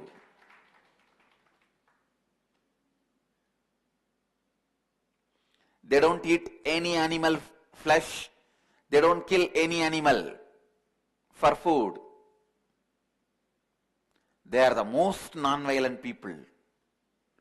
Whatever is available, rejected by society, they consume that and live. They don't even go for begging because they may be load on the society.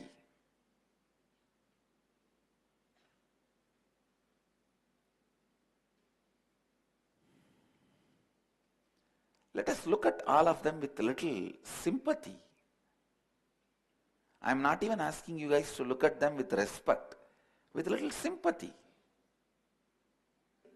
which is no way harming the society or harming any person.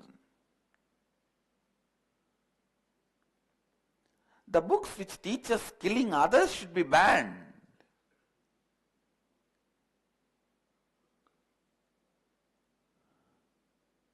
Not the traditions which are such simple, polite beings living in one corner, just ringing bell and murmuring something inside.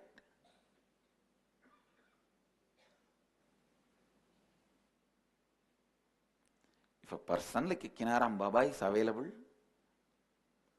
I would not have had a second thought to have an initiation in Tagore tradition. I myself would have said, if I am dead, Kinaram Baba, you should eat my body. No. Where else you will find the greater samadhi than the great incarnation like Kinaram Baba's stomach?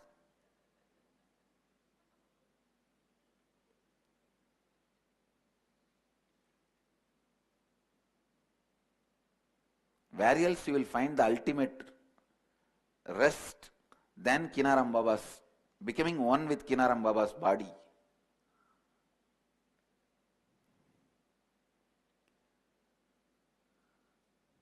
You see, no one can understand all this in the innermost sacred sentiments. So we should measure only what is the impact of that in the society. Is there anybody getting killed, getting hurt by this belief? No. Then who are we to ban it or question it? You ban anything which hurts the society or others, other human being, I have no problem. Hindu Dharma would have banned if anything is going to hurt others.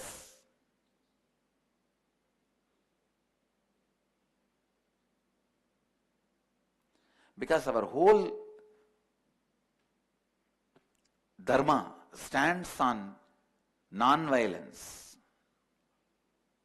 Do not unto others what you don't want it to be done to you.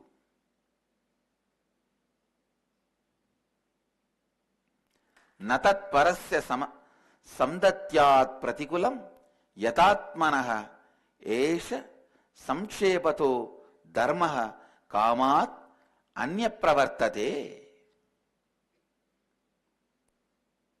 The 8th verse, 113th chapter of Anushasana Parva of Mahabharata.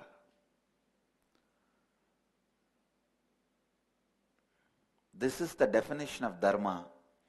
Do not do unto others that which would cause you pain if done to you.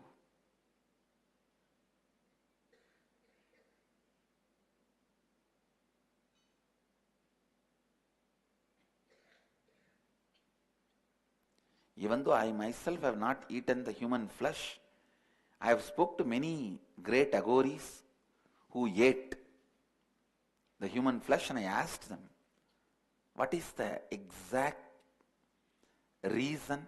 What happens before and after? They said, Swamiji, this practice develops the stomach which can digest any biomemory. So no pattern, incompletion is stuck in our system. We are free from all incompletions.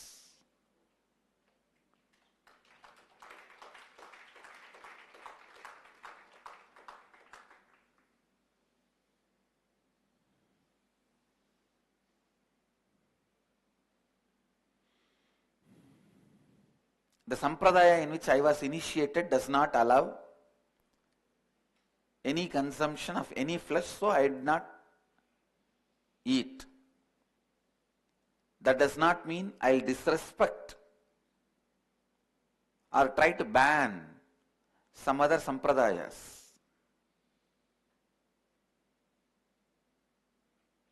Even if I don't give my voice to that sampradaya, defending it, it is wrong.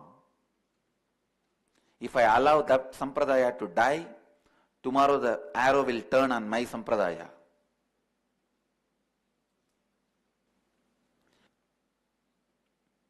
Same way only, if we don't defend other sampradayas, tomorrow the arrow will be on our sampradaya.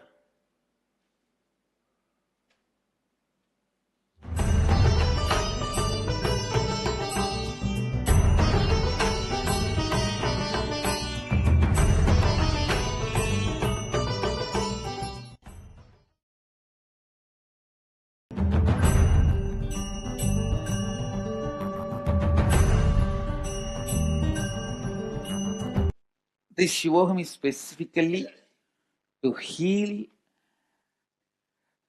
the innate vengeance. Please listen.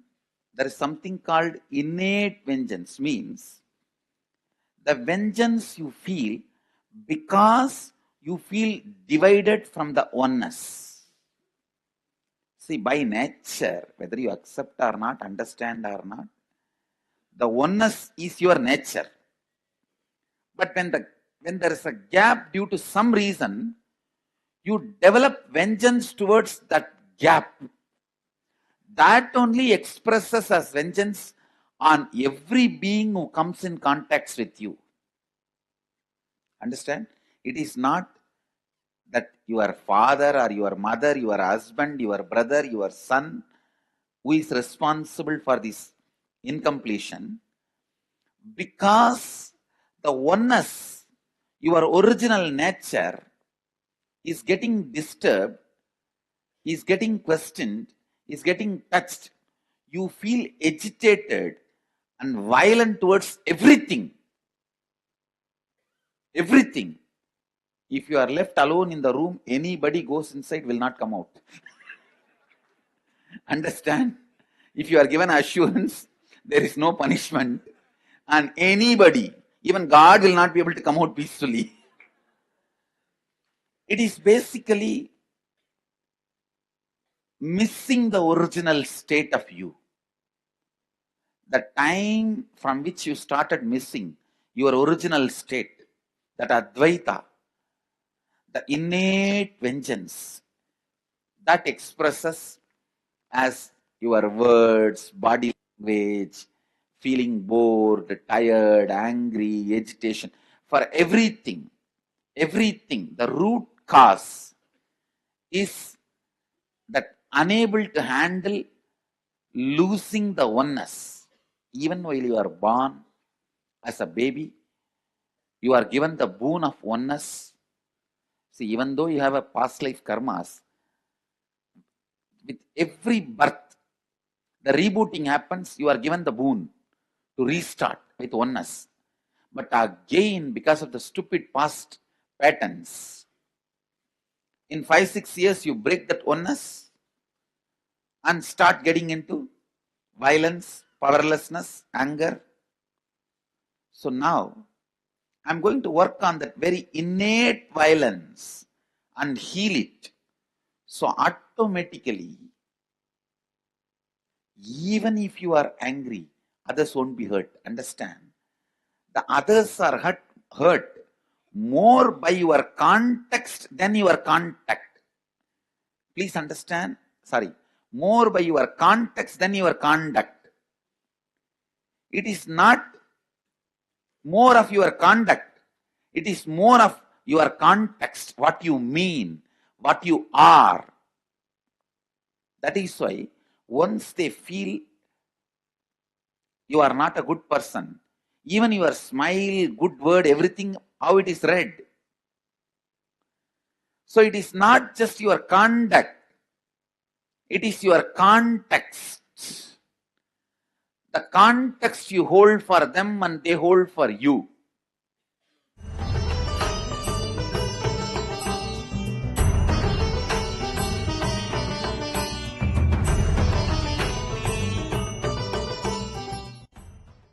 I heard that specific spiritual places like Varanasi help with karma. Can you please explain how? Because the place like Varanasi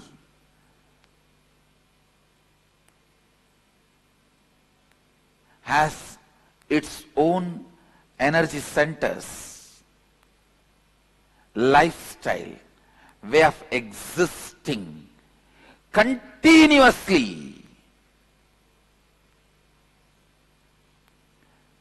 to teach breaking free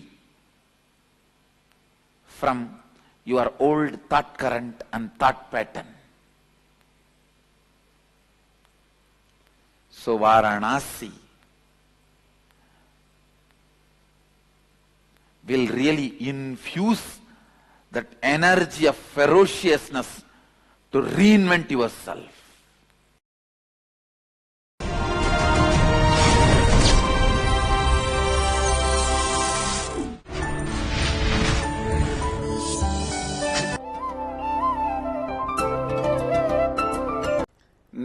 Nityanandeshwara Samarambam Nityanandeshwari Madhyamam Asmadacharya Parayantam Vande Guru Paramparam.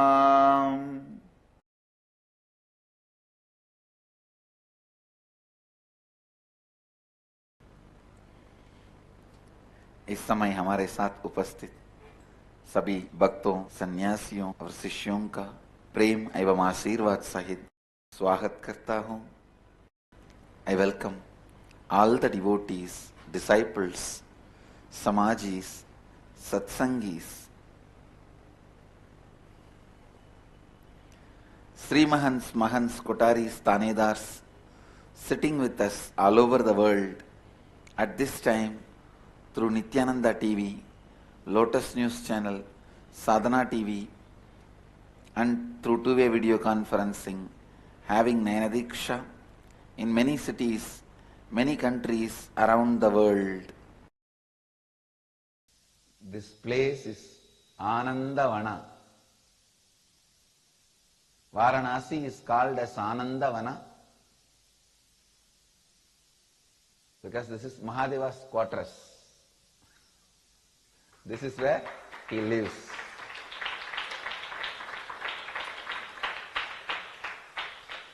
The first quarters he built for himself. The first city he developed for himself, Anandavana. All of you may be aware that for 26th inner awakening in Anandavana, Varanasi,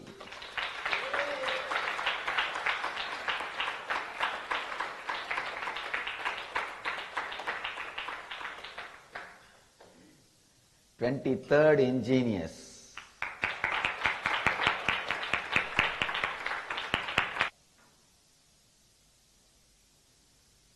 Let me be very honest. Whenever I come to Varanasi, I feel like an owner. That's the exact feeling. Like a king, owner.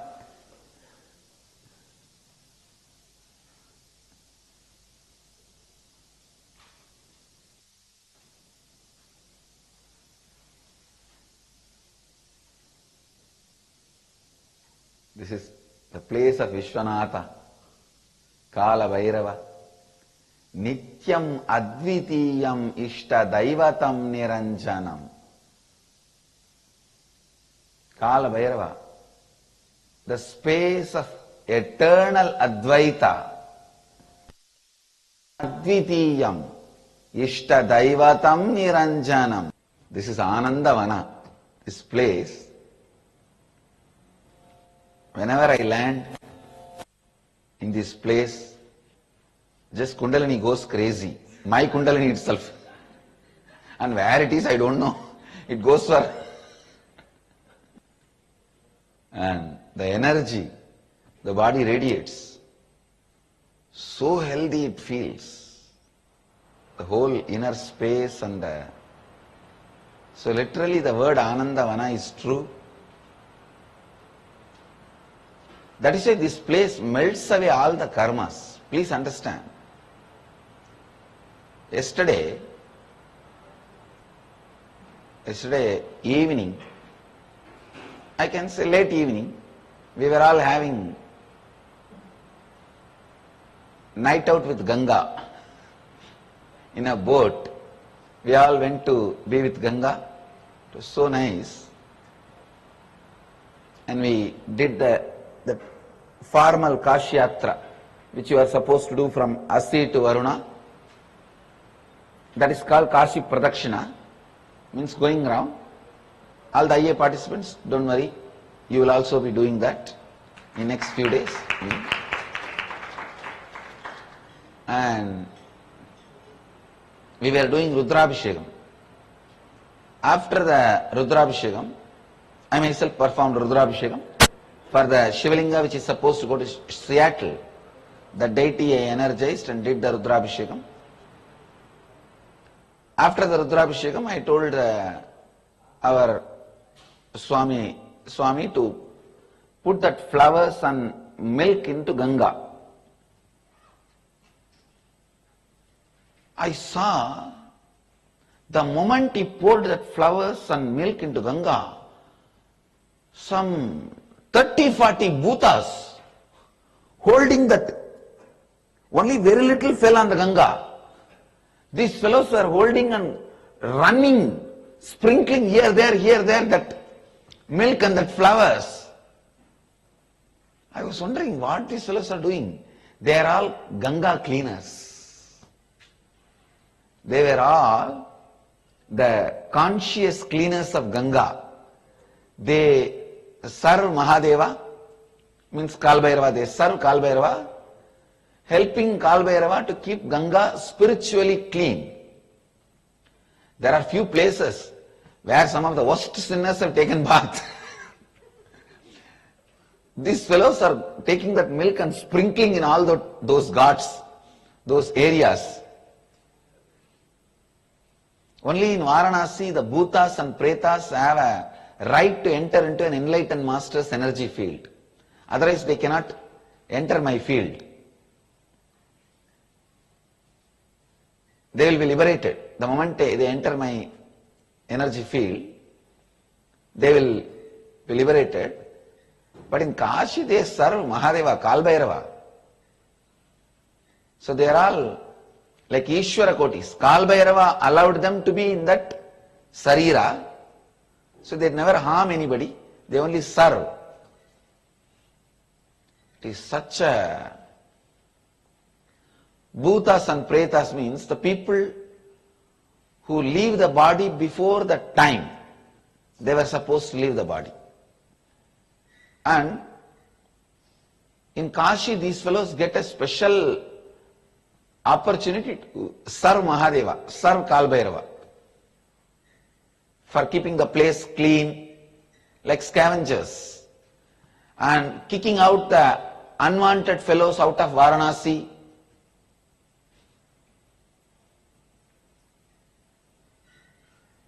The fellows who are not qualified to be in Varanasi, they kick them out.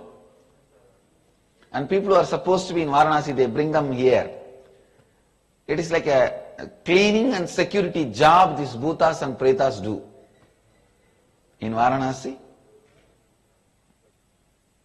the whole Kashi is celebrating. Understand that. The whole Varanasi is celebrating.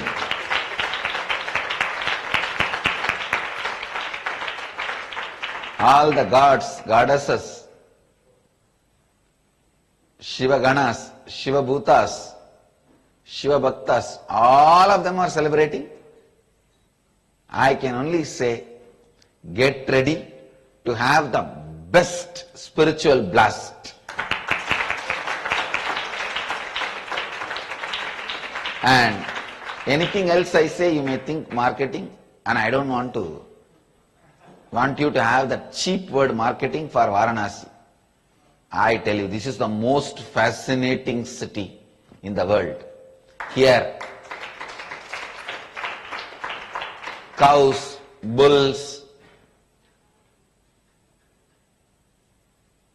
dogs, beggars, dead bodies, snakes, all of us have to. You will see the dead body cloth will be touching your body while you are walking. Itching or irritation on you, you can see. And dogs, but you know, none of them hurt each other. They all live together in such a small place, that main Varanasi is the place, they all live together.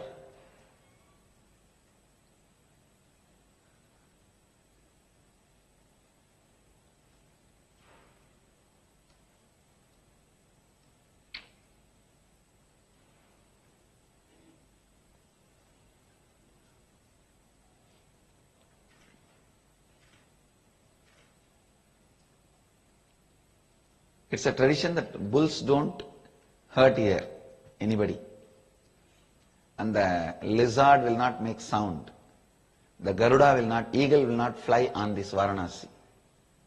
And any flower you bring inside the Varanasi, it will not have smell. Any flower. Because all smell belongs to Kalbhairava. That's a tradition.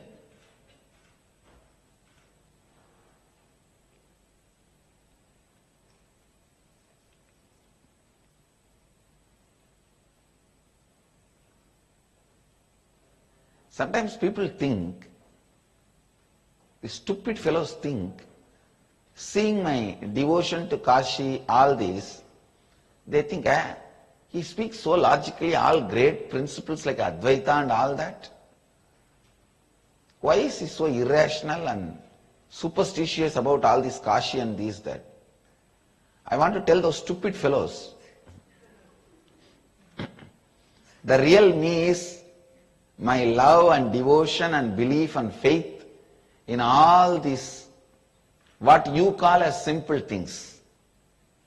Touching every stone in every street corner in Vishwanatha temple in Kashi, and every day sprinkling Ganga, sitting with Ganga.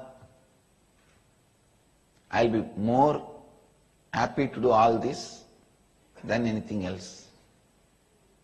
I tell you, this is real Nithyananda.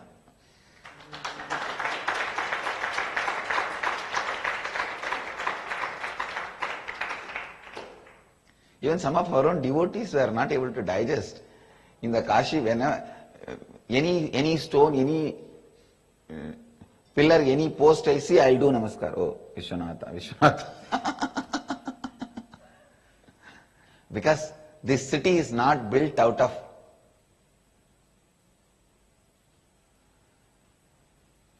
stone or pillar or pole or any construction material.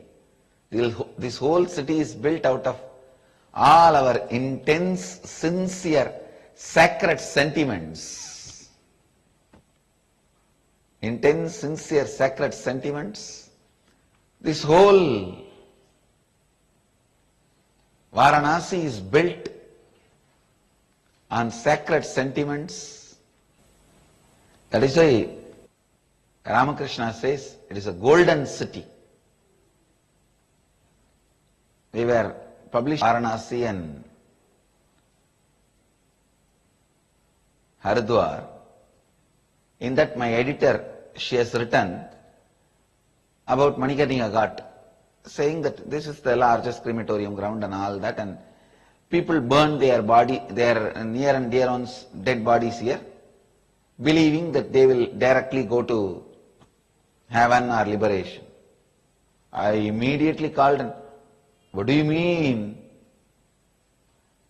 What do you mean by saying believing people will reach the heaven or liberation? I told her, put it in affirmative and put my name as authority.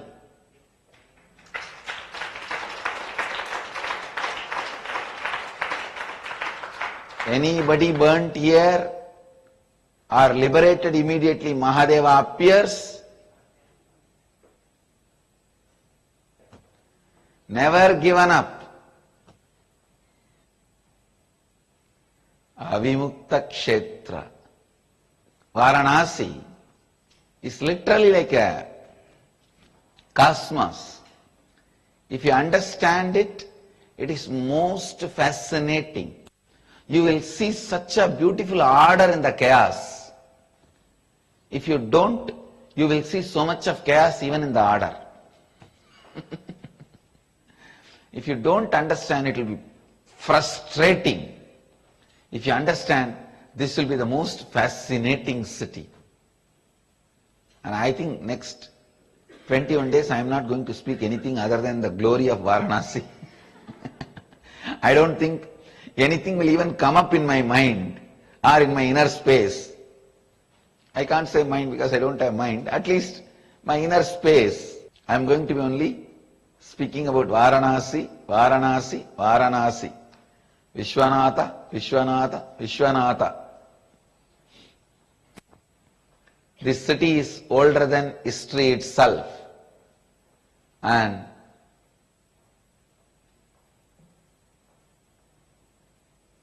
far older than legends itself. And still most fascinating. If you are watching me, I tell you, just come. I know, even now, it is not too late. Get up and be here.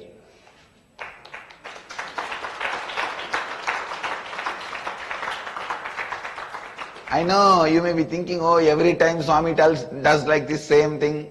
He goes to Kailash and says, get up and come. And he goes to Varanasi and says, oh, it is so nice here, please come. Anyhow, inner awakening in Varanasi is too much. Varanasi itself is too much. Inner awakening is too much. And inner awakening in Varanasi, too much. After the marriage with Parvati, Mahadeva wants to stay with all the ganas and Ganapati, Subramanya and everyone.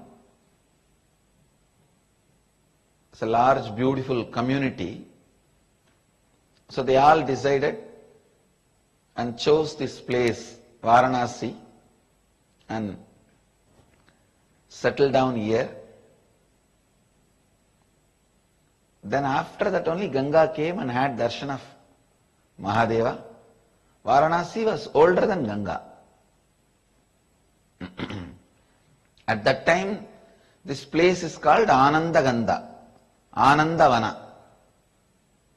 And the word Anandagandha is used in our whole spiritual literatures only once. By Adi Shankara, when he sings about Vishwanatha, in Vishwanatha Ashtaka, he sings, that time he uses the word Anandagandha. And at those days it was called Anandavana. Then after the Ganga came and had darshan of Mahadeva, Varuna and Asi joined, it became Varanasi. I think maybe one of my longest stays in this body in Varanasi is this next 25 days. I'll be here in Varanasi 25 days. Nothing much to tell other than Hara Hara Mahadev.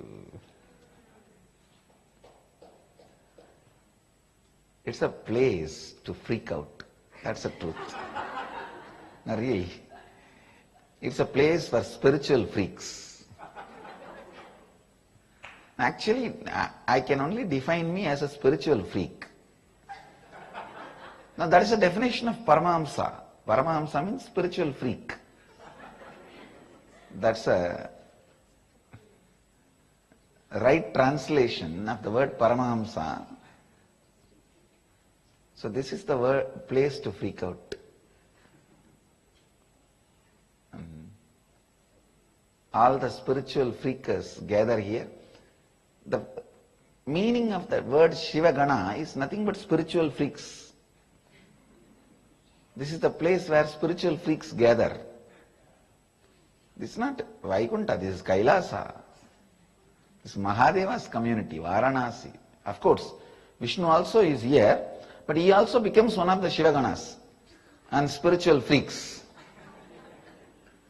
Even Vishnu applies Vibhuti and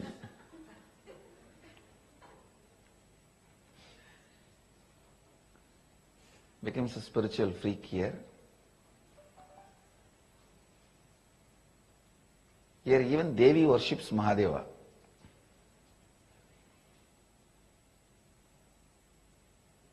Anandavana. Here even death is a liberation and celebration. Even death is a liberation and celebration.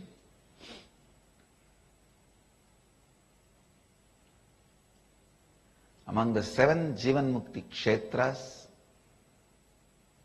This is the foremost Kashi, is the foremost Jivan Mukta Kshetra. Anandavana, where even now Mahadeva relaxes and enjoys his own inner space and glory. Thus Ananda Dandava.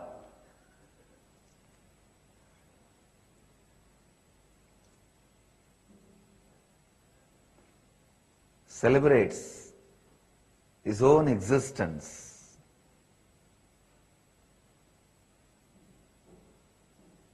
How, when you are in high mood, you take a selfie and put it in the Facebook. Same way, Vishwanatha is a selfie of Mahadeva. Vishwanatha and Kalabhairava is selfie of Mahadeva. Because he was such an ecstasy, he took a selfie and posted it to all of us. That is Vishwanatha and Kalabhairava. And for all the inner awakening participants who arrived here one day early, I have a special surprise for you guys. Today I am going to take you guys to Ganga.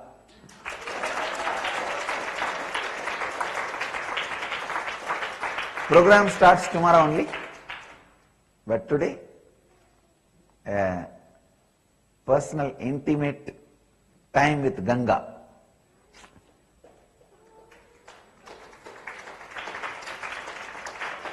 Be ready here in the same hall around, the hall will not be available, but outside around 4:30.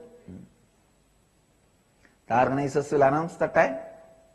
Please all of you gather.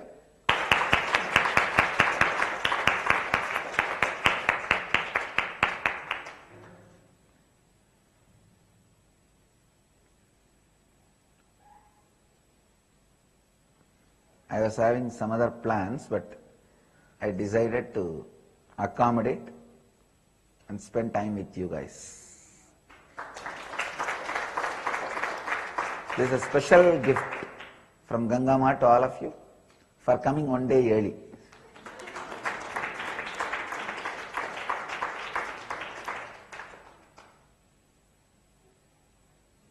I know organizers and all may not be able to come. They will have to be preparing for tomorrow everyone to, I know they will be already crying, oh God, tomorrow there is so much to be done. And but you guys have to cooperate. The daytime, you guys finish everything required for all the formalities, registration, everything. You all finish and be ready to have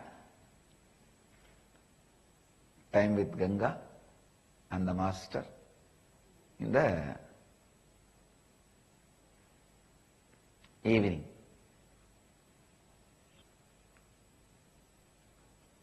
First human being who started thinking is Kapila, and he lived in Varanasi. His samadhi is in Varanasi. He had his enlightenment, education, everything here, and his samadhi is in Varanasi. He is the founder of our Akada, Mahanirvani Akada. And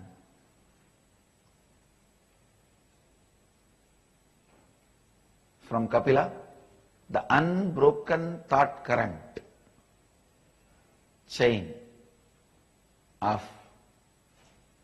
eternal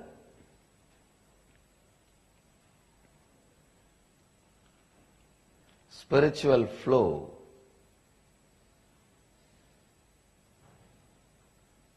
is available.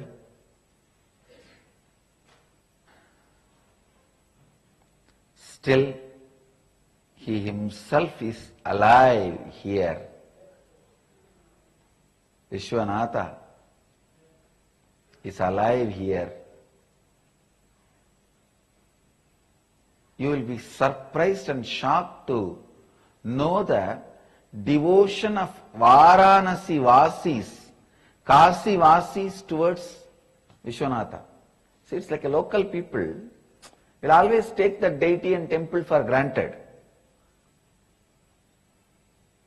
But only here you will see, you will be shocked, the devotion the Kashi Vasis, the localites carry, Kashiites carry for Vishwanatha. He is a lifeline for them. He is a lifeline for them. The essence of today's satsang is Varanasi.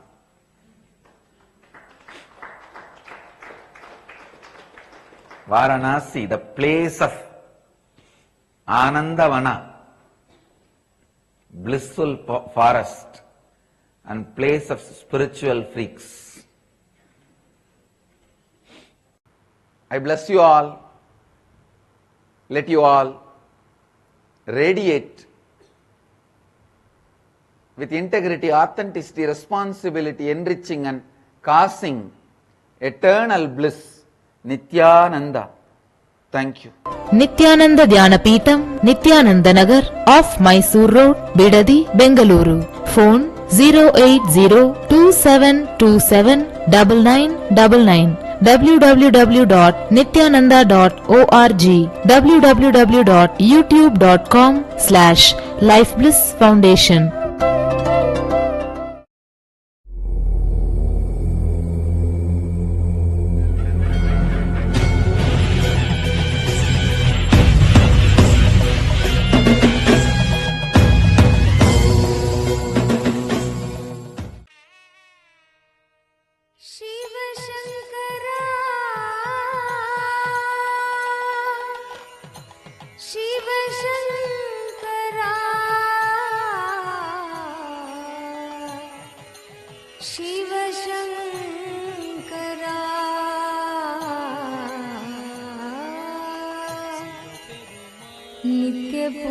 नित्यपुरीश्वरा जय गंगाधरा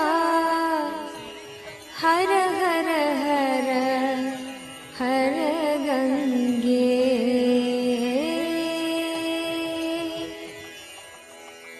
हर हर गंगे हर हर गंगे हर हर गंगे हर हर गंगे हर हर गंगे हर हर गंगे हर हर गंगे हे नटराजा हे नित्यानंदा हर हर हर हर गंगे हे नटराजा हे नित्यानंदा हर हर हर हर गंगे हे नटराजा हे नित्यानंदा हर हर हर हर गंगे हे नटराजा हे नित्यानंदा हर हर हर हर गंगे हर हर गंगे हर हर गंगे हर हर गंगे हर हर गंगे हर हर गंगे हर हर गंगे हर हर गंगे हर हर गंगे हे नटराजा हे नित्यानंदा हर हर हर हर गंगे हे नटराजा हे नित्यानंदा हर हर हर हर गंगे हे नटराजा हे नित्यानंदा हर हर हर हर गंगे हे नटराजा हे नित्यानंदा हर हर हर हर गंगे हर हर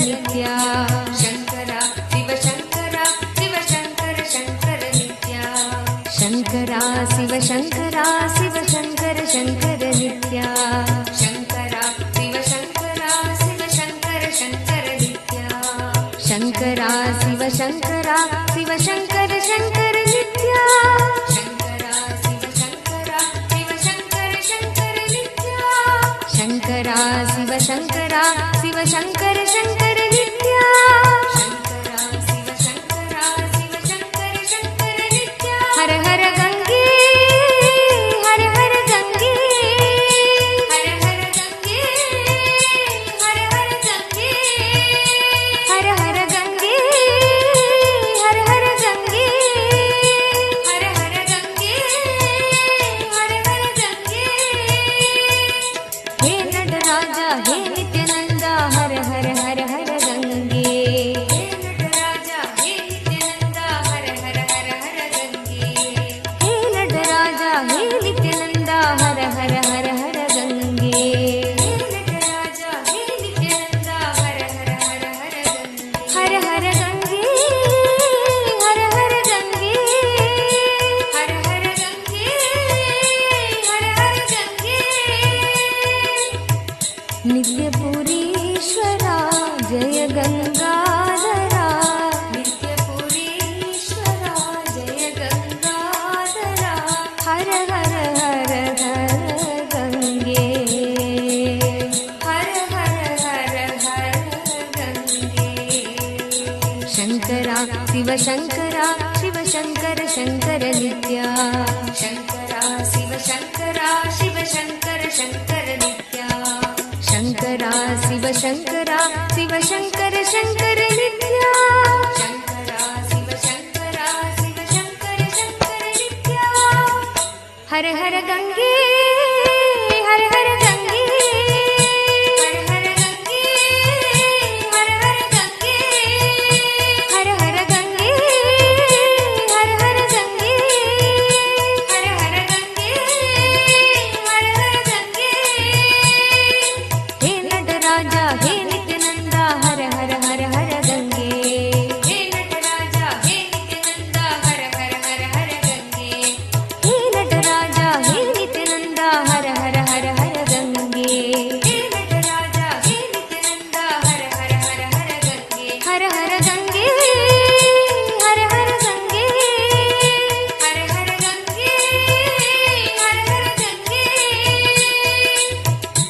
ನಿತ್ಯಪುರೀಶ್ವರ ಜಯ ಗಂಗಾಧರ ನಿತ್ಯಪುರೀಶ್ವರ ಜಯ ಗಂಗಾಧರ ನಿತ್ಯಪುರೀಶ್ವರ ಜಯ ಗಂಗಾಧರ ನಿತ್ಯಪುರೀಶ್ವರ ಜಯ ಗಂಗಾಧರ ಹರ ಹರ ಹರ ಹರ ಗಂಗೆ ಹರ ಹರ ಹರ ಹರ ಗಂಗೆ ಶಂಕರ ಶಿವ ಶಂಕರ ಶಿವ ಶಂಕರ ಶಂಕರ ನಿತ್ಯ ಶಂಕರ ಶಿವ ಶಂಕರ ಶಿವ ಶಂಕರ ಶಂಕರ ನಿತ್ಯ ಶಂಕರ ಶಿವ ಶಂಕರ ಶಿವ ಶಂಕರ ಶಂಕರ ನಿತ್ಯ ಶಂಕರ ಶಿವ ಶಂಕರ ಶಿವ ಶಂಕರ ಶಂಕರ ನಿತ್ಯ ಶಂಕರ ಶಿವ ಶಂಕರ ಶಿವ ಶಂಕರ ಶಂಕರ ನಿತ್ಯ ಶಂಕರ ಶಿವ ಶಂಕರ ಶಿವ ಶಂಕರ ಶಂಕರ ನಿತ್ಯ ಶಂಕರ ಶಿವ ಶಂಕರ ಶಿವ ಶಂಕರ ಶಂಕರ ನಿತ್ಯ ಶಂಕರ ಶಿವ ಶಂಕರ ಶಿವ ಶಂಕರ ಶಂಕರ ನಿತ್ಯ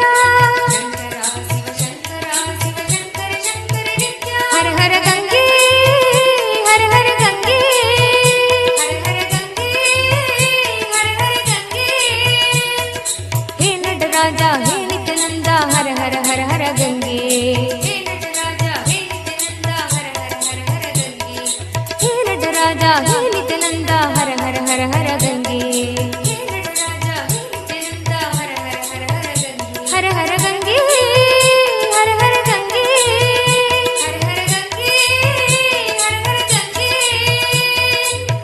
ನಿತ್ಯಪುರೀಶ್ವರ ಜಯ ಗಂಗಾಧರ ನಿತ್ಯಪುರೀಶ್ವರ ಜಯ ಗಂಗಾಧರ ನಿತ್ಯಪುರೀಶ್ವರ ಜಯ ಗಂಗಾಧರ ನಿತ್ಯಪುರೀಶ್ವರ ಜಯ ಗಂಗಾಧರ ಹರ ಹರ ಹರ ಹರ ಗಂಗೆ ಹರ ಹರ ಹರ ಹರ ಗಂಗೆ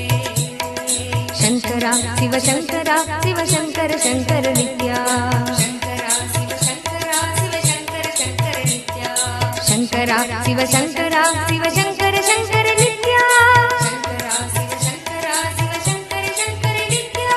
शङ्करा शिव शङ्करा शिव शङ्कर शङ्कर नित्या शङ्करा शिव शङ्करा शिव शङ्कर शङ्कर नित्या शङ्करा शिव शङ्करा शिव शङ्कर शङ्कर नित्या शङ्करा शिव शङ्करा शिव शङ्कर शङ्कर नित्या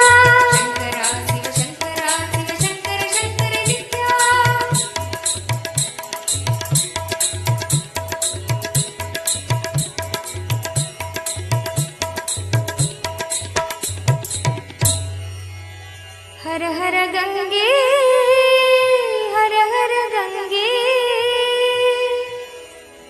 हर हर गंगे हर हर Gange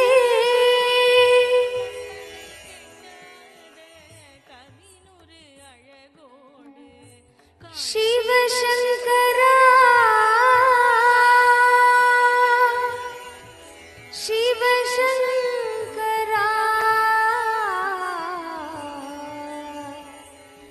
Shiv Shankara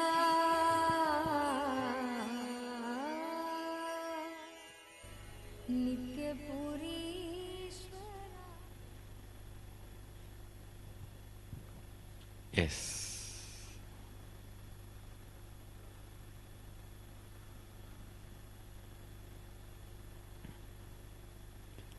I'll first answer your questions or listen to your experiences. How many of you are very confident that the science is working on you? Raise your hand. Keep the hands raised. Let me see. Okay. I'll make it work on remaining also. We have time, but it's good. Yes, you have any questions, doubts, clarification, happy sharing or sad questioning? I am available for everything. Let me first listen and complete you, then lead you into the process. Get the mic and ask for my attention.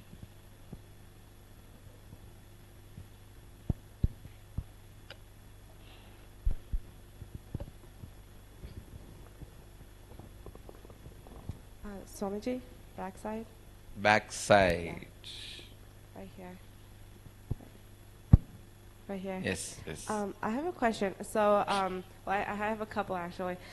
So, you know, for the Shiv Linga, right? So, I was just wondering, like, why the Shiv Linga is like shaped the way it is, and why for Shiva it's the Shiv Linga. It is actually the original formless energy. Actually, God has no form. He is the pure consciousness, Shakti, beyond form and formlessness. When that formlessness assumed the form, the Linga form is the first form happened. And from that only all other forms started manifesting. That is why the form of Linga. Even now, tons of researches and the documents released by NASA establishes the whole cosmos, the universe itself, cosmos itself is in the form of Linga. They are saying that if the whole thing is seen, it is in the form of Linga only. The whole cosmos, right? Whole cosmos. Okay, so I have two more questions. You are literally worshipping the whole cosmos when you worship that form. Go ahead.